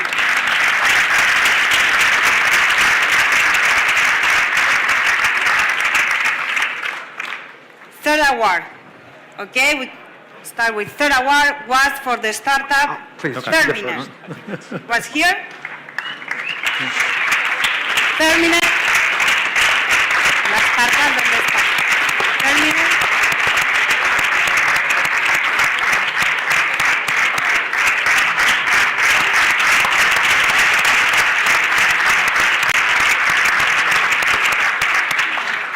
Love the shoes.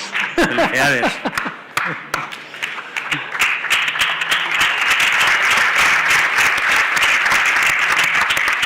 Second award for Sal Geomechanics. Bala Sal, you join the award. Well done. Congratulations. Enhorabuena. Y ahora el otro.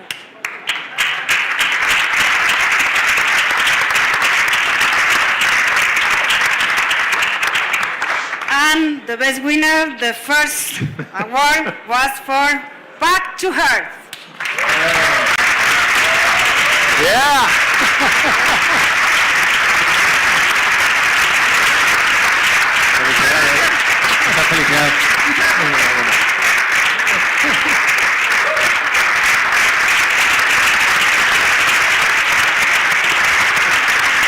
Well done. Well, thank you for coming. Thank you for joining us. A photo with all the group. Una foto. And we continue. We continue after in our launch networking. And thank you, Vala, thank you, Damaso, thank you, Angel, and all the Santander organization. And the VDA is to join us to it. Thank you. Thank you so much. Thank you. Thank you.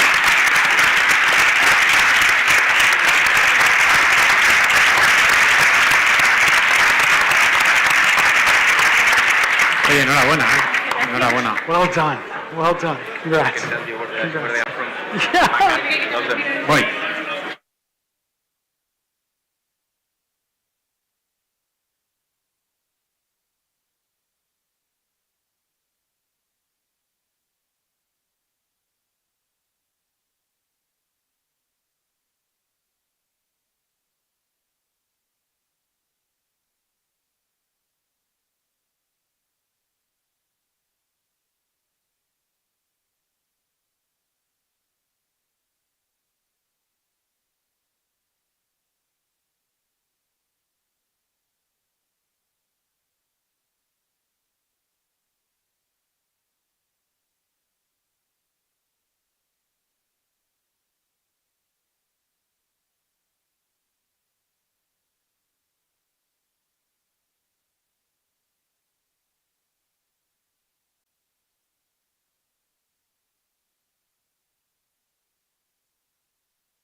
Hello everyone.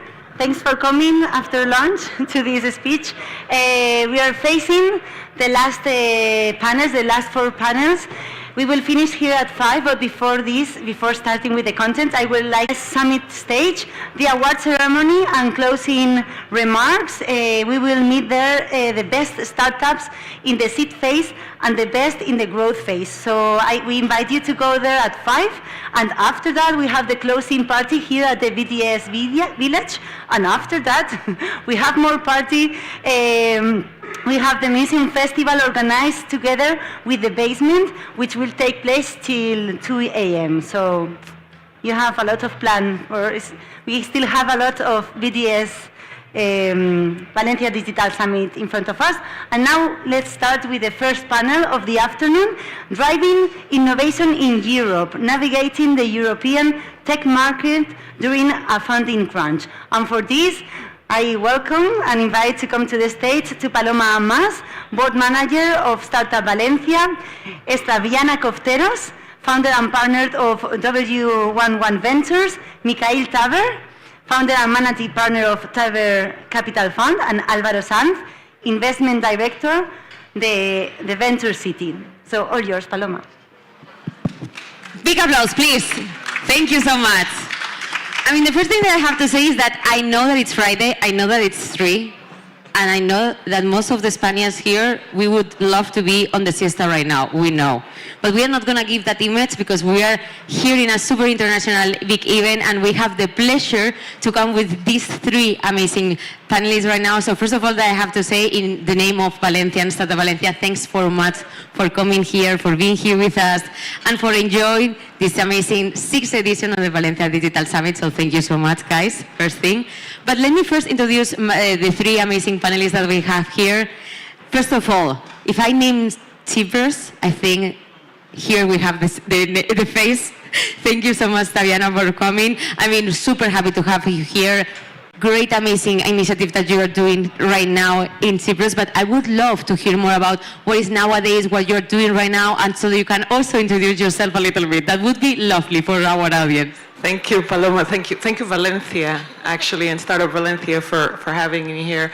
I moved from everything that I was doing before and startup advocacy across Europe and all of that, and now I co-founded W11 Ventures.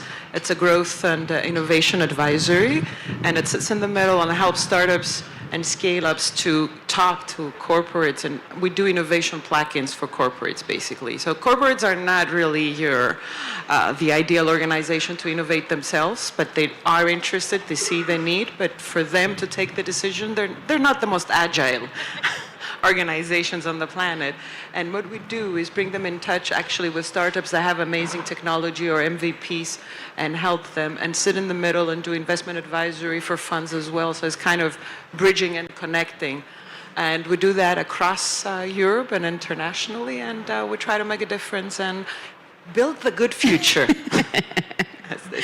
Amazing, thank you so much. We would talk about Cyprus, we would talk about the future, we would talk about regulation, but first, let me introduce first Mikhail. If I talk about more than 20 years on M&A, on investments, I'm talking of also a really promising fund right now. First of all, thanks for coming, Mikhail. Thanks for having me, and thank you for arranging the weather. I mean, thank you so much. Thank you to the weather for also being fixed. Could you tell us a little bit about your fund, about what you're looking right now, also for the audience that is here? Sure. Well, Taver Capital is a fund that invests purely in AI. I believe we were one of the first funds that actually started practicing this niche back in 2016. We were the first investors in a company called Prisma. We were the first investors in a company called Masquerade that was later sold to Facebook. I'm now in the process of raising a second fund that's going to be focusing on a niche inside a niche. So it's going to be industrial AI. AI in all its shapes and sizes in heavy industries such as resource mining, metals, and things like that.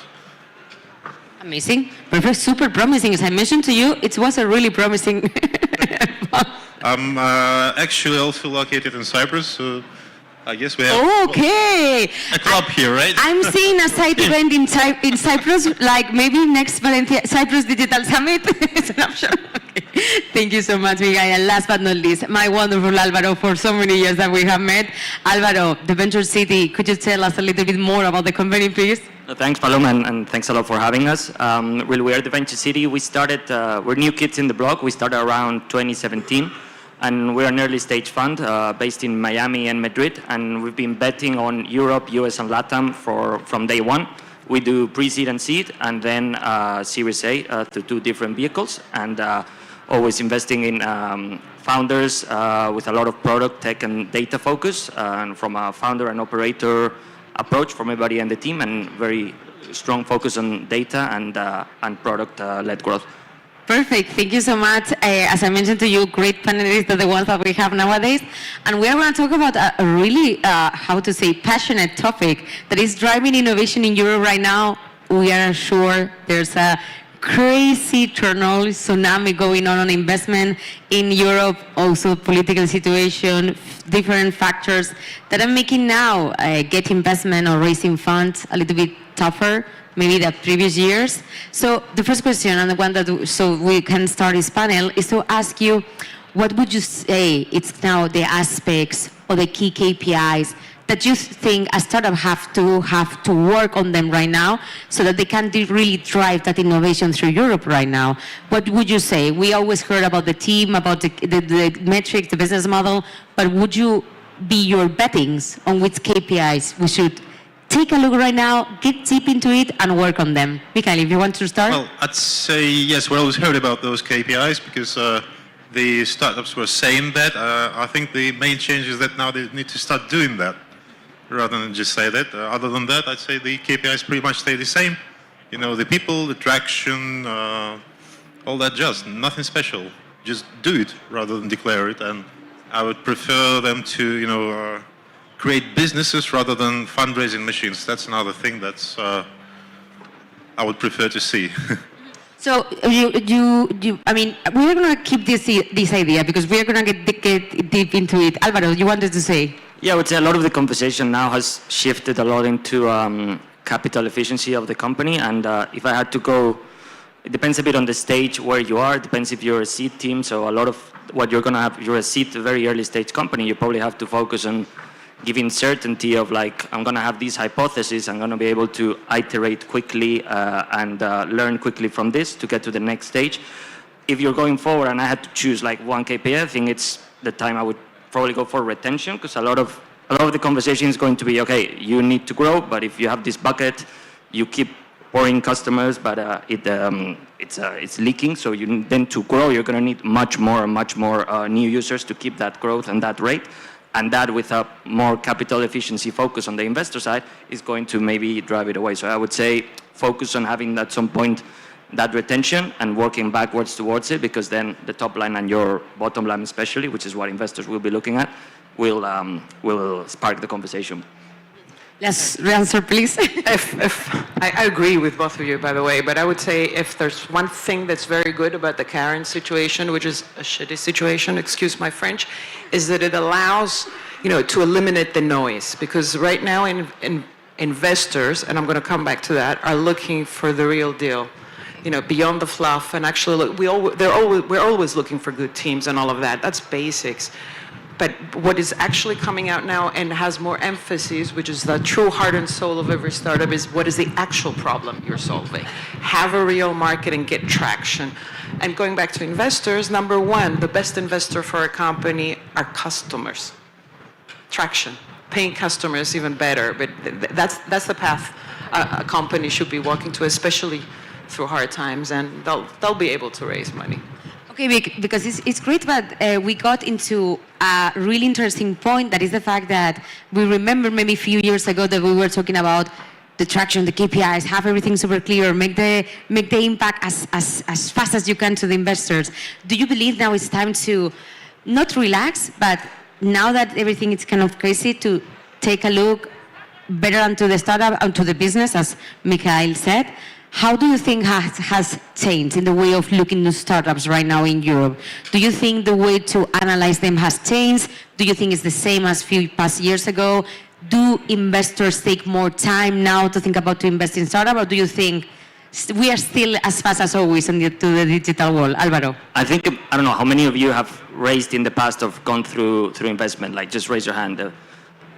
Okay. Was it easy? Was it easy back then? Do you keep your hand up? No. Nobody, my point is that it was never easy. There's always been down cycles, and there's always been, times where investors take longer, or etc. So I do think now it's a hard time. So to make it easier, maybe is the conversations are taking longer. So just maybe start before having those conversations. Don't wait till you have 6 months of runway, go to fundraise. So maybe now you just need to start before, have those conversations as soon as possible, and treat it as a longer process. But my point being, like, it was never easy, but still, great companies have always been founded in the ups and the downs. So, like, well, we're having this cycle, but we've had bad ones before, and here we are.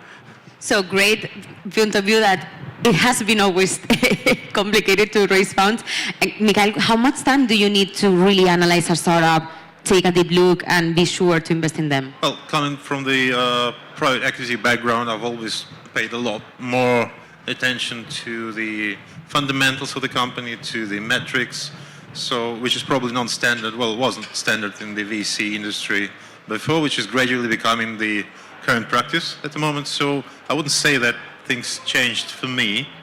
Although I still prefer to act fast, because I mean, if you deal with, I don't know, say Y Combinator demo days, you see the company valuation grow on, as you talk to them. So I don't know, in a nutshell, I would say no more than 2 weeks to make the final decision, and try to be faster. Okay, great point of view. Same point of view, or do you now take more time? Taviana, how are you doing? Yes and no. It's about going fast, but at the same time, the speed of negotiations, what's happening with investors right now, it's deliberate as well. Because through the process, they're also vetting the team. They say how it reacts to the difficult questions they ask. What's the response? Because from that, you can get a lot of, you get insights.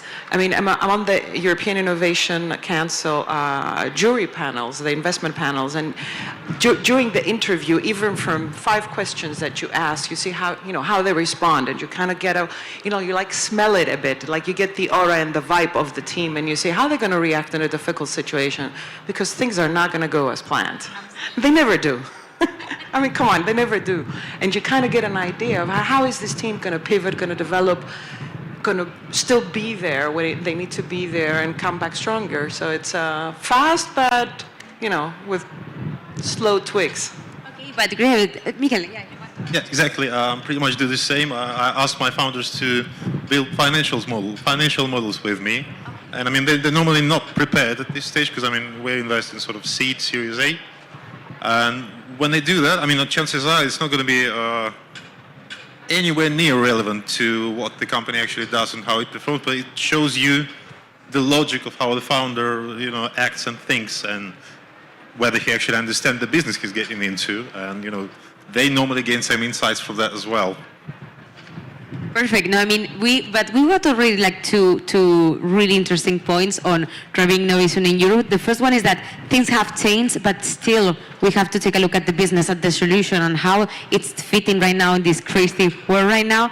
And also the fact that we don't have to forget that despite maybe things are still as hard as a few years, we don't have to forget the fact that we have to move fast, because this is a digital world and things change so quickly, so easy. Talking about changing and about the situation right now in Europe, I would love to talk a little bit about regulations, about how the markets are changing, how everything is changing.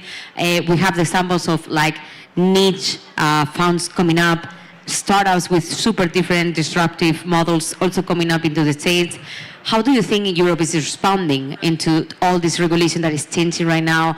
Also, in the case of Spain, I have here, Alvaro, the startup law that we just also came out. How do you see this aspect? Should we really get more focus on the regulations? Should we change more things in Europe? How do you see? I know that that's your work, so that's a perfect thing to tell to the States right now. So, but let's start with you, Taviana. I mean, how do you see it, or how is your overview here?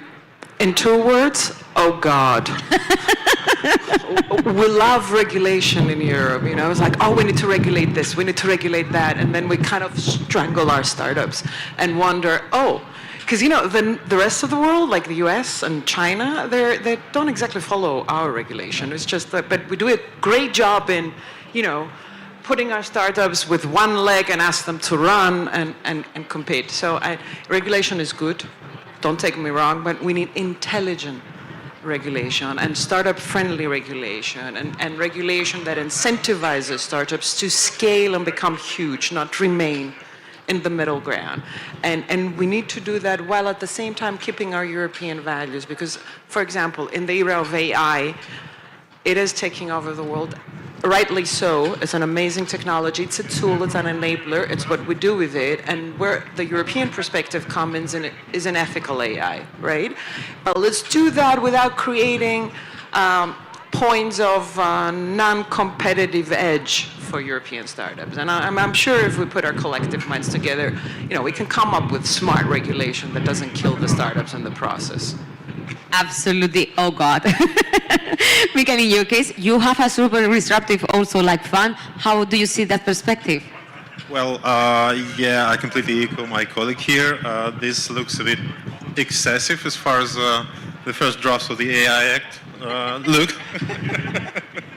I suppose Europe could take a couple of pages from other regions' books, like say, look at how China does it with say generative AI, right? I mean, they are regulating, but they're regulating the use, not the R&D, so they don't kill the actual niche and they don't force startups to leave for another continent.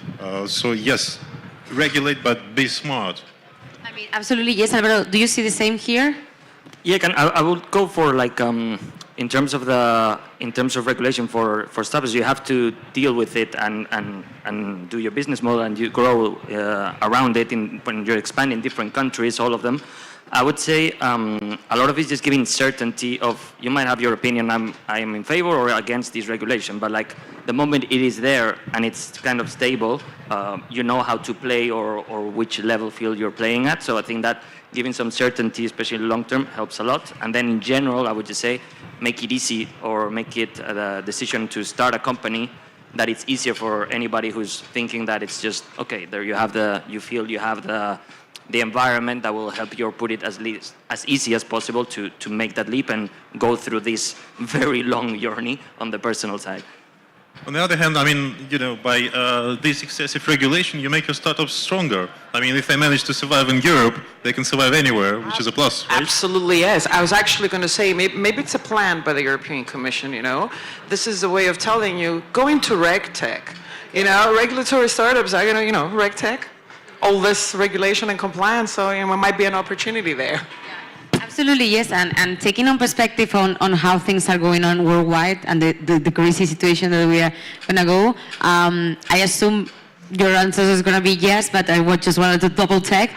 Do you think the regulation issue, issue that sometimes we have in Europe, it's going to make us a little bit weak or a little bit weak here in this turmoil that we are facing right now, like in front of Asia or United States? Do you believe so? Or do you think it's also a positive thing to have this kind of balance, but it's a little, what's kind of your thoughts here? Because it's a tough, Well, I've got a RegTech company in my portfolio, so, in a way it is good for me. But great. Let's keep the regulation. Yeah, it kind of makes Europe less competitive, unfortunately. Yep. I mean, I think if you're a global company, you might be based in Europe, but more and more we see teams that are just building global products from day one. So you will have your local regulation for, employment and many things that regulate you. But when you're selling abroad, you're going to have to deal with the regulation in the US or with whatever is in Colombia or wherever you're selling. So I think yes, but if you're thinking globally from day one, it doesn't matter that much for your expansion. In the end, it's which markets you target. At the end of the day, it is what it is. Regulation is regulation. You need to tackle it and go with it. But I'm going to spin everything around of what I said and talk about, look at ESGs. It's a very European thing. It's going to be scored. You're going to have to report it. But there are other countries in other jurisdictions that are already taking that into account, like, for example, Singapore, even for the funds. So you're going to start having green funds in Singapore because they're also going to follow the directive, etc. It is a bit of a, you wonder, I know we all wonder because it's supposed to be for the good of the climate and how we go achieve the net zero goals, and okay, all European companies are going to do it, and what happens if Chinese companies are not following that? Are we really going to reach the goals? But at the end of the day, there seems to be a lot of drive and effort into that we might make it as planet Earth and, not have to use any, is there any good innovation about going to Mars other than fast enough? Because I don't know if that's working fast enough considering if we're ever going to catch our goals if we lose this planet. I mean, if we take that point, that's right. I think maybe we can talk with the European Commission and say, okay, let's gonna divide sectors. Let's see what we can do. But yeah, absolutely right. But we are gonna keep regulation just for the good for Mikael. I mean, talking about Europe, we are talking about driving innovation in Europe, and okay, we cannot avoid the fact the political situation and the issues that we are facing right now in Europe. And I really believe that we are really facing a deorganization on what we have made into the startup investment wall in Europe for the past 10 years. How do you see that situation? I mean, how do you see the organization is going? Do you think it's going to be a great moment for the, let's say, second, third cities in Europe? How do you see now this current situation? Alvaro, coming to you because you already mentioned that topic. I mean, I think right now there's more dry powder in the market than ever. I think compared to, there's right now there's way more investment than in 2015. And if you look even backward, go to 2010. So think what can be happening at the macro level for you as a startup. End of day, those things might affect you. But on the fundraising side, there's money. It's there, it's taking longer, but it's in that dry powder. And at your problem, end of day, you're starting, your problem is your customer, your next 6 months, your next little round. So I think, in that sense, we're gonna be fine. Everything's gonna be fine. Everything's gonna be fine. That's a good message to give to the world. Mikael, how would you say? Well, I'd say the current fragmentation of the world is obvious.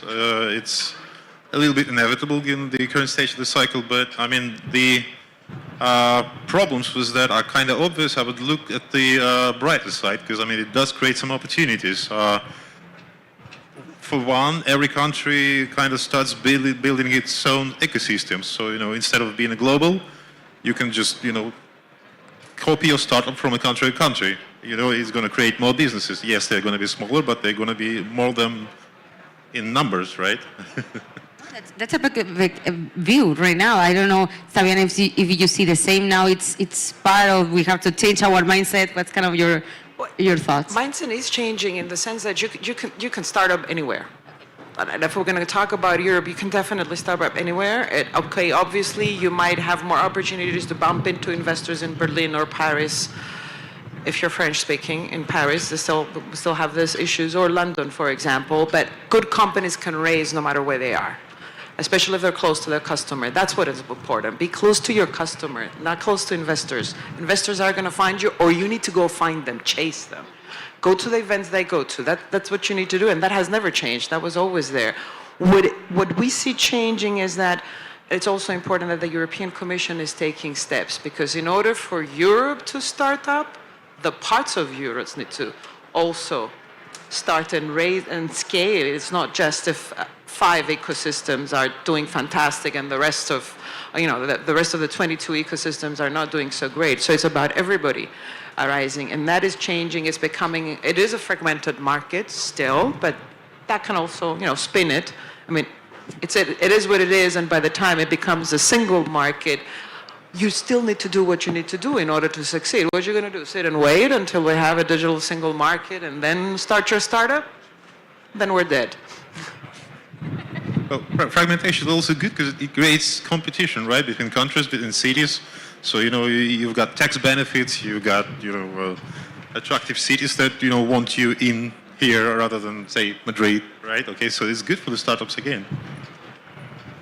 Absolutely, yes. I mean, at the end, we have both thoughts on de-organizing Europe, that's great. Why? Because we have the chance that, let's say, smaller like ecosystem, smaller startups in other places in the world, they kind of have the opportunity to get way more global than they should be from start, or not, because also we can work on local situation with local clients and be amazing. I mean, this is like a kind of like interesting moment now for what's going on in Europe. There's 2 questions left. 2 questions, one on advising, another one on betting. I think I'm going to start with advising, and then we would bet. Guys, here, we would bet on something. I'm going to keep that question to the last one. First of all, we are missing a few minutes, and we have amazing startups here working on amazing, interesting products. What would you say now they have to work on to, what advice would you say right now for driving innovation through Europe right now? What would be your advice or your thoughts to tell the startups here that we have now in the Valencia Digital Summit? Well, I would say focus on your data and look at which stage you are. So like if you're very pre-seed, focus on instrumenting the product is the time to instrument. If you're a bit more Series A, like get data around your teams, because of that, it's going to make it more efficient on the decisions they're going to make, and the funding, how it is, it's going to help everyone. So my point being, focus on the data and do what you have to do depending on the stage that you are, because the environment is asking you to do that. I'll just keep saying the same thing. I mean, focus on the business, not the fundraising. The funders will find you. Amazing. Focus on your customer. That's the best investor you can ever get. Focus on your customer. This is here in Valencia. You are not the most important thing. Just kidding. Of course you are. You have money. No, just kidding. Okay, few minutes left, guys. Gonna ask you the tricky question here in this panel.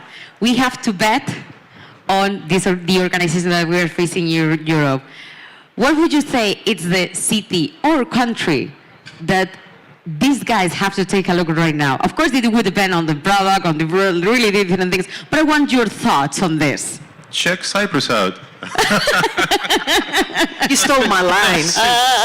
No, seriously, I mean, it's Okay. this unusual idea of becoming a tech island. They're doing quite a lot in the legislation, in the ecosystem, so do check it out. It's good. Okay. You do agree? Well, I think I would agree with that 100%. I mean, really, I mean, remembering my previous heart, and my business partner who's also here was the former chief scientist for research and innovation of the country, and he did a lot of work in changing the regulation and made it more startup friendly. But apart from the country promotion, and start where your most important customer is. That's where you should be, regardless of where you're from, etc. And you can practically work from anywhere. But may I say that weather is better in Cyprus right now. Let me point that out as well. Alvaro, please defend the Spanish. Just kidding. No, I was going to say, like, of course, as you were saying, like, talent has no zip code, so, and right now you can be very far, or we have the teams in many places. If I had to choose one, like, because you want us to go, I would go, it has to be in Europe, right? Yeah, if it's into Europe, I think I would go for Lisbon. I think Portugal is a booming ecosystem with teams with global ambition, with a lot of talent, the multiplier effect, as Endeavor calls it, already taking place. So I think it's a place, and also like shares many things with Valencia, like very nice weather. So like. Okay, thank you so much, guys. We have 1 minute left, and I decided to use that minute left to make short promotion. How they can contact you, these amazing guys. How they can go, websites, please. Please now, promotion time. Let's gonna start. Just ping me anywhere you like. I mean, you can check out the website, you can send me an email, you can message me, and I guarantee you that, I always read my incoming mail. I don't always reply to that, but... Okay, no, it's fine, it's fine. Okay, perfect. Alvaro. Just, I think LinkedIn is the easiest one, and then we're always around in different event places, so it's, you know where we are. Okay. LinkedIn. Okay, perfect. Guys, thank you so much for coming. It has been a pleasure to have you here in Valencia. Hope you enjoy the Valencia Digital Summit, and promise me to come to the next one, guys. Next edition next year. Actually, I was going to invite you and you to come to Cyprus and meet us. Perfect. I mean, then see you in Cyprus. Thank you so much, guys. And let's go with the next panel. Thank you so much, guys.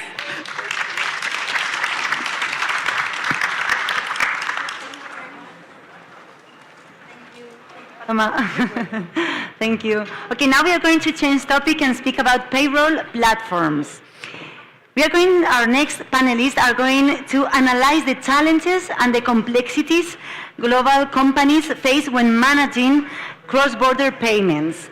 We are going to discover how innovative payroll platforms are emerging as a powerful solution for when we want to optimize payment processes and increase efficiency. And for this, we have this panel. Let's welcome Konstantin Magaletsky, Vice President, did I say it right?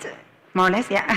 From Green Recovery Fund, Benoit Menardo, co-founder of Payflow, Juan Espinosa, CEO of Spring, and Andriy Alexians, Alex, Andriy, CEO from Spendbase. All yours. Hello. My name is Konstantin Magaletsky. I'm a moderator of this panel. I am from Ukraine, currently based in Spain, and I'm Vice President of Ukrainian IT Association. So I would like our speakers to introduce themselves. Thank you. All right, I'll start. My name is Benoit. I'm the co-founder of Payflow. Payflow is a mobile app that allows people to get paid whenever they want, and that we sell as an employee benefit to companies in Latin America and Southern Europe. Getting paid whenever you want means that on the first day you can't use the app because you haven't worked. On the second day you can withdraw the first day, and on the third day you can withdraw the first and the second day, right? So it's just making the link between work and reward instant, and we do that by connecting to the payroll and selling to the companies. Yeah, thanks, Ben. Hi, all. Thanks for having us. My name is Juan Espinosa. I'm one of the co-founders of Spring. At Spring, so we're a business payments platform that is designed to eliminate friction for basically B2B trade or B2B transactions that are happening online. So what that actually means in practice is a buyer, regardless of where they are in Europe, they get to pick when and how they want to pay, whether it be timing or specific payment method, while for the merchants, there's all of the admin, all of the financial operations work, and the cash flow burden of being able to sustain that is completely eliminated. And so we are now active across 10 European markets, servicing buyers in Europe, the US, and now piloting certain parts of Asia. But that's us. Thanks, man. Basically, my name is Andrew. We are running Spendbase. Spendbase is a platform for companies to save money on SaaS. So what we do is we are helping companies to save money on the subscriptions like Google, Microsoft, etc. And we're also expanding to European market and US market on the virtual card service. So we are launching later this year on the European market to help companies have corporate cards so they can pay for different burgers and pasta, pizza on the conferences. Thank you. So, coming back to the topic of our panel, yes, how would you describe the challenges which the companies in your space are now facing? I recently read an article in Bloomberg, and I sent it to you as well, that it's very challenging times now for many companies in this space. So what would you say? What are the challenges, and how do you see they would be, how the companies could win over such challenges, yes, and whether everyone would win or not, whether we will lose some companies along the way, and yeah, your forecast. Yeah, sure, I'll pick that up. So, I mean, as you may or, I mean, probably everybody knows that all the bad news that are happening around how fintech is shifting, and let's say all of the millions and millions of euros that got put into the ecosystem over the last few years. So, I mean, if we're talking specifically in our space, and I think we all have certain types of fintech components, some of them which might be more tech focused, some of them more specific payments and financing focus. I think, yeah, unfortunately, and I mean, I'll even be in a testament to this is, you know, in our lifetime, we've been able to raise a fair amount of equity quite rapidly, and within that equity was raised, of course, the growth expectations were large for us, and so, hey, you need to be able to invest this cash, do it profitably, but really with the hope that this next milestone, I guess you could say, of when you hit that metric, you'll be able to race again and just continue that growth. That, yeah, I mean, I would say probably in the last 6 months, with everything, the macroeconomic landscape shifting, just the way that, you know, certain people have, I guess, what do you call it, a little bit less trust in fintech to a certain degree, them saying, hey, maybe I can just do it myself, or I'm not really sure what the financial position of this company is. And so, I think as long as, and this is what we're seeing now, a lot of consolidation in the fintech space where, the companies that just burn themselves trying to win, they are going to go under. And the companies are in a good position to just change their tactics. I know that Benoit here has run his business incredibly well, have known him for a while, and so he's one of the really good ones in a good position. It is tough out there, but it's just a matter of adjusting your tactics and making the changes when you have to.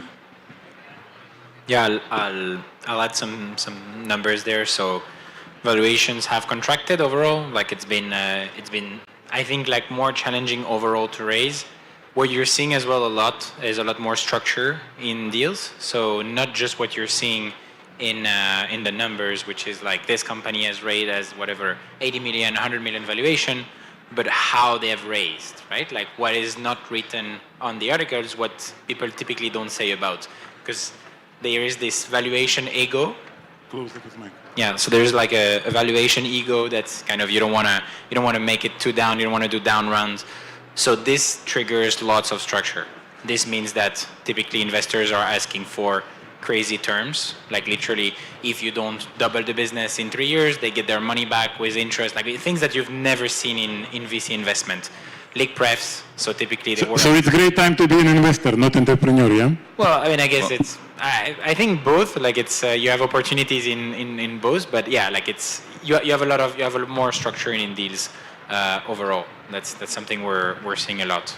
Another thing that I think is important is that what you're seeing in the media, like the rounds that you're seeing now, they have been signed and term sheets were given probably in April, May, right? So that there is a big delay between what you're seeing and what is happening, right? So meaning that the deals that are happening right now, you will only see them in January, February, March. So I'm overall quite optimistic about the market. I think that it's became a lot better after the summer.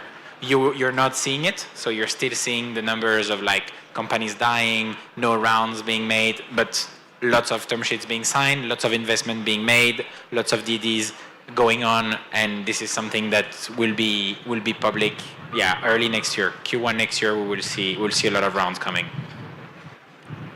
Yeah, I totally agree. There's this thing that we have healthy ecosystem right now. It's a little bit healthier than before because a lot of companies who raised their like rounds and did like not healthy growth. They're just like we're throwing money, hiring people without any revenues, and right now we don't see that. And for example, for me as a bootstrap startup, we are winning the market right now because all our competitors who raised like a big rounds, they're like holding the hiring for the next like 6 months. You're going to their LinkedIn and it's like flat line there. So that's a little bit optimistic for me. And just like when you're building a startup, just like focus on some healthy growth and healthy metrics. When your LTV is higher than their customer acquisition cost, and you try to build like more operative like cash flow business where you can reinvest your money and have like higher ROIs. So if you just like focus on your customer and try to provide value and validate the market, if you really have like the product market fit, not like you come up with some product market fit and fake the numbers or so. So I think we need to have this period of like 1 or 2 years when a lot of startups will close eventually, and the whole market will win from this. Andrei, you're from Ukraine, yes? So I understand you have like myself, you have a cost competitive advantage over your clients because you have like much lower salaries. You have most of your staff in Ukraine. Do you think it helps for you to grow in this current environment against other competitors, or? It's not like really competitive advantage. It's the really competitive advantage is the level of people. Like basically, it's important to hire the right people. Like it could be like costly for you, but if it's the right person, it could like replace like 3 or 4 people. And also like if you have like a bad like PPC manager and he's like managing the campaign for like $1 million, and you have like 1% lower conversion rate, then it's like you're losing money. So and I think in Ukraine there are very talented people, and it's underestimating. I think that the best part that the big companies are not hiring in Ukraine because they're thinking it's war, it's risk, so they froze and they fired a lot of people. And right now, for us, we are picking the best talents on the market. Yeah, I'll also awesome. challenge the same argument. Basically, like I think that there is less and less arbitrage from like hiring and salaries, especially in tech, especially with the full remote. Like salaries are pretty much normalized. I mean, it's not like, I don't know, 5 years ago you could get something like 50% discount on talent if you were going to another country at similar output, at similar quality of talent. I don't think nowadays you're seeing that. Actually, what we're seeing is that we're present in Colombia, Peru, Spain, and Portugal. Tech talent in Latin America is significantly more expensive than in Europe, like an order of magnitude more expensive. While the quality is on average. No, but at same quality, right? Like so at same output, significantly more expensive. The reason for that is basically they work for US company in remote, and the US company pays significantly more, right? In Europe, it's pretty much harmonized. I don't think that there is like that much arbitrage right now. Juan, how's your experience with the developers worldwide? No, I mean, But you can compare, Juan, right? You have developers in Netherlands and you have developers in Ukraine, right? No, So so you can... I have them all. So it's like I've had Ukrainian engineers, we have Indian engineers, and we also have European engineers. Benoit is absolutely right. Like, so in terms of, it's not so much about what you're paying, it's more about the skills that they have.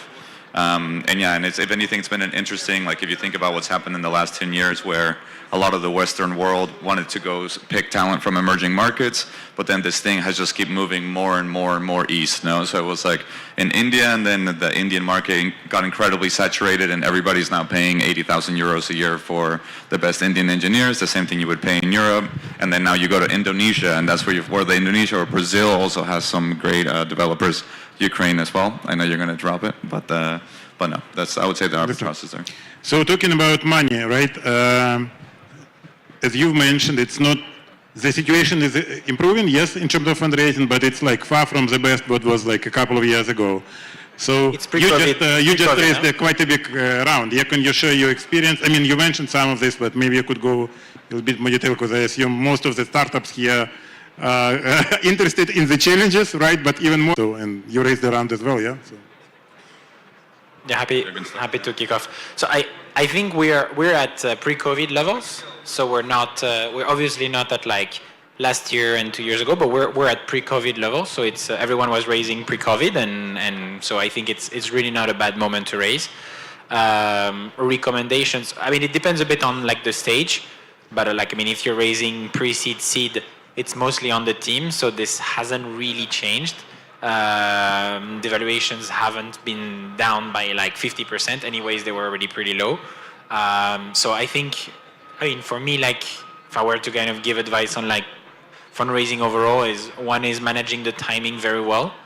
The market doesn't like people that fundraise for too long, so you need to be very clear with the market. This is when I start. This is when I finish. You do it very tight. You do it a lot of volume. A lot of entrepreneurs they come to me and they say, "Oh, I've pitched to 25 VCs. They all said no. I'm demotivated." Well, yeah, because you cannot get like if you get 1 in 25, you have 4% conversion. It would be a fantastic business. So it is a volume game. So timing, volume, and I think overall it's to keep everything pretty tight. But can we add to timing and volume the structure, for example, as a criteria? Because I understand you raised both equity and debt, right? Very little. I mean, so... But debt is becoming now more and more popular. So what would be your recommendation to other startups? Take debt or very little debt or no debt? Yeah. But they should be careful and afraid in case of debt because it could be tricky. Correct. So there is tons of types of debt. There is venture debt, there are convertibles, there is the normal loans you get from the bank, there is asset-backed security, debt is a whole world, and it's very hard to make it general. What has grown massively in this last year and a half is venture debt. Why venture debt has grown, and you cannot raise venture debt if you haven't raised equity because there is an equity kicker, and if you cannot take something that doesn't exist. Venture debt has grown massively simply because entrepreneurs were afraid of going to the market and getting basically a normal round because they were afraid of their valuation going down and diluting everyone and restructuring their cap table. So they were going to venture debt, and now venture debt has been, you cannot raise venture debt indefinitely. Like you have to pay it back, or you have to at some point raise equity, and that's what you're seeing. And everyone that has raised venture debt now, they're gonna have the wake up call of yes, it's okay to do a flat round or a down round because that's what the market has, and it's you prefer. I mean, it's for the survival of your company. So it's that's for me. This has been the shape of debt overall. Juan, what's your view? No, I agree 100%. If anything, I would also add that, so, I mean, even when so yeah, it's what do they say is in an equity fundraise, if you get one term sheet, that's a fantastic fundraise. If you get 0 term sheets, then that's the worst fundraise. So yeah, it's a zero-sum game. So I remember, I mean, the last one, I think it was overall, we spoke to like 100 investors and we had 150 Zoom meetings in like a time period of like, I think 6 weeks to even get to where we wanted. And so you really have to get behind it. But it's also understanding that the world has also shifted. So we also raised equity and debt, and those two fundraises look different from each other to a certain degree. So the equity story that you could come to tell investors is massive market, we're moving super quickly, we've identified these opportunities, unit economics are improving, that's it. But then on a debt fundraise, they could care less about what the next 5 years look like is. Am I actually going to get my return in 3 years? And therefore, what are your unit economics? How are you managing risk? All these different areas. They've now merged more. And so if you're going to go ahead and try to raise an equity round, you have to be from a quantitative and numbers perspective just as prepared as you were raising a debt round for an equity one. You can't just full on sell the story anymore. And I think also, and just to add on to what Benoit said, I think what's really important to understand is that you want to race on momentum events. So if anything, now the the time advantage has gone away from the entrepreneurs to the investors. And so the investors can now wait all the time they want before they issue a term sheet. And so basically what will happen is you will, let's say, pitch and get, let's say, interest in the first month, but they will track you over the first, second, third month to make sure that you hit your metrics. And then from there, they will commit. And so you have to just come in with some like really strong momentum to be able to maintain that. So just a heads up to the wise if there's anybody fundraising anytime soon. So I understand you cannot disclose your terms of your fundraising, yes, in terms of debt, but what would you say now is the market level of interest rates, yes, for the debt in the current market, like the range? Tough. The market, I mean, the market is public, right? I mean, we are not talking about your specific deal, yeah? Well, so no, I mean, of course, there's like you getting started and then scale. No, if you're getting started in any type of debt business, you're going to pay an arm and a leg to just get the track record, unless you fund it with your equity initially, and then from there, 2-3 years down the line, you'll get very favorable rates. But initial debt, initial debt facilities will be in the 10 to 12% of interest, not counting the Euribor, which of course you're paying for, and then on the other side, once you get to scale, it's 6-5%. 6 sounds like very optimistic. I mean, if US debt is 5%, right? Plus Euribor, huh? Plus Euribor. So it's like you had 3%. You had 3 percentage points. I think like the other thing is that depending on what type of debt you're raising, the interest rate is not that important because this is not the main drivers of your costs. So things like the unused, if you raise like a credit facility, things like the upfront fee, the structure fee, the warrant, the kicker. So all of those things matter as much, if not more, than the actual interest. Because if you're raising like 2 million at whatever 10%, you're gonna pay 200K. If it's 11%, you're gonna pay like 220K. It's not like this 20K there are ways to basically absorb them in other costs. So like it's really, you need to look at it as a whole. Again, like it's all a matter of like how many terms there are, and debt became very, very, very complex. Our debt contract is 450 pages. Is the biggest contract we have signed in Payflow. So it's there's a lot of things beyond the interest. Andrei, if I recall correct, you are more like a bootstrap company, right? So you didn't raise much money. I'm a bootstrap guy, so respect. So what? We will see the result, and then we can. But yeah, great start. So, by the way, Andrei is one of the candidates to win today this startup competition. So we wish you good luck, obviously. So Andrei, what would be your feedback for the companies is now bootstrapping company is more and more popular for the obvious reason, yeah? What would be your recommendation? How did you manage to grow but without like having much money to invest? So you basically have to reinvest the profits and so on, and I assume you don't have much profits for the obvious reasons, yeah? So every situation is different. So like and you have to sell a company with most of the developers in Ukraine, and you're in fintech sector. Then there is a question of reliability, sustainability, and so on. Yeah, so each company has separate business model. For us, some things that work will not like work for another company. Sometimes like startups need to have like R&D for like 3 years, 2 years, and you need to fund it for. So we also like considering like to raise like some seed, early Series A, like early next year, because it will give us some boost and like traction to capture the market. So we also like oriented like on the growth. Like it's not like a goal for me to build like a lifestyle business where we have like profits, etc. We want to capture some part of the market, and you need to have like capital for this.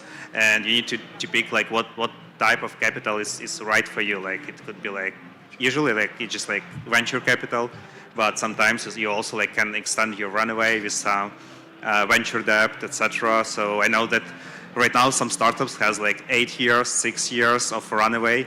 We didn't saw that before like 2019, 2020, and I think that the next year and the year after this, we will have a lot of startups who will be like downfall from their investments in 2020. So if you're like starting and building the company, if you can bootstrap, like it's a good thing, but think about the market size and opportunity for you. Do you think you've made a mistake that a couple of years ago, when it was easy to raise money, you didn't raise money, or you believe it was the right decision? We haven't started yet. We haven't started. Okay. So coming back to Juan and Benoit, what your view in terms of like what he mentioned? Yes, the lifeline. So you can grow faster, but you will burn more money, right? Or you will grow less fast and you will burn less money, but your valuation won't be good. You might not achieve expectations from investors, and you don't know really when it will be your next round, despite the environment is getting better. Yeah, how do you try to manage this balance in terms of growth and burning money and uncertainty ahead? Yeah. Yeah, I can have a go at this one. So, venture capital is an industry that invests in very high risk company and a very high growth company. It was the case, it is the case, it will be the case. If you grow less than 2x per year, you will not be attractive to a VC. It will be very difficult. So it's, except at very early stage, but once you start to be VC backed, you have to sustain growth. So it's for me, it's, you don't need to be at 10x, but if you're less than 2, it will be extremely challenging. During which period? Per year, yearly growth. Yeah, exactly. So you're trying to grow for, I don't know, 3 to 5x, again, depending on the stage. 5 is really on the high side, and 2 is really on the low side. After those ranges, it's just not working. So you need to calculate. Basically, the exercise is, if I do that, what do I need to do from a expansion, new product, whatever perspective? You need the amount of money you need to achieve that reasonably. You got a buffer, and this is the amount of money you want to raise. And this approach has become constant. It's not that now VC invest in profitable business. No, it's like now VC look at fundamentals. They don't look at business that will never be profitable. They don't look at business that have negative unit economics and will not have positive unit economics. This is what is happening. But by definition, if you're raising venture capital, is to burn money, is to grow. So it's they're asking you to be less fat, more lean, to cut and to have like an efficient company, because startups were not efficient when you had an excess of capital. So you ended up burning 20 million and you got to 2 million ARR. And obviously this is an issue, because if you need to burn 10 times more than what you generate in recurring revenue, it makes no sense. Just the numbers don't make sense. So it's, for me, this is what I'm saying. So for how many years you believe your startup should have like cash reserves ahead for you, like to sleep more or less well at night? cash reserves for a VC-backed business is not really a thing. No, but you will have cash reserves, right? So when do you think you will go to raise? 3 years, 3 years runway is 36 months. That's But quite some the, time. yeah. No, but I think just to add on to Benoit, I think if anything is just the value of growth has shifted now to fundamentals. So before is if you showed up at the table being like, oh, I just grew 7x year over year, but my business from a unit economics perspective is a mess, you would still get funded at, 50x revenue multiples because you were able to do it. Now everything's been reset. You still need to grow, as Benoit says it, 3 to 5 times a year, but you need to be able to have actual quantitative proof that your business can do this sustainably for the next 6 years, and that when it gets to the 6th year, it will be highly profitable, and it all starts with the exercise now. So, yeah, just one data point. In previous rounds, most investors, more than 90%, were not asking you how much you burned or very little, and they were not asking you how much this burn has grown over time.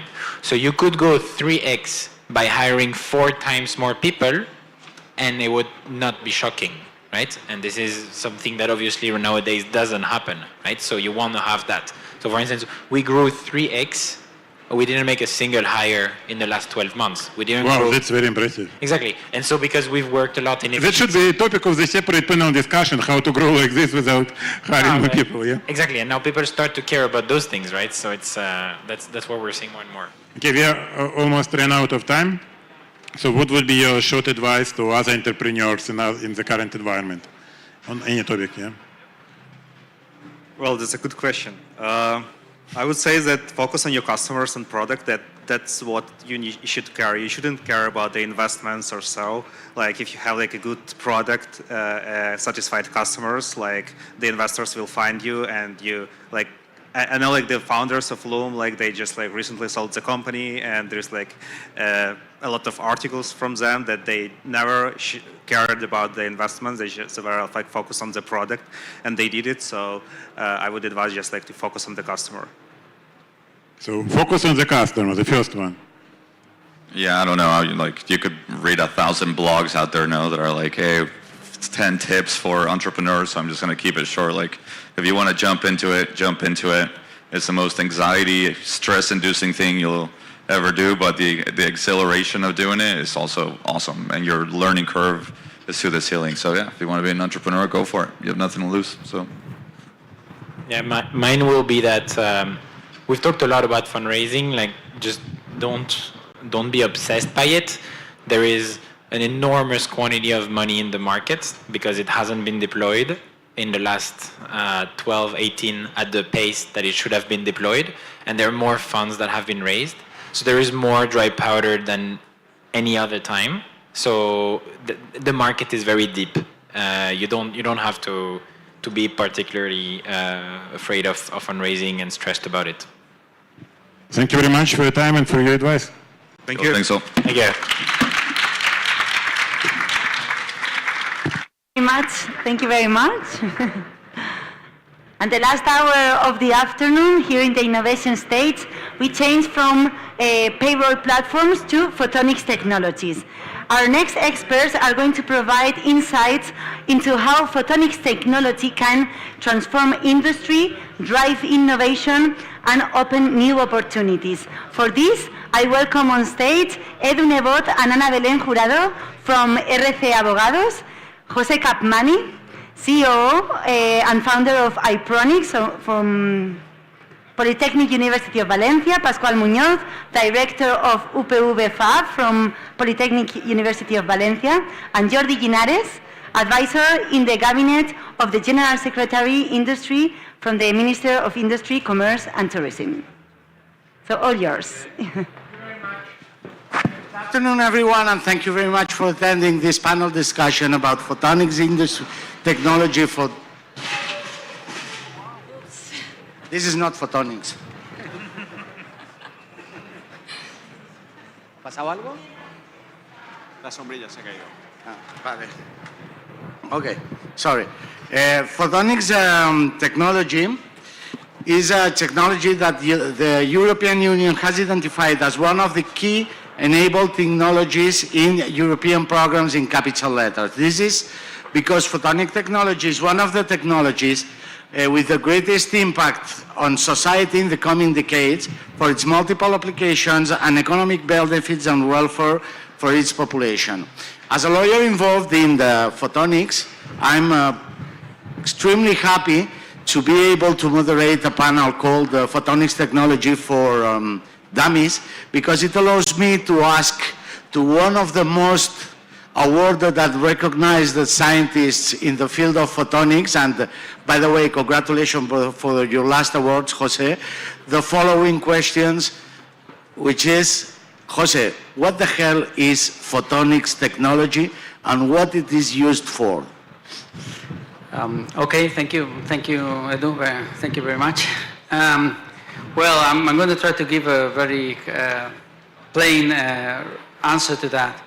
Photonics is a technology that allows us to manipulate light, and with that manipulations, in short, we can do or we can implement a lot of functionalities just in the same way as electronics manipulates electrons to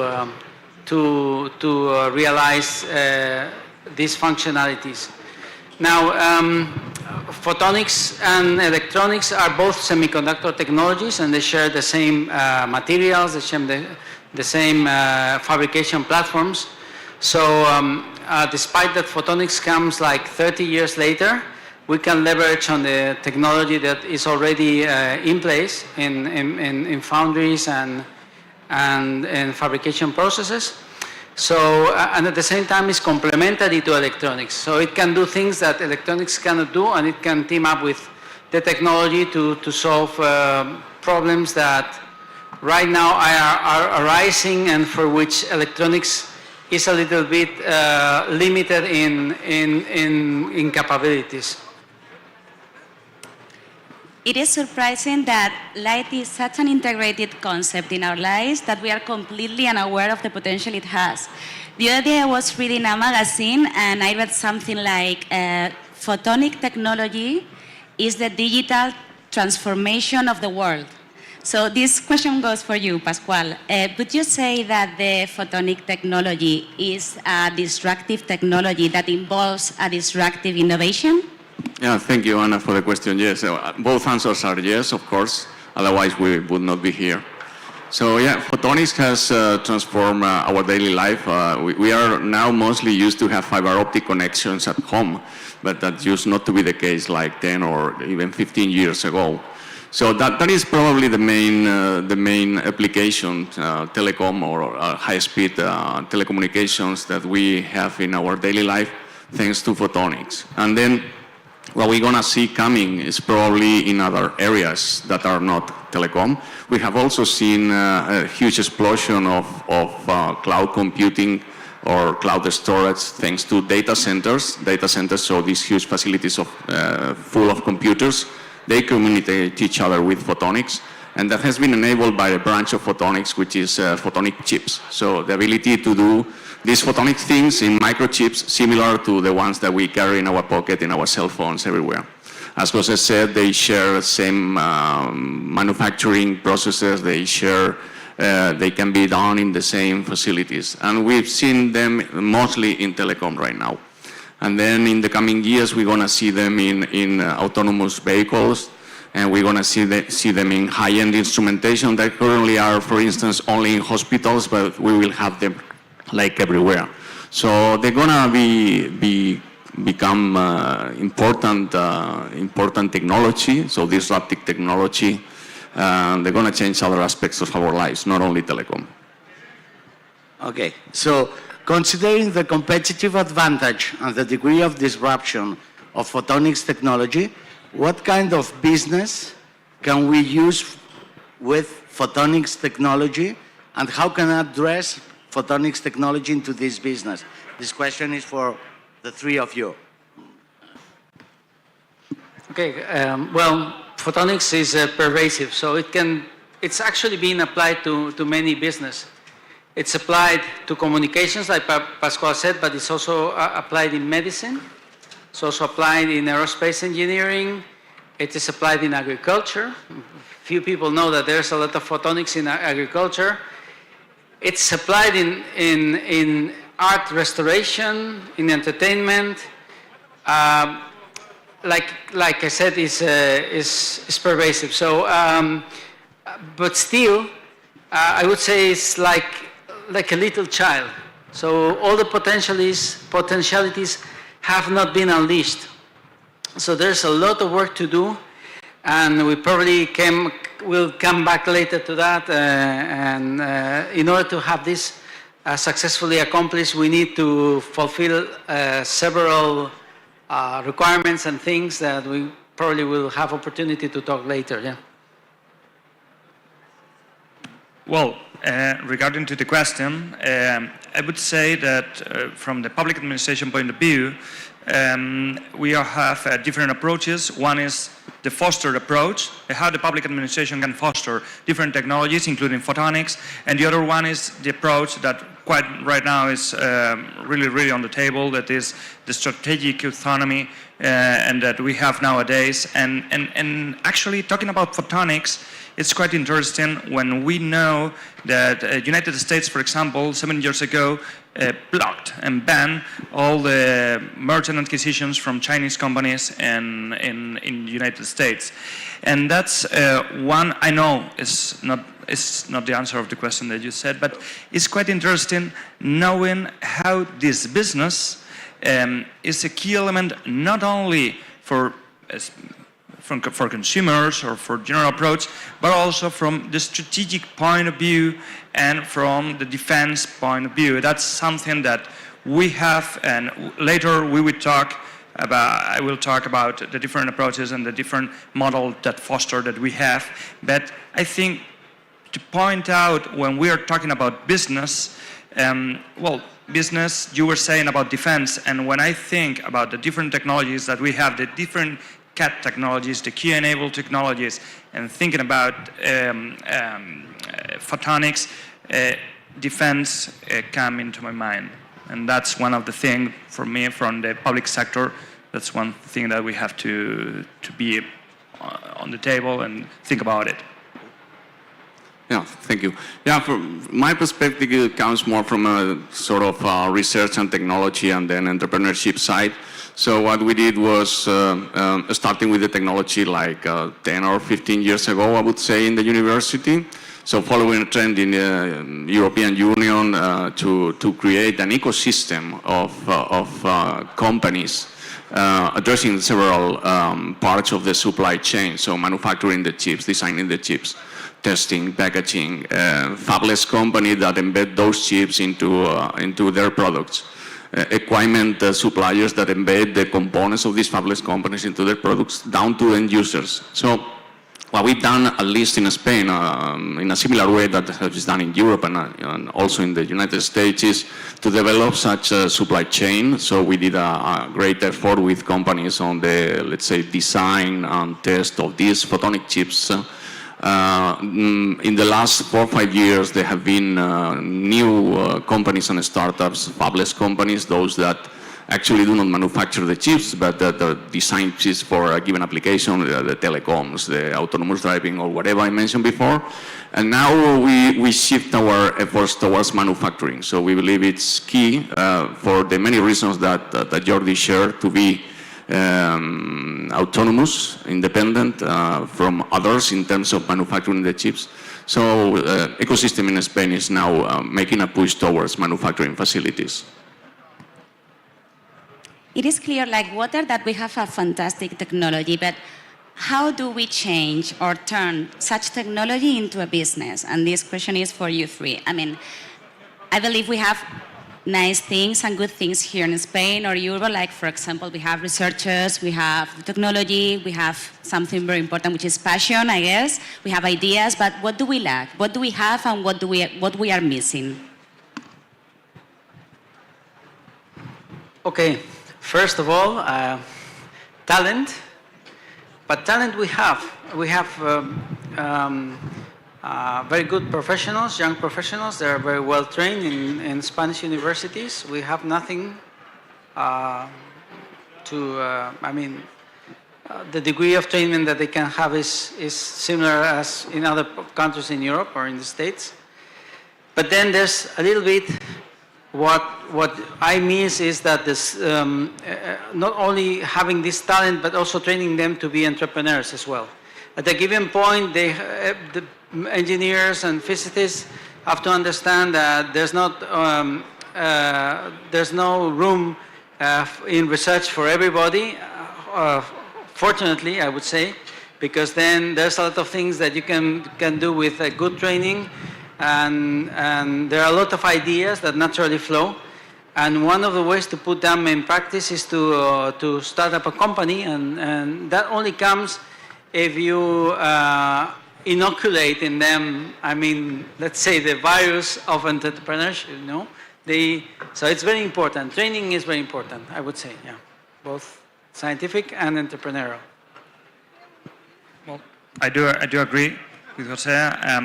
Well, I think, and we could talk for hours about this, but the approach and the entrepreneurship approach in Spain is quite different that we have maybe in the States. Thinking about the TRLs, the technology readiness level, the different stages where you have research, development, and innovation.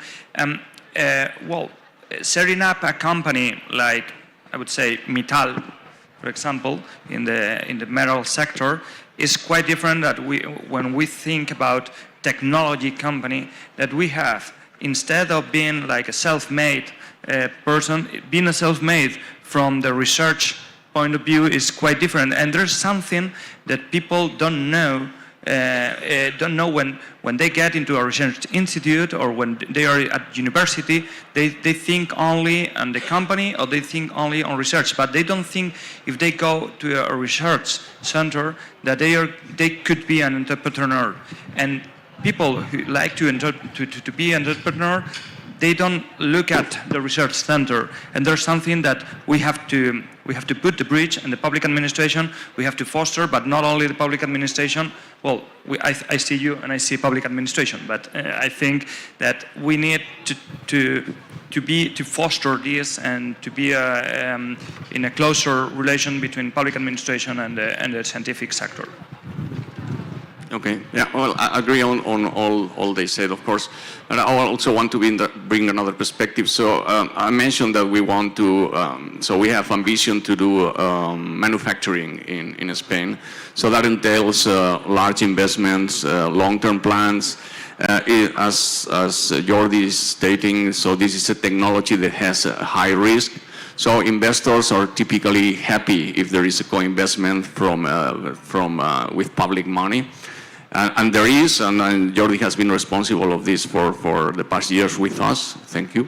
But still there is a part of the administration that's still very reluctant to be quite agile about it, because investment opportunities need to come in the right time. So Jordi office and other officers we have worked with have a clear vision on that, but still there is a part of the administration that needs to improve on that. So that thing we still lack, but yeah. We are doing our best, but sometimes, bureaucracy. Okay, considering all that has been said in here, and this is a question for the three of you as well, what impact do you expect, whether economic, social, environmental, whatever, from the implementation of photonic technology into businesses in the next future? Okay, yeah, well, I can take this one. So basically, we've seen studies by sectorial associations that estimate that for each job in photonics, there are like 7 additional jobs to bring that technology to market. So in that sense, the impact in employment is really, really huge. We've also seen all these startups I mentioned before, starting with 3-4 people first year, then in 4 years go to 50. So in terms of employment, the impact is really high, that I would say. Well, I do agree. Think about all the different technologies that we have nowadays, and think about 30 years ago, we didn't even thought that they were like in the grade of innovation that we have nowadays.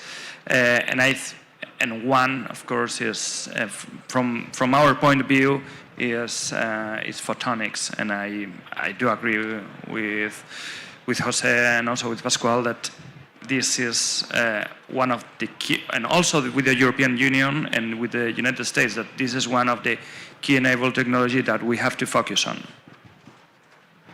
Yeah, well, I agree with both of you as well.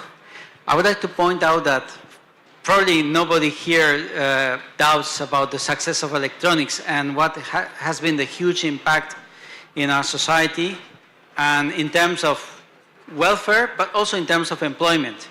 So we should expect something similar from photonics, and of course, given an equal number of years.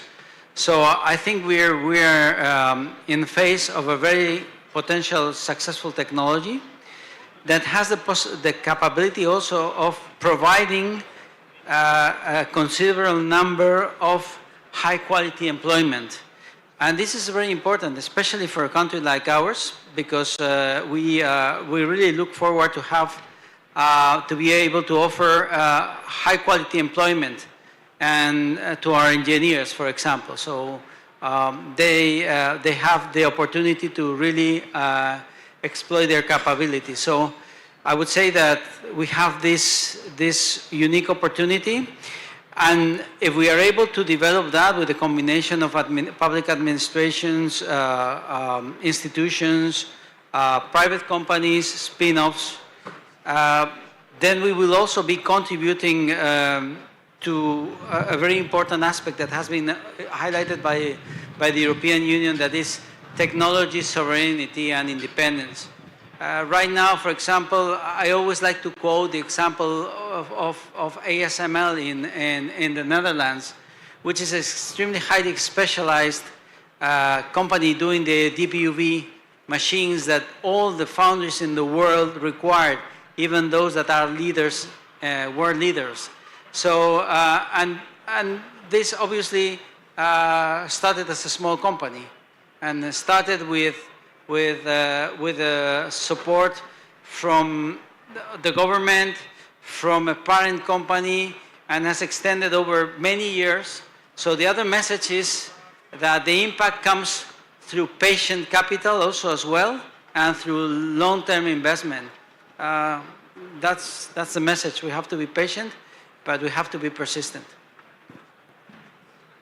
And in line with what was saying Jose, Jordi, do you think that all this deployment would imply a better positioning of Europe and Spain, and, as he said, an improvement or an advantage for technical sovereignty?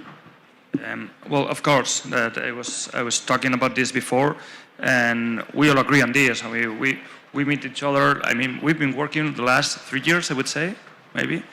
And well, definitely is one of the technologies. Actually, we have a CHIPS Act at European level that we are my unit. In the secretary, we were working on it, and we were thinking about the different foundries, the different problems that we have in the broken chain that we all been suffering in the cars manufacturing, for example.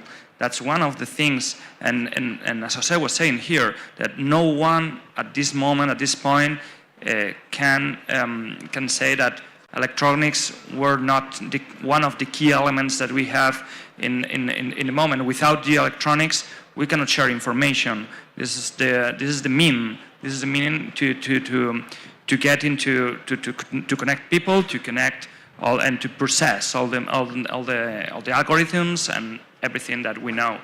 And of course, this is one of the key elements that we have in mind from the public sector point of view. We've been working on right now, I'm working, and I'm part of the team who's working on a strategic autonomy. We are thinking about the models, we are thinking about the different technologies, and how to foster in an open strategic autonomy, that we cannot be a closed economy. We have to allow people to invest in different technologies, in different spin-offs that, for example, like electronics, but we also have to protect them in order to avoid different different ways of understanding the capitalism that we don't understand here in Western countries, I would say. And that's what we are working with. We have different models, different like public procurement, subsidies in kind, fiscal policy, and also regulation. These are the 4 elements that we have from the public administration. And well, I think, of course, that we were saying here, photonics is one of these key elements. Okay, so anything else to conclude? We have all 6 minutes early, so if someone wants to tell something, ask a question or whatever, we will be pleased to. If not, but we can finish. Well, I could talk about this for hours, I would say. Let's go, we have 6 minutes. Well, I don't mind, Jose. Yeah. The floor is yours if you want. Okay. I would like you to think about one thing. We know electronics supports the way we do a lot of things. Electronics. Photonics is behind the internet. With no photonics, there is no internet. That's true. And both have been independently working for years. If we are able to successfully interface them, we will see a revolution that will have no comparison to what we have seen up to date. So there's a huge opportunity. That's my message. Well, from the public sector point of view, I would say that we have different models. We've been working on different models also to foster in terms of financing. If you are here, it's maybe because you are interested in photonics and other technologies. We have different funds. We have created a fund for fostering the model of industry, how to set different industries, how to promote and grow the capabilities that we have in Spain.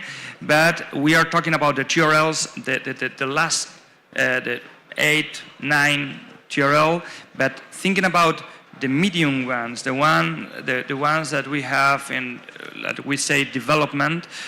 We also have here, I'm pretty sure they will be here, but something from the CEDETI, the Center of Technology, of Development Technology and Industrialization, and they have also different models on subsidies in kind, but generally subsidies that are actually the basement of this. That I was saying before, when we thought about entrepreneur, we are thinking about, for example, Mark Zuckerberg, that typing and encoding, they can develop a great portal, and in the end, this is Facebook. But thinking about being an entrepreneur in this technology sector comes from the research and innovation centers, and we need public money for years and years to invest and having this public support to get into one chip, not just photonic, but for having one chip. Or you were saying here before, Jose, that ASML is how bunch of money the public government and the Dutch government has to invest. And there's something that people must know how the taxes are focused on real and applied economy. Yeah. Thank you, Jordi. I want to add something because you bring up the example of Zuckerberg and Meta. So most of society maybe thinks about entrepreneurship, someone working with a computer, and which of course I respect largely. But it is fairly easy to delocalize a team of people working with computers, but it is fairly difficult to delocalize a factory. So that's why I believe that now in photonic integration in Spain, where we have all these sort of companies that do design, brain, and testing of chips, mostly with computers, should we say, that we need to shift towards manufacturing and then have these facilities in Spain invest in those facilities and procure chips from Spain. That is fairly difficult to go away once it's settled and works. Okay. So thank you all very much for your valuable contribution to this panel, and I hope you will enjoy the rest of the show in here. It's been a pleasure. Thank you very much. Thank you. Thank you very much. Thank you all.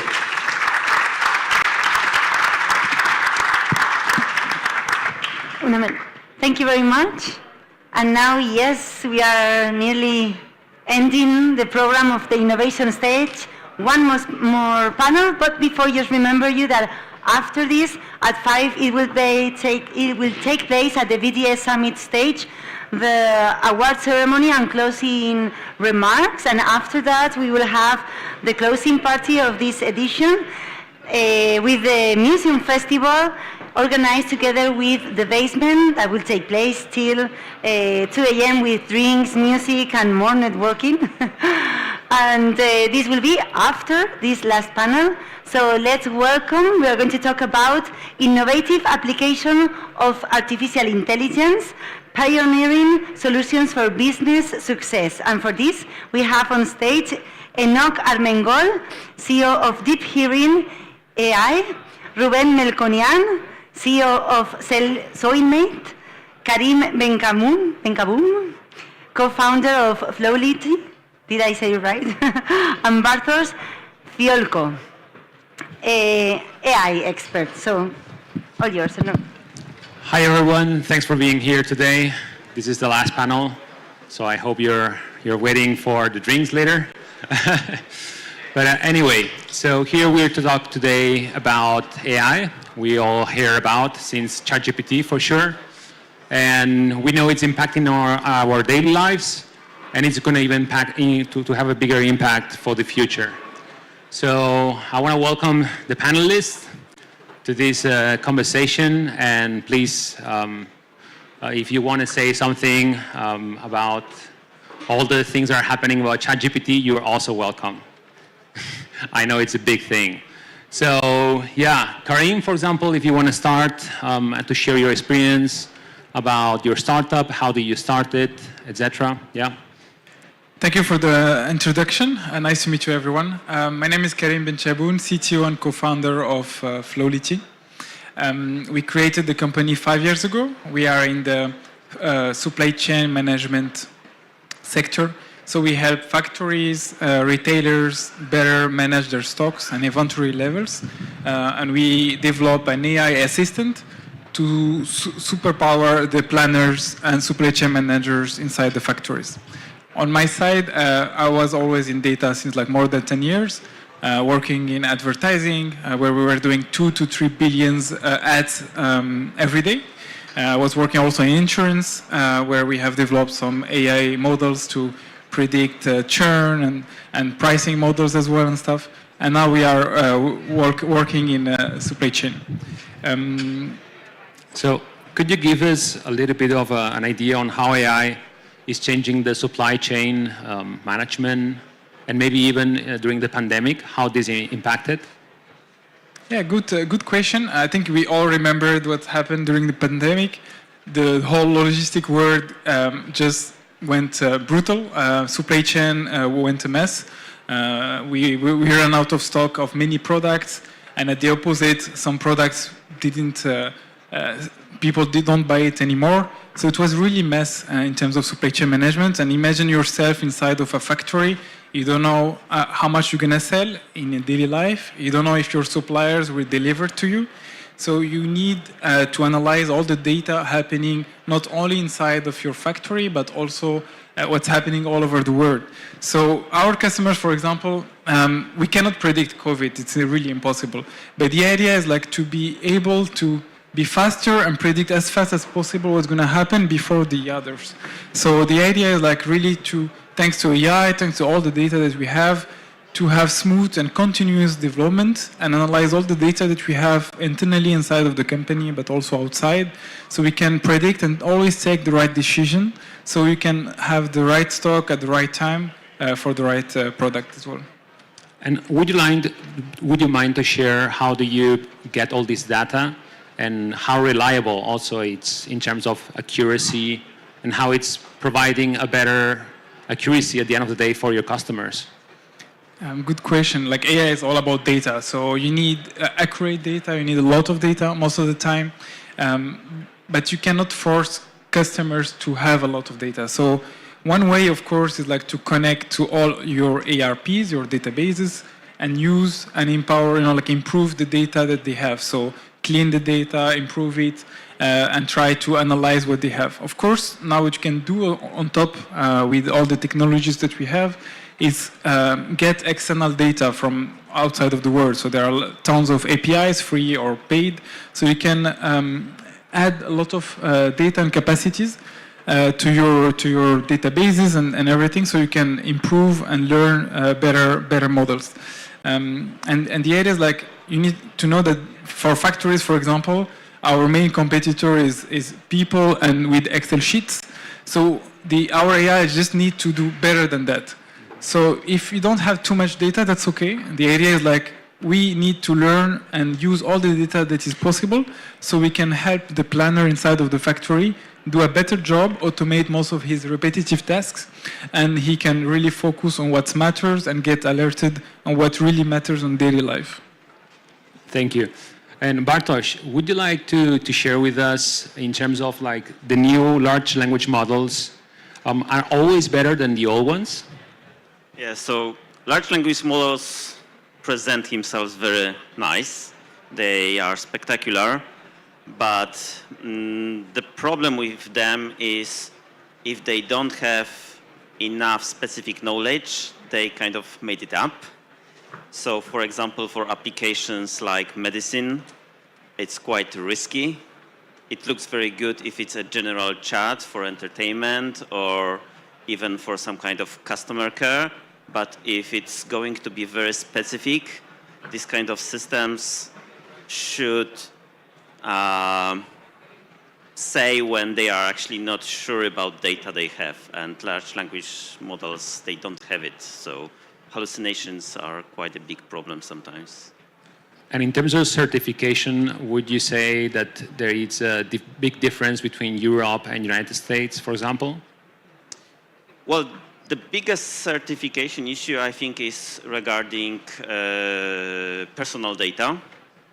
So I think from practical point of view, the differences are not so huge. Of course, lawyers would say otherwise. And if you design a product, you have to make two processes. So in a way, they are different.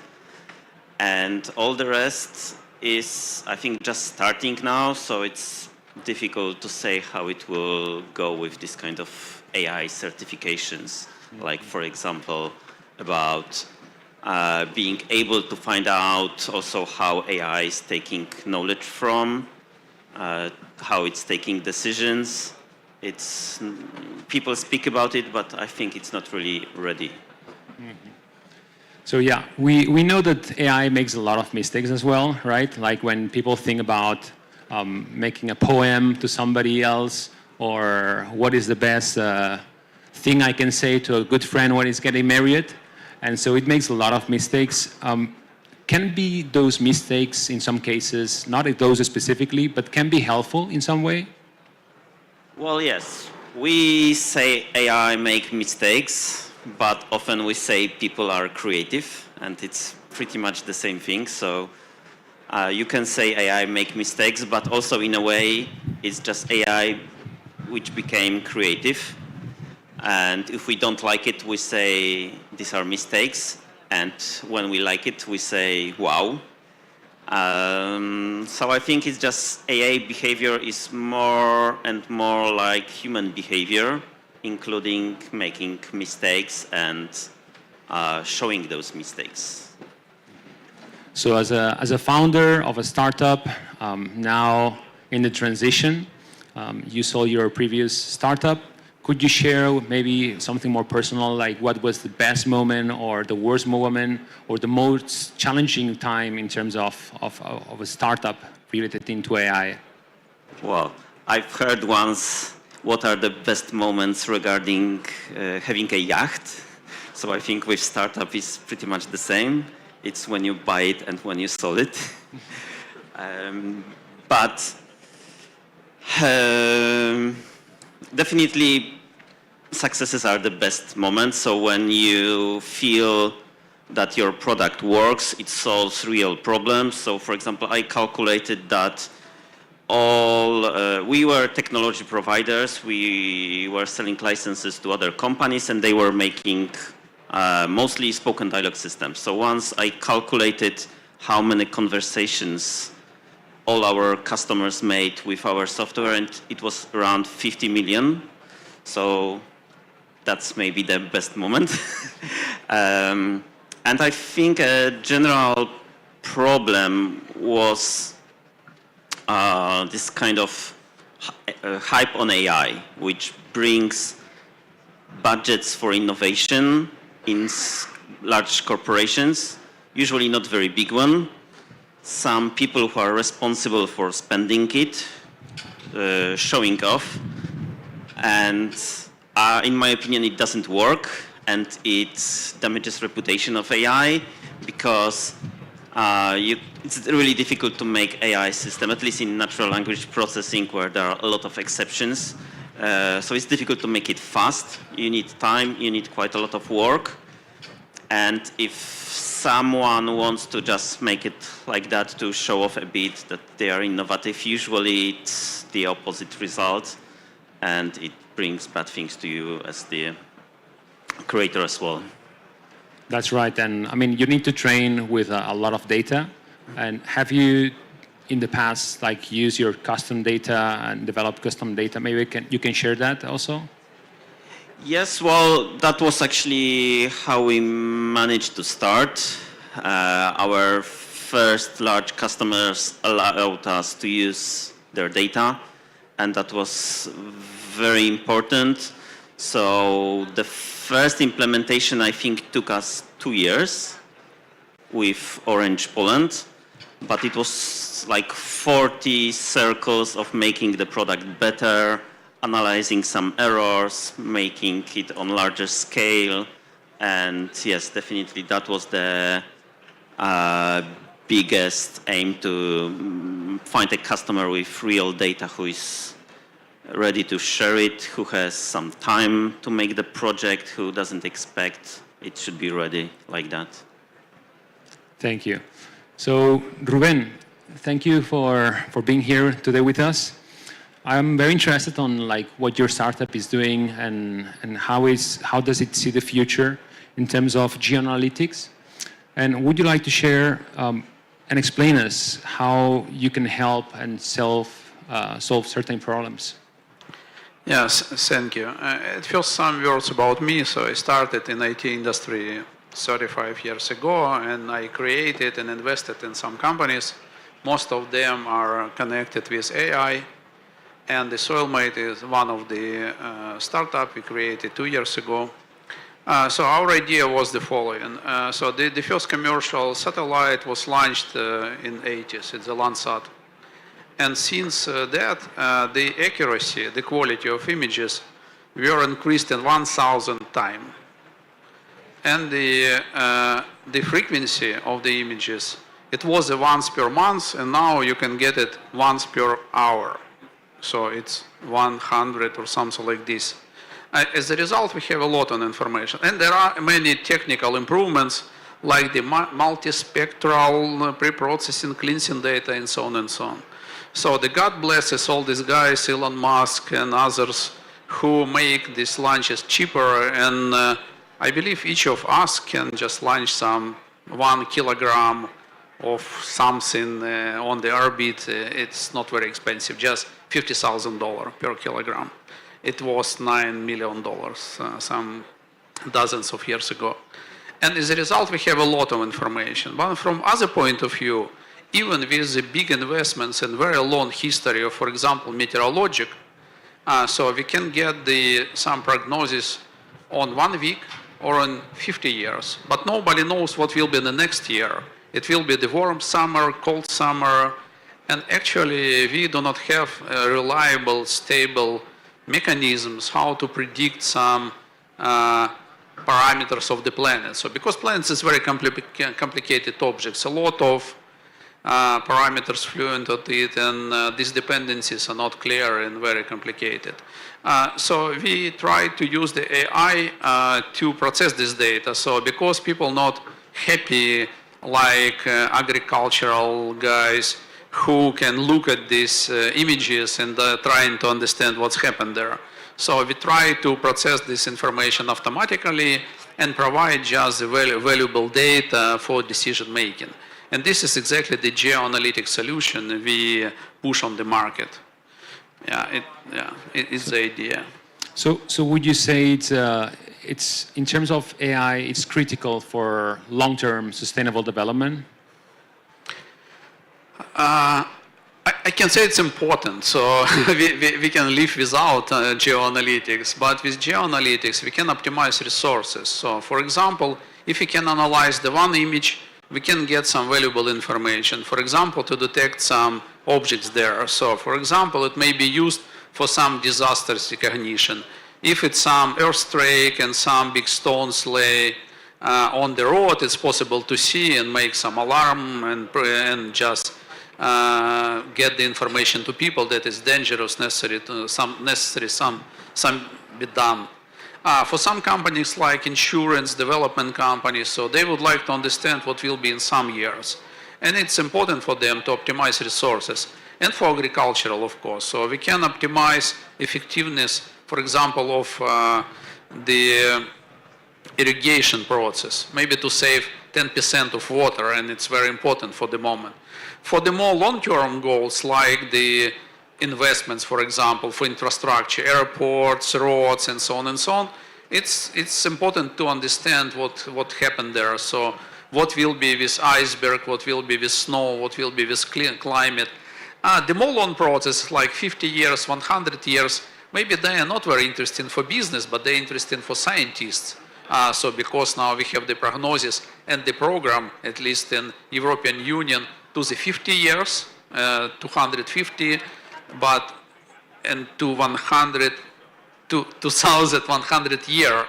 And definitely they need some information, what is the climate changes, and how to build a sustainable development, they understanding it. And it's important, of course. Especially because at the huge scale, if it's an improvement of 0.5%, still it's a massive impact, which in terms of AI, it's improving.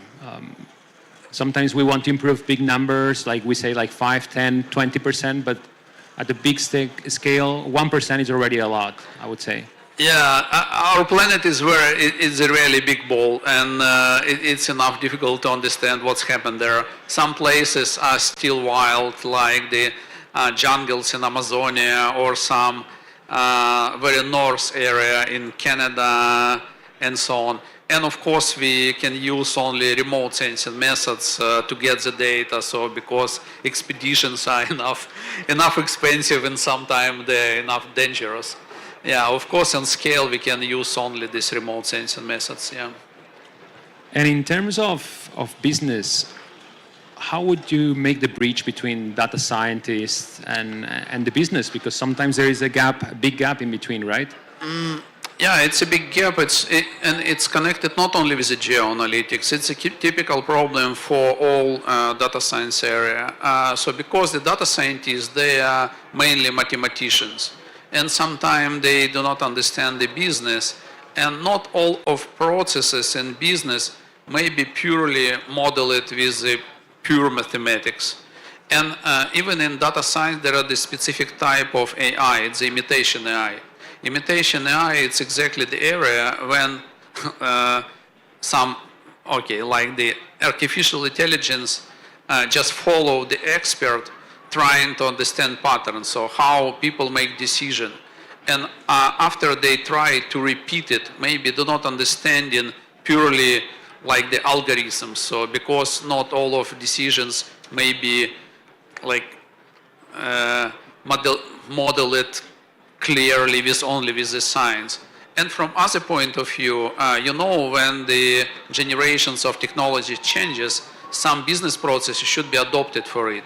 So it happened in the future, and it happened now. So if you see some electrical cars on the street, so the charging station should be changed and people just have some 300 kilometers to recharge the car and the infrastructure should be changed. And in this case too, so the business understanding new opportunities when which AI can bring to them maybe should change the business processes to adopt these technologies easily to the business. And this changing of information and knowledge about new technical approaches and understanding of business should help the both like sides to make more effective solutions and to make business processes more effective. Thank you. So now it's a great time for investors. Everyone is talking about AI thanks to ChatGPT in some way. Bartosz, you sold your startup. Would you say now, would you regret? Maybe even today will be the best day, or would you say in 1 year will be better? I mean, nowadays it's very interesting. I would like to ask you, what do you think? If it's the best time for now for investing into AI startups? Well, from my observations, people usually wait for the best time and then it's too late. So I think if you want to get investor or to sell a startup and if you have opportunity, you should do it because things can happen and a year later economy might be worse or anything else. And you know, the world is so dynamic. You should not wait for a better moment. Just do it. So Karim, you raised capital, I guess, several times. Could you share a little bit of the experience as a startup, and if it's now a good time to raise capital as well? Yeah, good question. I think AI was always like good investment thesis for investors for the last 5 to 10 years even. But the last year or 2 years with GPT and large language models, we see like a huge focus and a huge interest from the VC, that's for sure. But the thing is like at the end, for as an investor, what's interesting for you is really to solve problems and to see, and find the right opportunity. And I think today with all the possibilities in terms of technology and algorithms, you can solve a lot of, there are plenty of opportunities and problems to solve over there.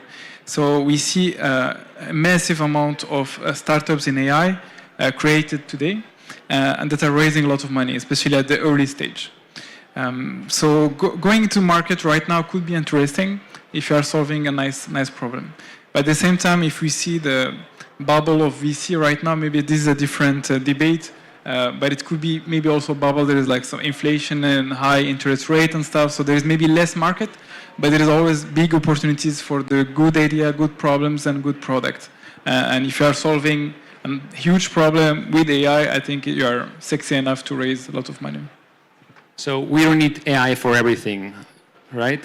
Where humans are going to stay. I mean, if we're going to use AI for everything, then humans, what we're doing, we're going to go to the beach here in Valencia every day, not working, right? How do you see it, Ruben? It's AI should be everywhere, or how is going to be the transition between, you know, people working in certain positions and then AI taking over? Yeah, it's more the philosophical question. So each new technology, like the new industry, you know, the industry 1, 2, 3, 4, now it's 5, next will be 6.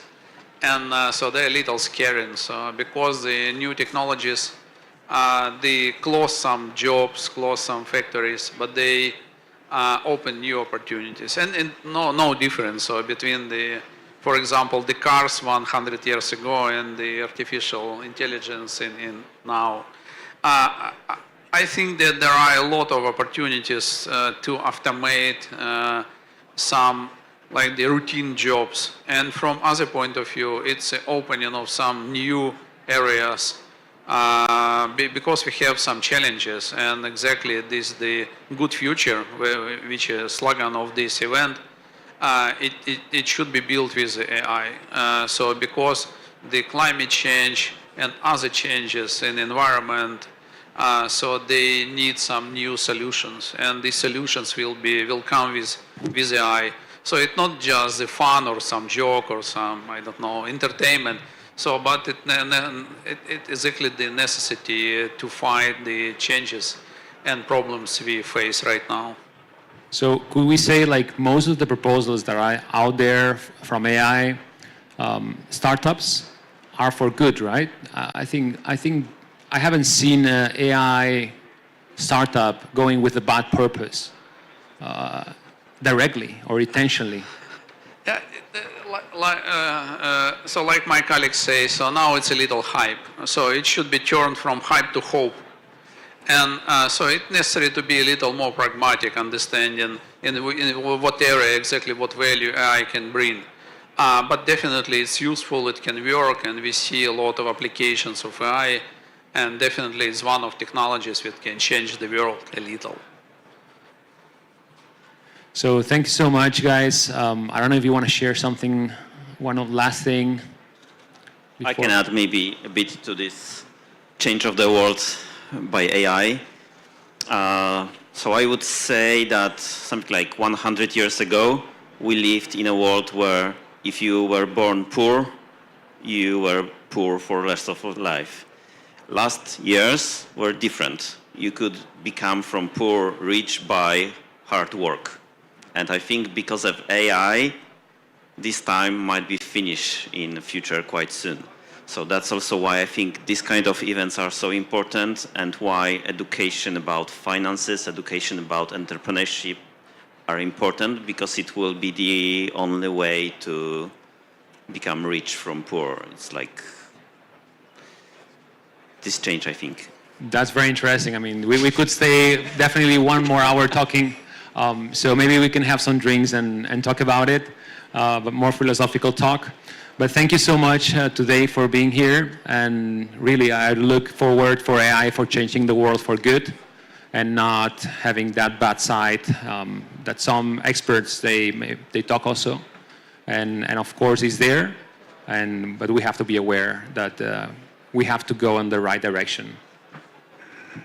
Yeah, thanks a lot, and thank you for your interest to AI and this technology. Thank you. Thank you.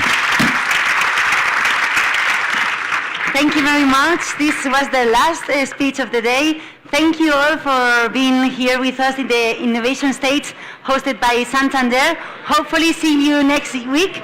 And remember that you have now at the VTS Summit stage the award ceremony and then the party.